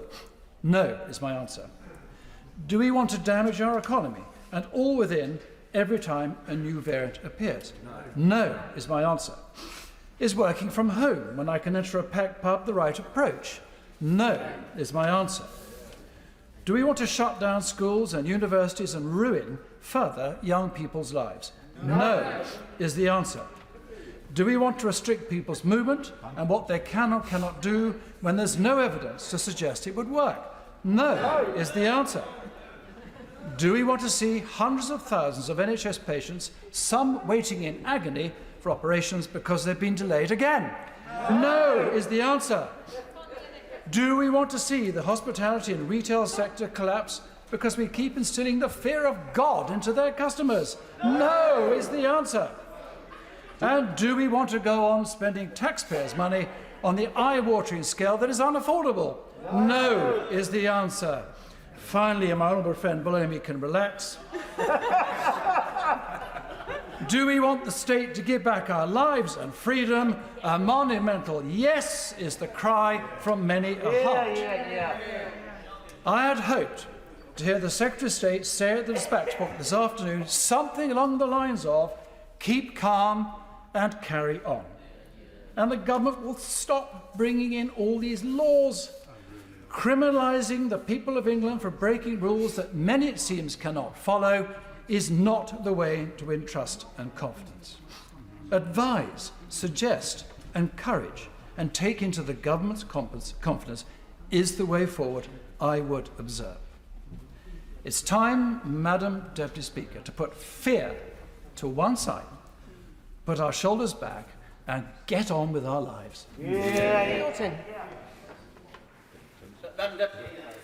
I've got to follow buttons, but I will try. Yesterday, I was asked in an interview, am I plotting to revolt? And indeed, I see my name on various lists of rebels today. Well, let me make it clear. I haven't been plotting, I'm not rebelling, and I'm certainly not revolting. What I am doing is, in 3 minutes, trying to scrutinise a really important piece of legislation affecting all of our constituents. A duty which the Labour Party seems to completely have abrogated in giving a blank cheque to the government here today, which is why there's only been single figures of them here for most of this debate. Now, what have we learnt during this pandemic? We've learnt that vaccines work. They are our best defence. We've also learnt that disproportionate measures have consequences. Closing schools has led to a tsunami of mental health implications for many of our children. We've also learned that when it's evidence light and there's a shortage of data, some of the actual outcomes predicted don't happen. We've learnt how brilliant the NHS is. but there have been consequences for non-COVID deaths as well. COVID isn't the only killer. But we've also learnt the difference between modelling and forecasts. Too often we've heard that models predict over 100,000 daily infections who are going to be back in September. In the turnout, it was nothing like it. Let's not confuse modelling for accurate forecasts and predictions. But we've also learnt of mission creep. And perhaps we saw that on Monday. We were learning on Sunday. We were learning to manage risk and realise that you cannot eliminate risk. Soon we're going to have pi, rho, sigma and tau. We cannot head for the hills with knee-jerk emergency measures every time a new variant comes along. So to scrutinise these regulations and be prepared to vote against certain measures is not ideological, it is to do our job.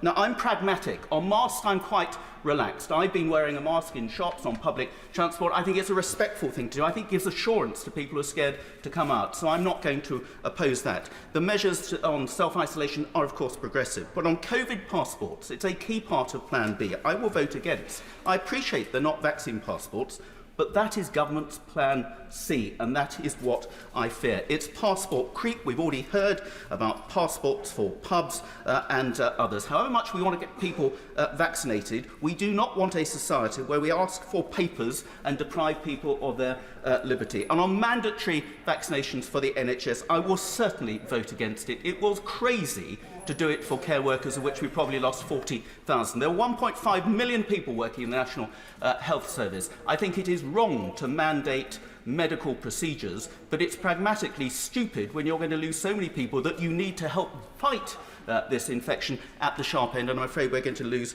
many more of this. We need to base our decisions on science, a holistic impact, and what's proportionate and fair, and these aren't. Kate. Madam Deputy Speaker, I think most people understood that vaccination was the route back to normality. And despite the fact that 95% of adults in the UK now have antibodies, and I accept that there may be some reduction in protection in antibodies, but there's certainly no evidence that there's any reduction in T-cell protection, despite that enormous antibody coverage, we're being asked to impose more restrictions on lives and livelihoods. Now, I've looked in detail at the London School of Hygiene and Tropical Medicine's modelling, and I think we need to be clear, these are models, as my honourable friend has just said, not forecasts or predictions, and they're based on some pretty major assumptions, such as Omicron has the same severity of disease as Delta, the length of hospital stay, etc. is the same. And these assumptions are becoming more and more out of date by the day. So there's no known benefit to the measures that we're trying to implement today, but there will be inevitable harms.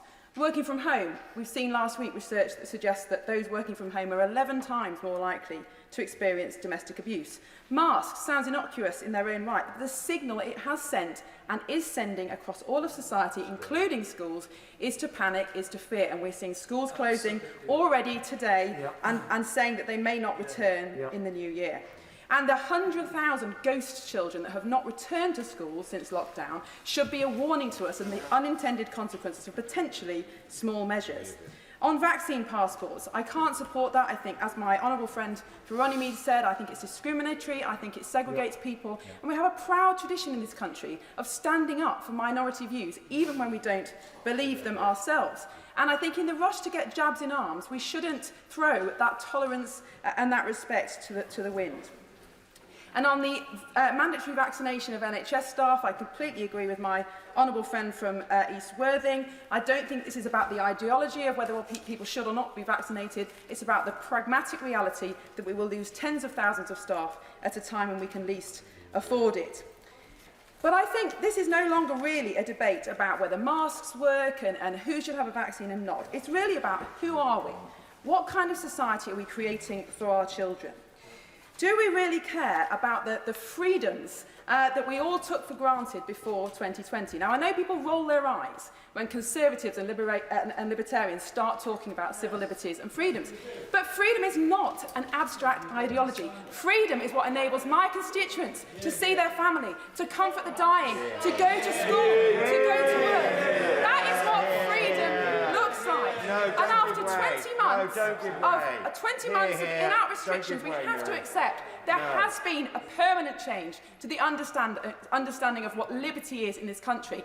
That's why I can't support these measures. And I urge the government, return to a society of freedom and responsibility. Our constituents deserve it, and they will rise to the challenge. Oh, thank you very much indeed, Madam Speaker. Sorry, I couldn't hear you over the appreciation of my honourable friend's speech. I strongly support getting vaccinated. I've had my jab 2 weeks ago, my booster jab, and I thank all islanders who are engaged in the vaccination process in my constituency, and I congratulate the government on a very ambitious booster programme. When it comes to the vote tonight, I will accept and trust what the government has to say on face masks, and I will do the same for the daily test, which seems infinitely more sensible than locking people down in hotels. I'm not supporting the passports, and I'm not supporting the mandatory jabs, and threatening the jobs of 73,000 NHS staff seems to be a very odd way of trying to support the NHS. There is a wider issue that I do want to raise with the front bench, and which has somewhat coloured my judgment, and I've heard nothing to reassure me on the following points. I'm fed up with dubious forecasts and ridiculous extrapolations, the kind of which many of us have talked about. Academics, I'm not quoting myself here, academics have talked about Imperial's forecast as being hysterical, inflated, consistently overconfident, lurid, flawed, spectacularly wrong. What has the government got to say about the incredibly questionable extrapolations that it's used? I'm tired of all the leaks. Omicron, it's been leaked, could kill 75,000. Well, it couldn't. It could do, but it may not. And all these doomsday forecasts leaked at critical moments erode public trust. Thirdly, we're told we have to follow the science. Of course we have to follow the science. But at the same time, that is a misleading statement, because science is shaped by A, your inputs, and B, your potential desired outcomes. For example, we've had 70 pages of evidence from Scotland on vaccine passports. No evidence to support their valued uptake. So why are we doing so? We're doing so because of the precautionary principle. That is not science. Next, there has been an absolute, one of the most disturbing things has been the absolute lack of context for the statistics used. Was this to increase knowledge or to increase fear? The honourable friend from New Forest West said that between 500 and 1,000 people die every day in the country. People die of flu all the time. But it's actually about putting this information in context. And I fear that too much of this, the result has been to scare people, especially the old and especially now the young as well, who are petrified of COVID and not taking account of other more genuine and potentially more damaging threats, like the appalling impact that it's had on education. And so I am going to vote against the government on 2 of these issues tonight, but my decision to do so has somewhat been coloured by the last 18 months of policy, and I think we need to improve on that. Thank you. Maria Miller. Madam Deputy Speaker, the health of the nation has united this House over the last 22 months. But what we know now about the impact of COVID on the health of the nation has changed, and I think that's created the debate that we've had tonight.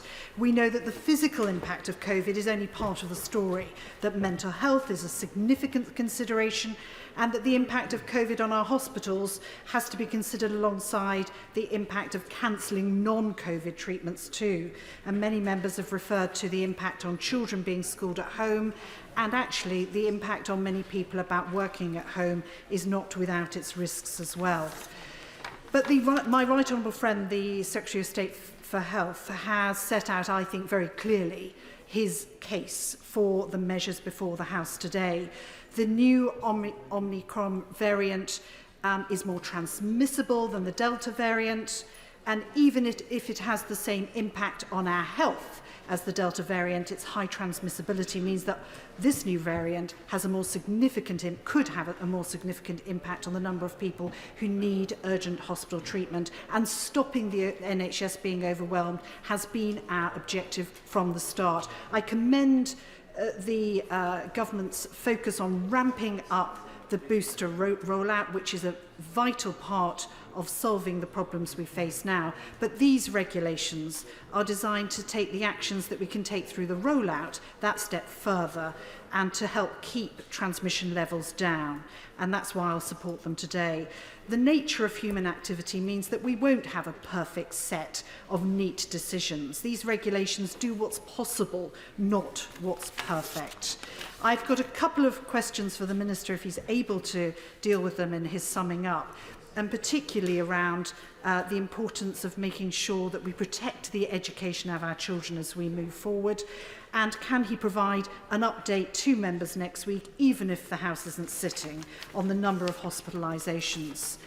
We can't eliminate the risk of COVID-19, but these are a set of time-limited measures to help reduce the risks that our communities face. If our NHS is overwhelmed, it not only risks COVID patients, but anyone who needs emergency care through the winter months. We have to act with caution, and that's why I will support these measures today in totality. And I commend the government for putting the safety of the people we represent first, and I commend them for taking that approach. Shadow Minister Andrew Quinn.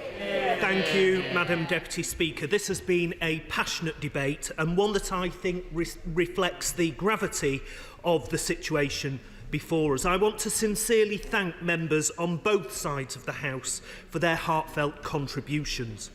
Since the start of the pandemic, Labour have been crystal clear. We will not play party politics with people's lives, especially when it comes to something as grave as COVID-19. These precautionary measures have been recommended by the Chief Medical Officer, the Chief Scientific Advisors, and are based on scientific evidence. They are proportionate, they are necessary, and they will give us time to get people boosted and better understand the Omicron variant.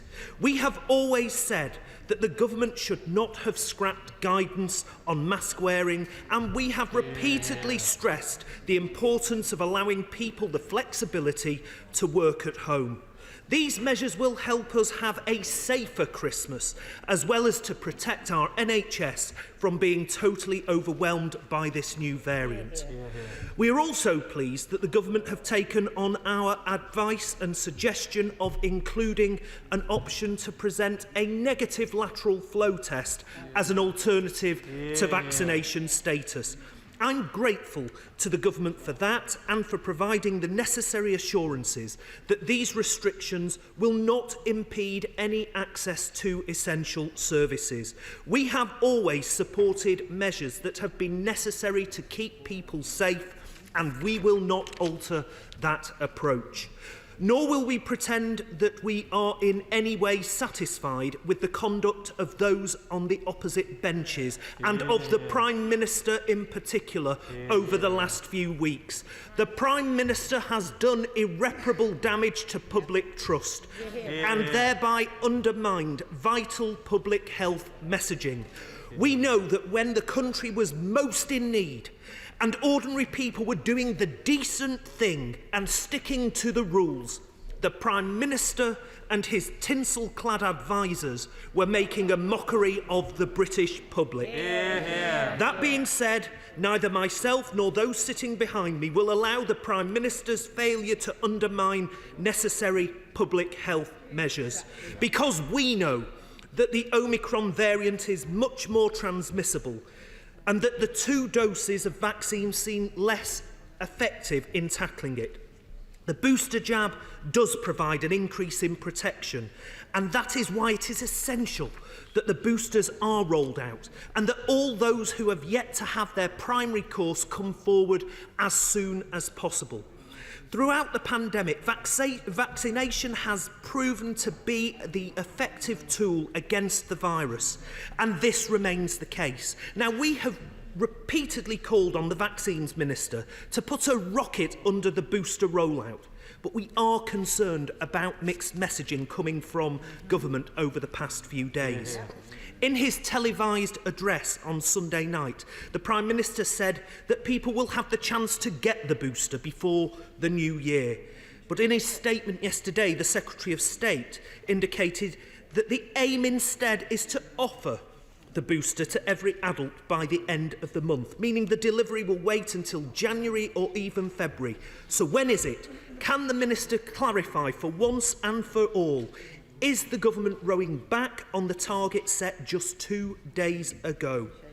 Now, we are concerned about the shambolic lack of tests available for people across the country. How do we expect fully vaccinated contacts of cases to take daily tests if they can't get hold of any? And what's more, the regulations requiring vaccination status or a negative lateral flow test for entry to certain venues come into force tomorrow. If people are unable to get a lateral flow test, then we have a big problem, and I hope the Minister will address this. On vaccinations for NHS staff, it is our position that we want everyone working in the NHS to take up the vaccine. The vaccine is safe and effective, and we should focus on driving up vaccination rates through persuasion, education and support. Vaccination not only protects vulnerable patients, but it will protect staff from severe disease. The government must urgently meet with the Royal Colleges, the NHS providers and the unions to agree a framework of how any changes agreed tonight will be rolled out. Finally, Madam Deputy Speaker, I wanted to just highlight where the government are still falling short in the hope that the Minister will take these points on board before it's too late. Firstly, can the government confirm that we will not waste the Christmas holidays and ensure that all children who are eligible to be offered a vaccination before the end of this month will have one? Furthermore, can the Minister advise why it is more than 19 months since SAGE first highlighted the crucial role of good ventilation, the government is still failing to act on their advice? And secondly, on sick pay. With these measures being laid before this House, the government should reconsider its position on sick pay provision. Nobody should have to choose between feeding their family and doing the right thing and isolating. To conclude, Madam Deputy Speaker, I appreciate that no government ever wants to bring in measures like this, and I fully appreciate the frustration of members across the House and from people across our country. That we are here again, being forced to change our way of life to fight this virus. But I'm afraid that the alternative is far more serious. If we do not take the steps to protect the NHS, it will face a wave of infections that will likely overwhelm it. Labour opposes this Prime Minister and it opposes this Conservative government. But we will support them for these measures because we support our NHS, we support the science, and when we are faced with a crisis, Labour will always put people and the health of the nation above party politics. Cabinet Office, Stephen Barclay. Madam Deputy Speaker, throughout today's debate we've heard the sincere and heartfelt views of honourable and right honourable members from across the House. I recognise the strength of feeling and will turn to each of the statutory instruments for consideration before the House. But before doing so, can I recognise the constructive approach taken by the opposition front bench. We are learning more about the Omicron variant each day, but we already know that no variant of COVID-19 has spread this quickly, and it will become the dominant variant in London in the next 36 hours, and soon across the UK as a whole.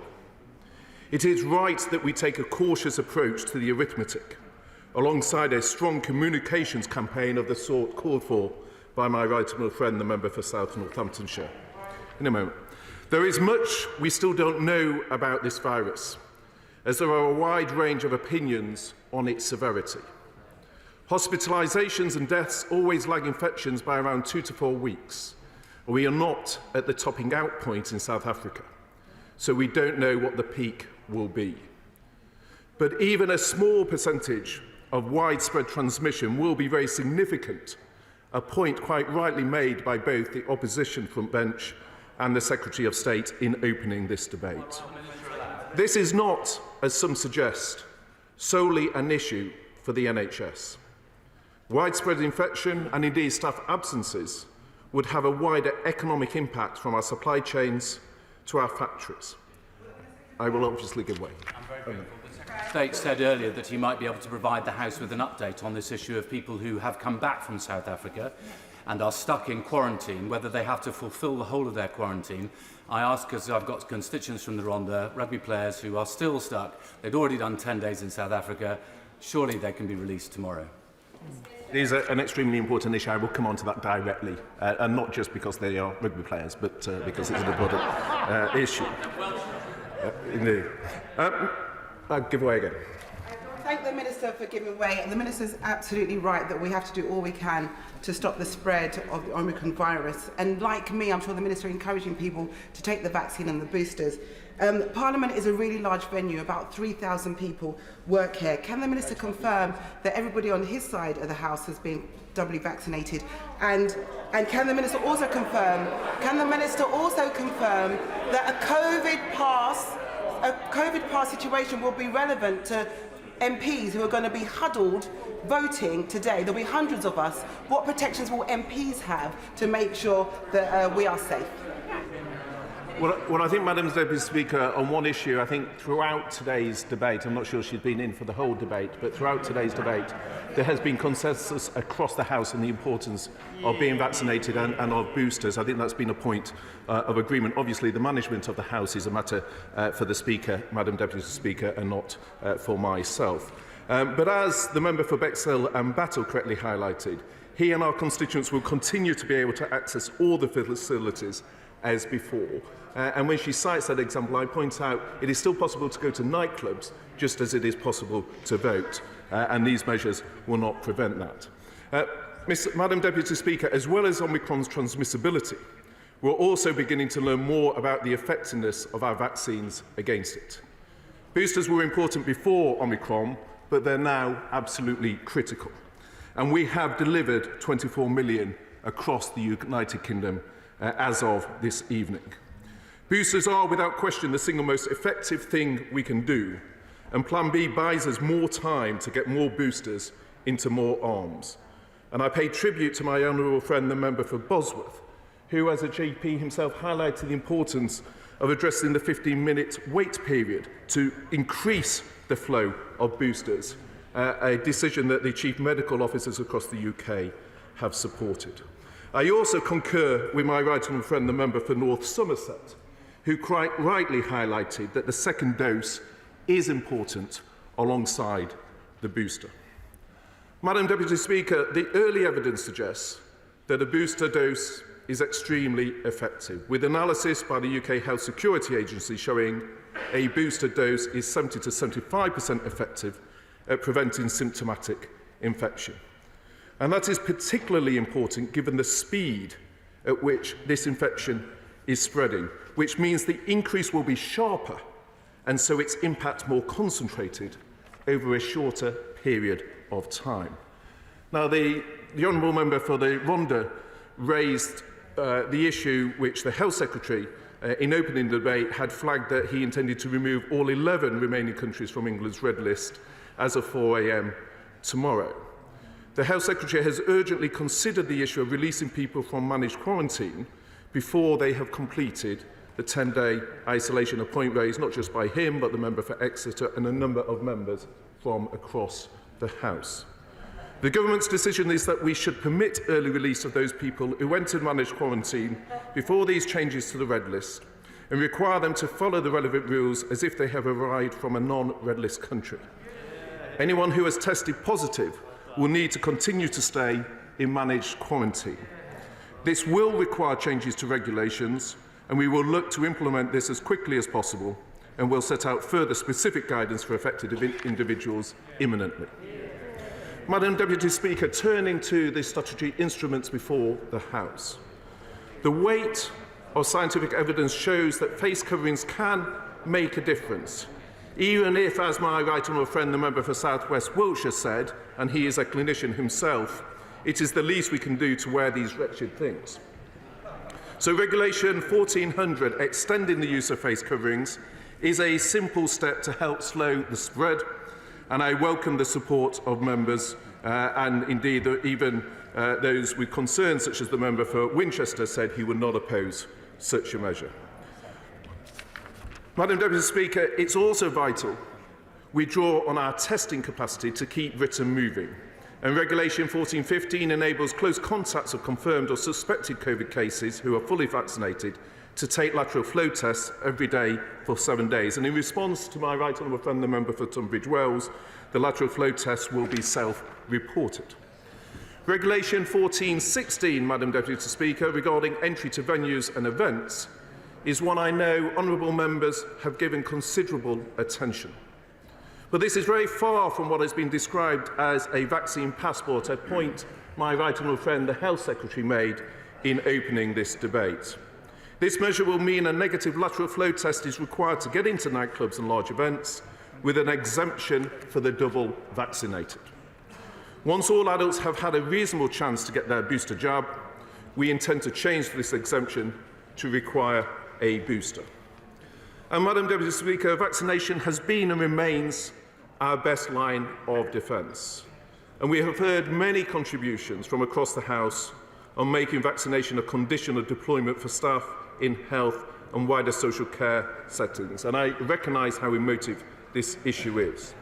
Whether it's our care homes, our hospitals or other health settings, everyone working in health and social care is there to avoid preventable harm to the people they care for. And as the Chief Medical Officer has rightly said, people who are looking after other people who are vulnerable do have a professional responsibility to get vaccinated, a point, again, another clinician, the members of Suffolk Central and North Ipswich made.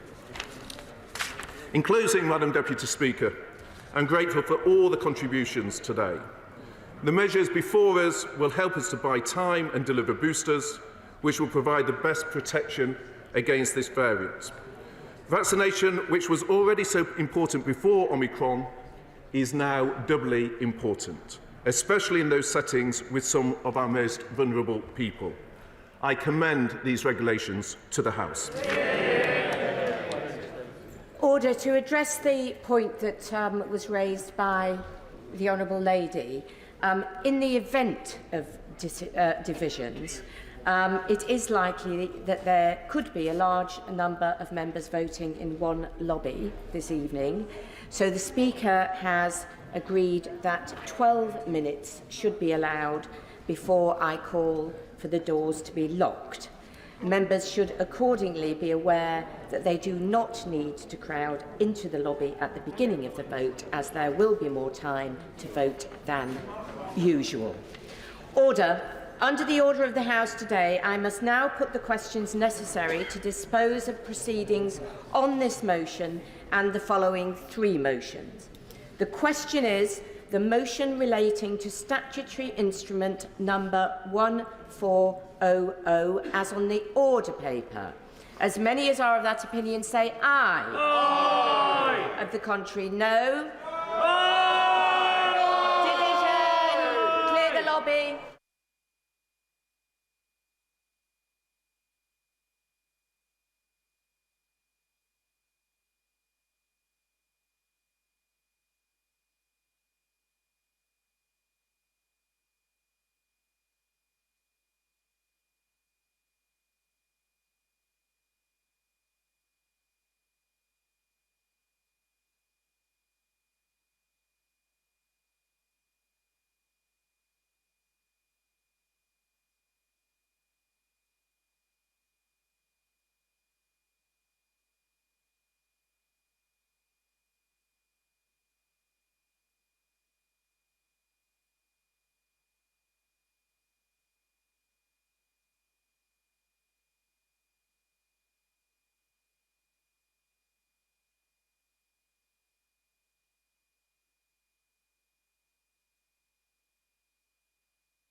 Question is the motion relating to SI number 1400 as on the order paper. As many as are of that opinion say aye. Aye. Of the contrary, no. Tellers for the ayes, Michael Tomlinson and Steve Double. Tellers for the noes, Philip Hollowbone and Jackie Doyle-Price.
Doors.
Order. Order. The ayes to the right, 441. The noes to the left, 41.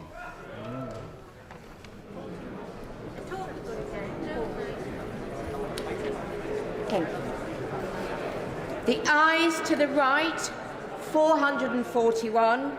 The noes to the left, 41. So the ayes have it. The ayes have it. Unlock.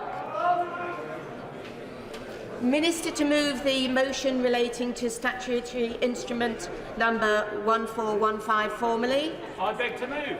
The question is the motion relating to statutory instrument number 1415 as on the order paper.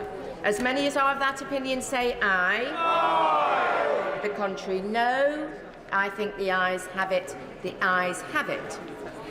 Minister to move the motion relating to SI number 1416 formally. I beg to move. The question is the motion relating to statutory instrument number 1416 as on the order paper. As many as are of that opinion say aye. Aye. Of the contrary no. Aye. Division, clear the lobby.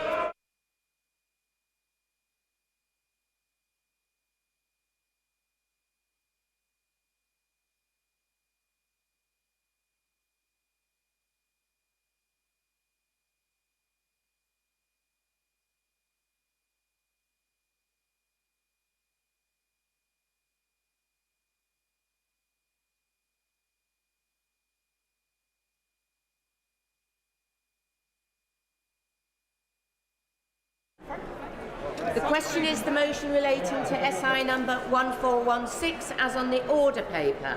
As many as are of that opinion say aye. Aye. The contrary no. Tellers for the ayes Michael Tomlinson and Steve Double. Tellers for the noes Philip Holloway and Jackie Doyle-Price.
The doors.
Order. Order. The ayes to the right, 369. The noes to the left, 126. Wow.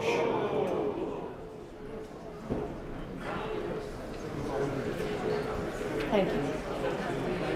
The ayes to the right, 369.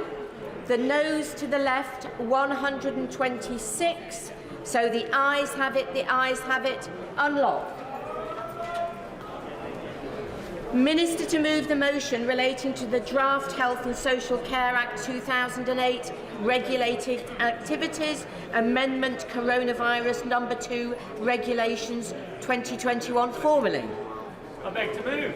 The question is as on the order paper. As many as are of that opinion say aye. Aye. The contrary no. Division, clear the lobby.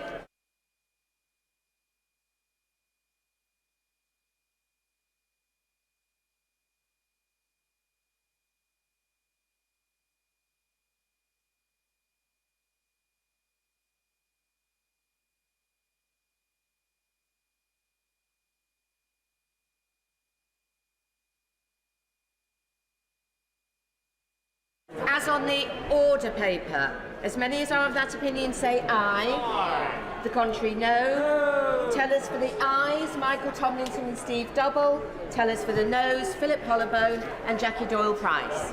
Yeah.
Order. Order. The ayes to the right, 385. The noes to the left, 100.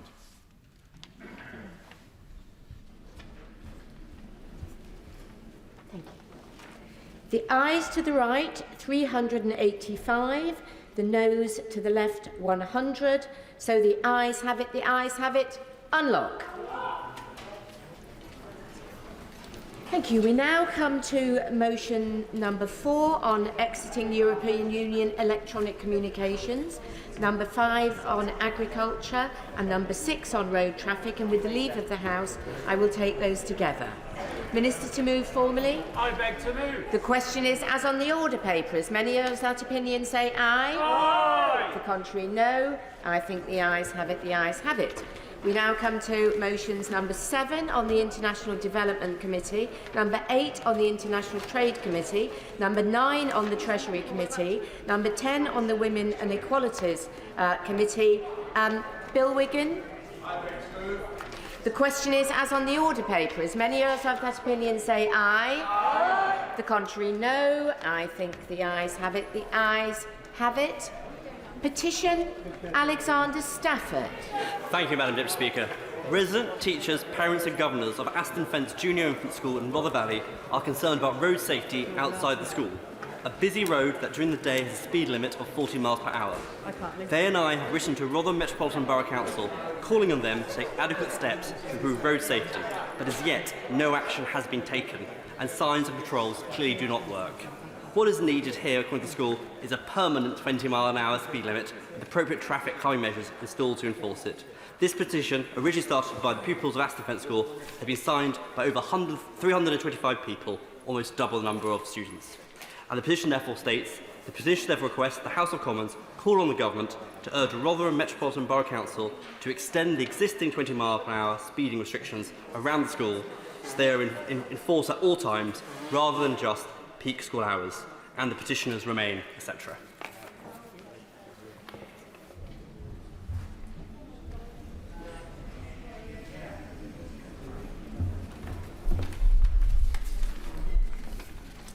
Petition, Aston Fence School speed limit extension.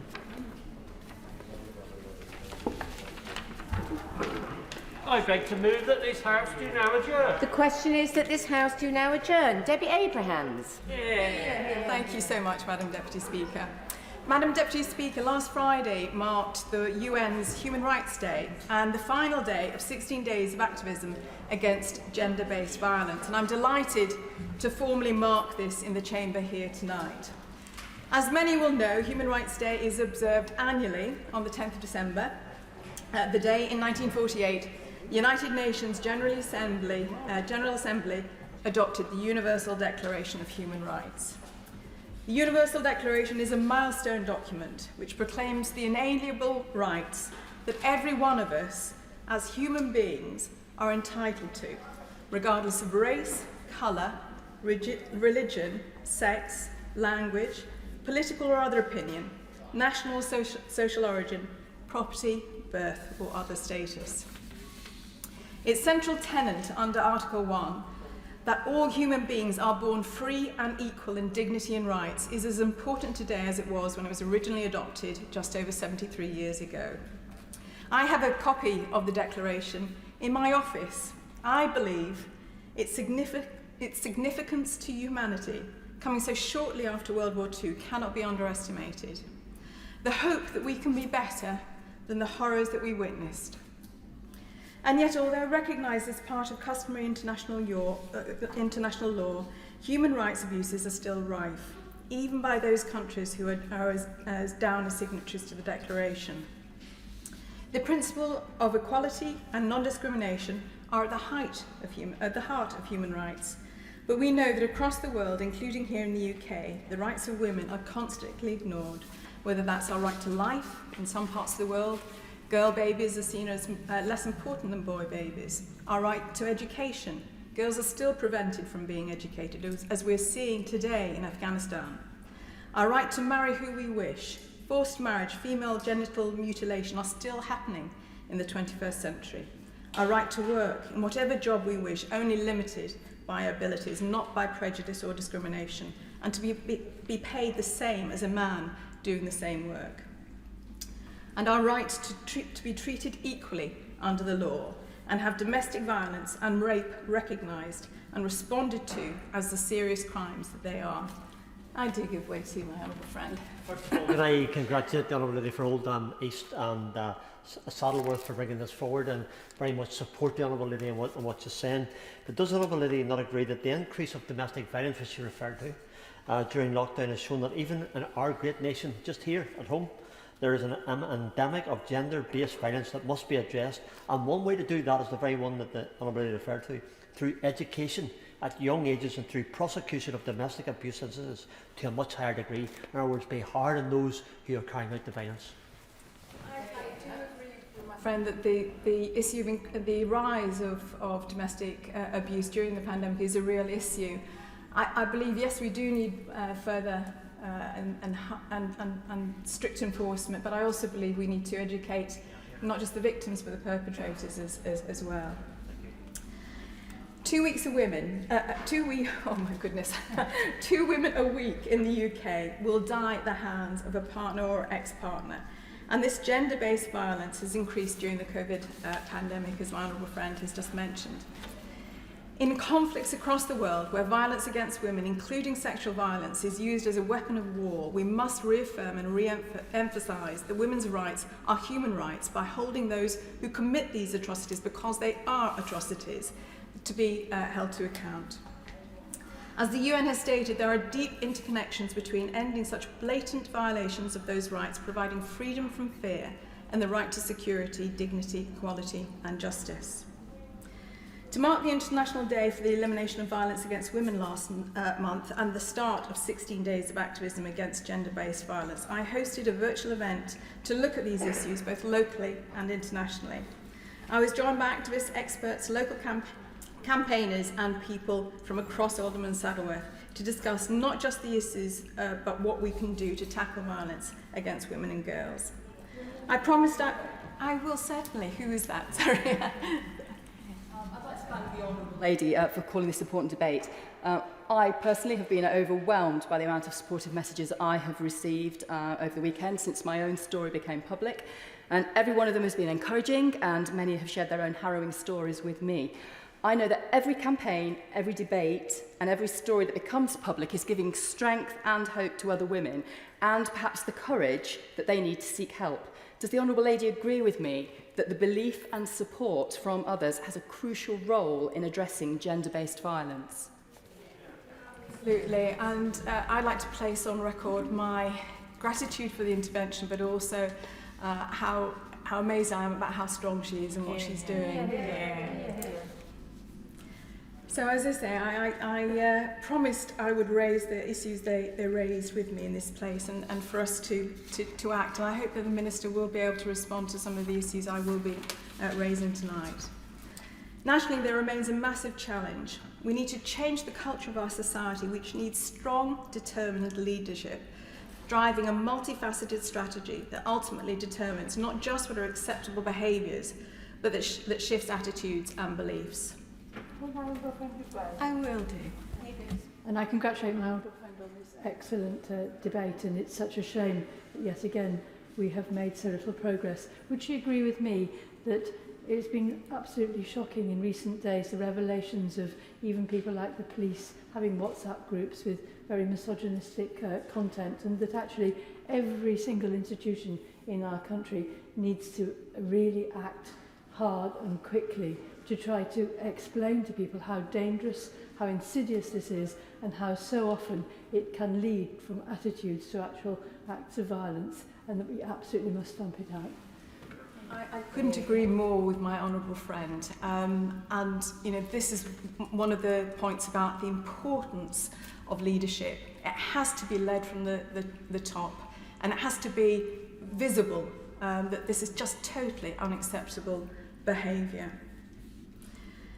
So women should be paid, as I've mentioned before, the same as men if they do the same or equivalent jobs. They should also be protected under the law from misogynistic hate speech, online and offline, in the same way other groups with protected characteristics are.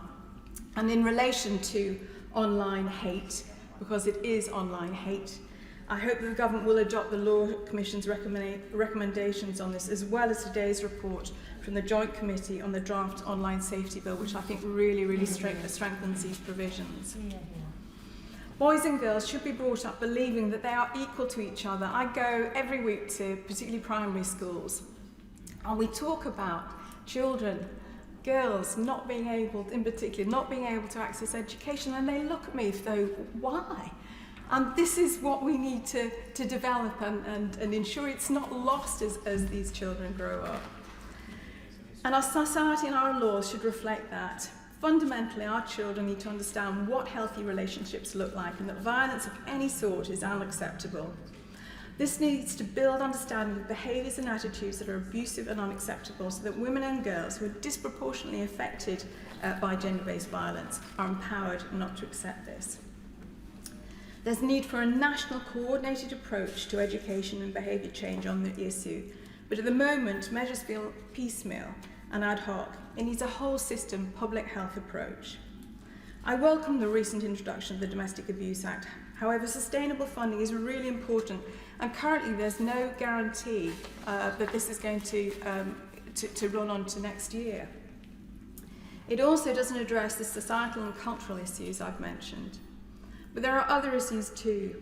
The duties under the Act are restricted to support accommodation-based services rather than thinking about the support offer as a whole, including community-based services. Voluntary sector organisations have consistently said the scope of the duty is too narrow. Strengthening the accommodation support offer is really valuable, but there's also a need to better support victims and their children in remaining safely in their own home, including, for example, practical sanctuary measures.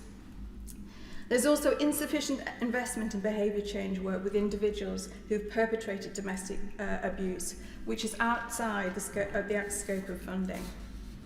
Better support for children is also important. The pandemic has placed greater pressures on services, and a Safe Lives survey of frontline domestic abuse services found that 42% said that they were not able to effectively support child victims of domestic abuse at this time. If we think of that in the context of little Arthur, it really is worrying. Support for victims with no recourse to public funds remains an issue and can be a barrier for victims in escaping abuse. The domestic violence destitution concession allows victims to access financial support for 3 months while they make an application for indefinite leave to remain under the domestic violence rule. But this option is only available for those who have come to the UK on a spousal visa and not, for example, on student visas. And local authorities, of course, bear the cost in the interim period before the DVDC is agreed by the Home Office. In addition, a recurrent issue for services is around victims of domestic abuse with complex needs, including mental health issues or substance misuse issues. In some cases, their vulnerabilities and difficulties in leaving an abusive relationship may also leave them at risk of having their children removed. These victims have often experienced adverse childhood experiences themselves, which gives them a legacy of trauma. In such cases, victims may often have poor engagement with support services, but because they are often determined as having capacity to make their own decisions, not accepting help to leave an abusive relationship can be treated as informed choice, rather than recognising the impact of traumatic experiences on their ability to safeguard themselves. Developing the support offer for victims with complex needs is a key gap, and again, I'd be very grateful to the Minister for her views on that. The Care Act doesn't accommodate this. In Oldham, Keep Our Girls Safe, a local charity, works with children and young people, supporting them to learn about unhealthy relationships, child sexual exploitation, grooming and other risks. I've seen their inspirational work and how they empower these young people, giving them confidence, helping them to improve their self-esteem and inspiring them to make positive life choices. It's just celebrated its 10-year anniversary, and COGS was set up to address the gaps in the statutory services that weren't available to young people, particularly around prevention and early intervention. COGS works with young people in familiar environments such as schools and youth centres, so it makes it more accessible. And over the pandemic, their work still carried on work with young people. The chief executive of that group attended the virtual event that I had, and I just want to pay tribute to her because one of her friends had died a few weeks before, and she came to the event.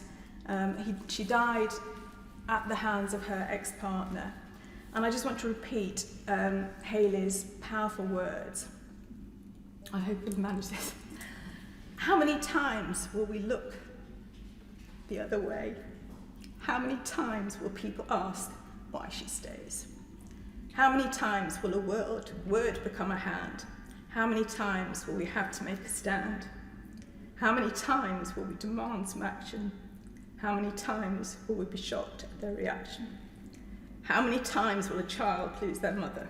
How many times will she be hurt by hands that are supposed to love her? How many times will excuses be made? How many times will the ultimate price be paid? The Honourable Lady give way. I'm very grateful to the Honourable Lady for giving way, and I think this is an excellent debate, and she's making a very powerful case for the International Day of Human Rights. And I just wondered whether, from that very moving words that she just read out, whether she would pay tribute to the human rights defenders around the world and in the United Kingdom, including the lawyers who defend the rights of women all around the world. And I know I chair the all-party human rights group, and we're putting a lot of effort into making sure that human rights defenders get the attention they deserve, and particularly women human rights defenders around the world. I'm very grateful to my honourable friend, for a very timely intervention, and I couldn't agree more. It's something that I want to raise in a moment, particularly in the context of Afghanistan, and congratulate her on all her work that she does for the APPG, and hopefully I'll be joining that soon. It's very hard to follow this, but I would appreciate the Minister's response on the gaps in support for victims, and also on the need for a public health approach with greater focus on prevention. Turning to human rights and women's rights at a global level, we know that in far too many countries they are ignored. As chair of the APPG for Kashmir, I've repeatedly raised my concerns regarding the human rights issues across Kashmir, which have been documented most recently in 2019 by the United Nations Office for Human Rights. The UN's reports raised concerns about women's rights and the reported use of gender-based violence in Jammu and Kashmir. But in the last few weeks, a prominent human rights activist, Karam Parvez, has been arrested by the Indian National Investigation Agency after he criticised Indian security forces for killing civilians and surreptitiously burying their bodies. I would appreciate a response from the government on this issue. I did raise it as soon as I became aware of it, but to date I haven't received any formal acknowledgement and the result of the Foreign Office's investigations and requests to the Indian High Commissioner. But although the human rights abuses occurring in Kashmir may be the longest running, and they certainly are not the only region where they're occurring. Again, at my virtual event, we heard harrowing testimony about how sexual and gender-based violence is consistently used as a weapon of war with impunity. We heard from Christina Lamb, who's written widely on this, describing the testimonies of survivors she had interviewed from Syria to Myanmar to Nigeria. She said, the first time I realised the scale of rape as a weapon of war was when I was speaking to Yazidi girls who were kept as sex slaves by ISIS. One girl I spoke with was passed on 12 times between people as if she was a goat. One of the hardest stories I had ever heard was a 16-year-old girl who was kept as a sex slave by an ISIS judge, who told me the worst night of her life was when he came back with a 10-year-old girl and he raped this girl, and she heard the girl crying for her mother all night. This should not be going on. This is a war crime and these women need justice. Again, I would appreciate the Minister describing what the Foreign Office is doing, getting this justice for these women, especially given the Foreign Secretary's recent announcement of her campaign. The Minister will be aware that we have had years of words but little action, which is why perpetrators think they can rape and torture at will, Given the Foreign Secretary described it as a red line, what consequences are there from the UK government to those countries that are not acting to tackle this? The Minister will be aware of the plight of millions of Afghan women, many at serious risk of harm by the Taliban, and many of who the UK has an obligation to. The plight of Fatima Ahmadi, a former Afghan police officer, is just one example. The Taliban beat her so badly and pulled clumps of hair from her scalp in front of a 9-year-old son, who was also held at knife point. She's since fled to Pakistan, but knows her time there is also limited. I will do, thank you. I first of all commend the Honourable Lady for, she's definitely in this House has got a big heart, and perhaps that's the reason why we always come to support her in her debates, and commend her for her passion for the story that she has. Just today I applied to the Backbench committee for a debate on the Afghan resettlement scheme, which would enable people from Afghanistan who need to be sent to other countries to start a new life to be able to come. Does the Honourable Lady, maybe if she had the time, to come to that debate when the opportunity in the new year will be there? And yes, I'm just literally going to come on to this. So I'd be grateful if the Minister could say what, given that it's 4 months on since the Afghan Citizens Resettlement Scheme was announced, and it hasn't got off the ground, what's going to happen there? I share the deep concerns expressed by several speakers at my event about the devastating manner in which the Taliban have rolled back the rights of women and girls in virtually every area: education, paid employment, freedom of movement, and so on. In conclusion, Madam Deputy Speaker, ultimately the issue of human rights and freedoms should not be politicised. They are universal and should be seen as such across the globe. However, the wide gap between men's and women's rights continues to plague our society. The 16 days of activism for the elimination of violence against women or one Human Rights Day is not enough to untangle the challenges we face. It's time for strong leadership advocating concrete action to ensure it happens. On a global level, our cooperation with countries should be based on a common interest and our common values. Cooperation with regimes that do not value individual rights and freedoms, that do not have the necessary internal legitimacy, or are part of extremist terrorist groups are detrimental for our progress. As such, human rights need to be the heart of UK trade policies and deals. As one contributor to the event, who has recently escaped persecution, said, humanitarian aid, the protection of the rights of women and children, and the handling of the humanitarian crisis should not be sacrificed in a game of politics and individual interests. Regimes with such discriminatory politics and policies should be held accountable for their actions towards their people internally and externally. Thank you, Madam Deputy Speaker. Minister Vicky Ford. Madam Deputy Speaker, I am very grateful to the Honourable Member for Oldham East and Saddleworth for securing this debate, and I pay tribute to her for her outstanding work to tackle violence against women and girls and to support survivors. I'd also like to thank the Honourable Member for Burton for her bravery and her wise words about the importance of support for survivors of domestic abuse. I'm privileged to lead on our international efforts to eradicate gender-based violence in partnership with Lord Ahmed of Wimbledon, the Prime Minister's Special Representative on preventing sexual violence in conflicts. The Honourable Member raised a specific situation in Kashmir, and I will ensure that she gets a written answer. As we all know, violence against women and girls is a global crisis, and I will focus my response in this given time to the work we're doing internationally, because 1 in 3 women will experience physical or sexual violence in their lives, and at least 200 million girls and women alive today have undergone female genital mutilation. Child marriage affects 1 in 5 girls. We know that violence intensifies in conflict and humanitarian crisis. Around 1 in 5 refugees will experience sexual violence, and a UK-funded study in South Sudan found that 1 in 3 women had experienced conflict-related sexual violence, often many times. Rates of domestic abuse were even higher, affecting up to 73% of women. And recent events in Tigray and Afghanistan have demonstrated yet again an urgent need to step up and tackle this problem. We also know that marginalised groups are particularly at risk, including those who are LGBT+, living with a disability, or minority ethnic or religious groups. And furthermore, COVID-19 has intensified this shadow pandemic of violence.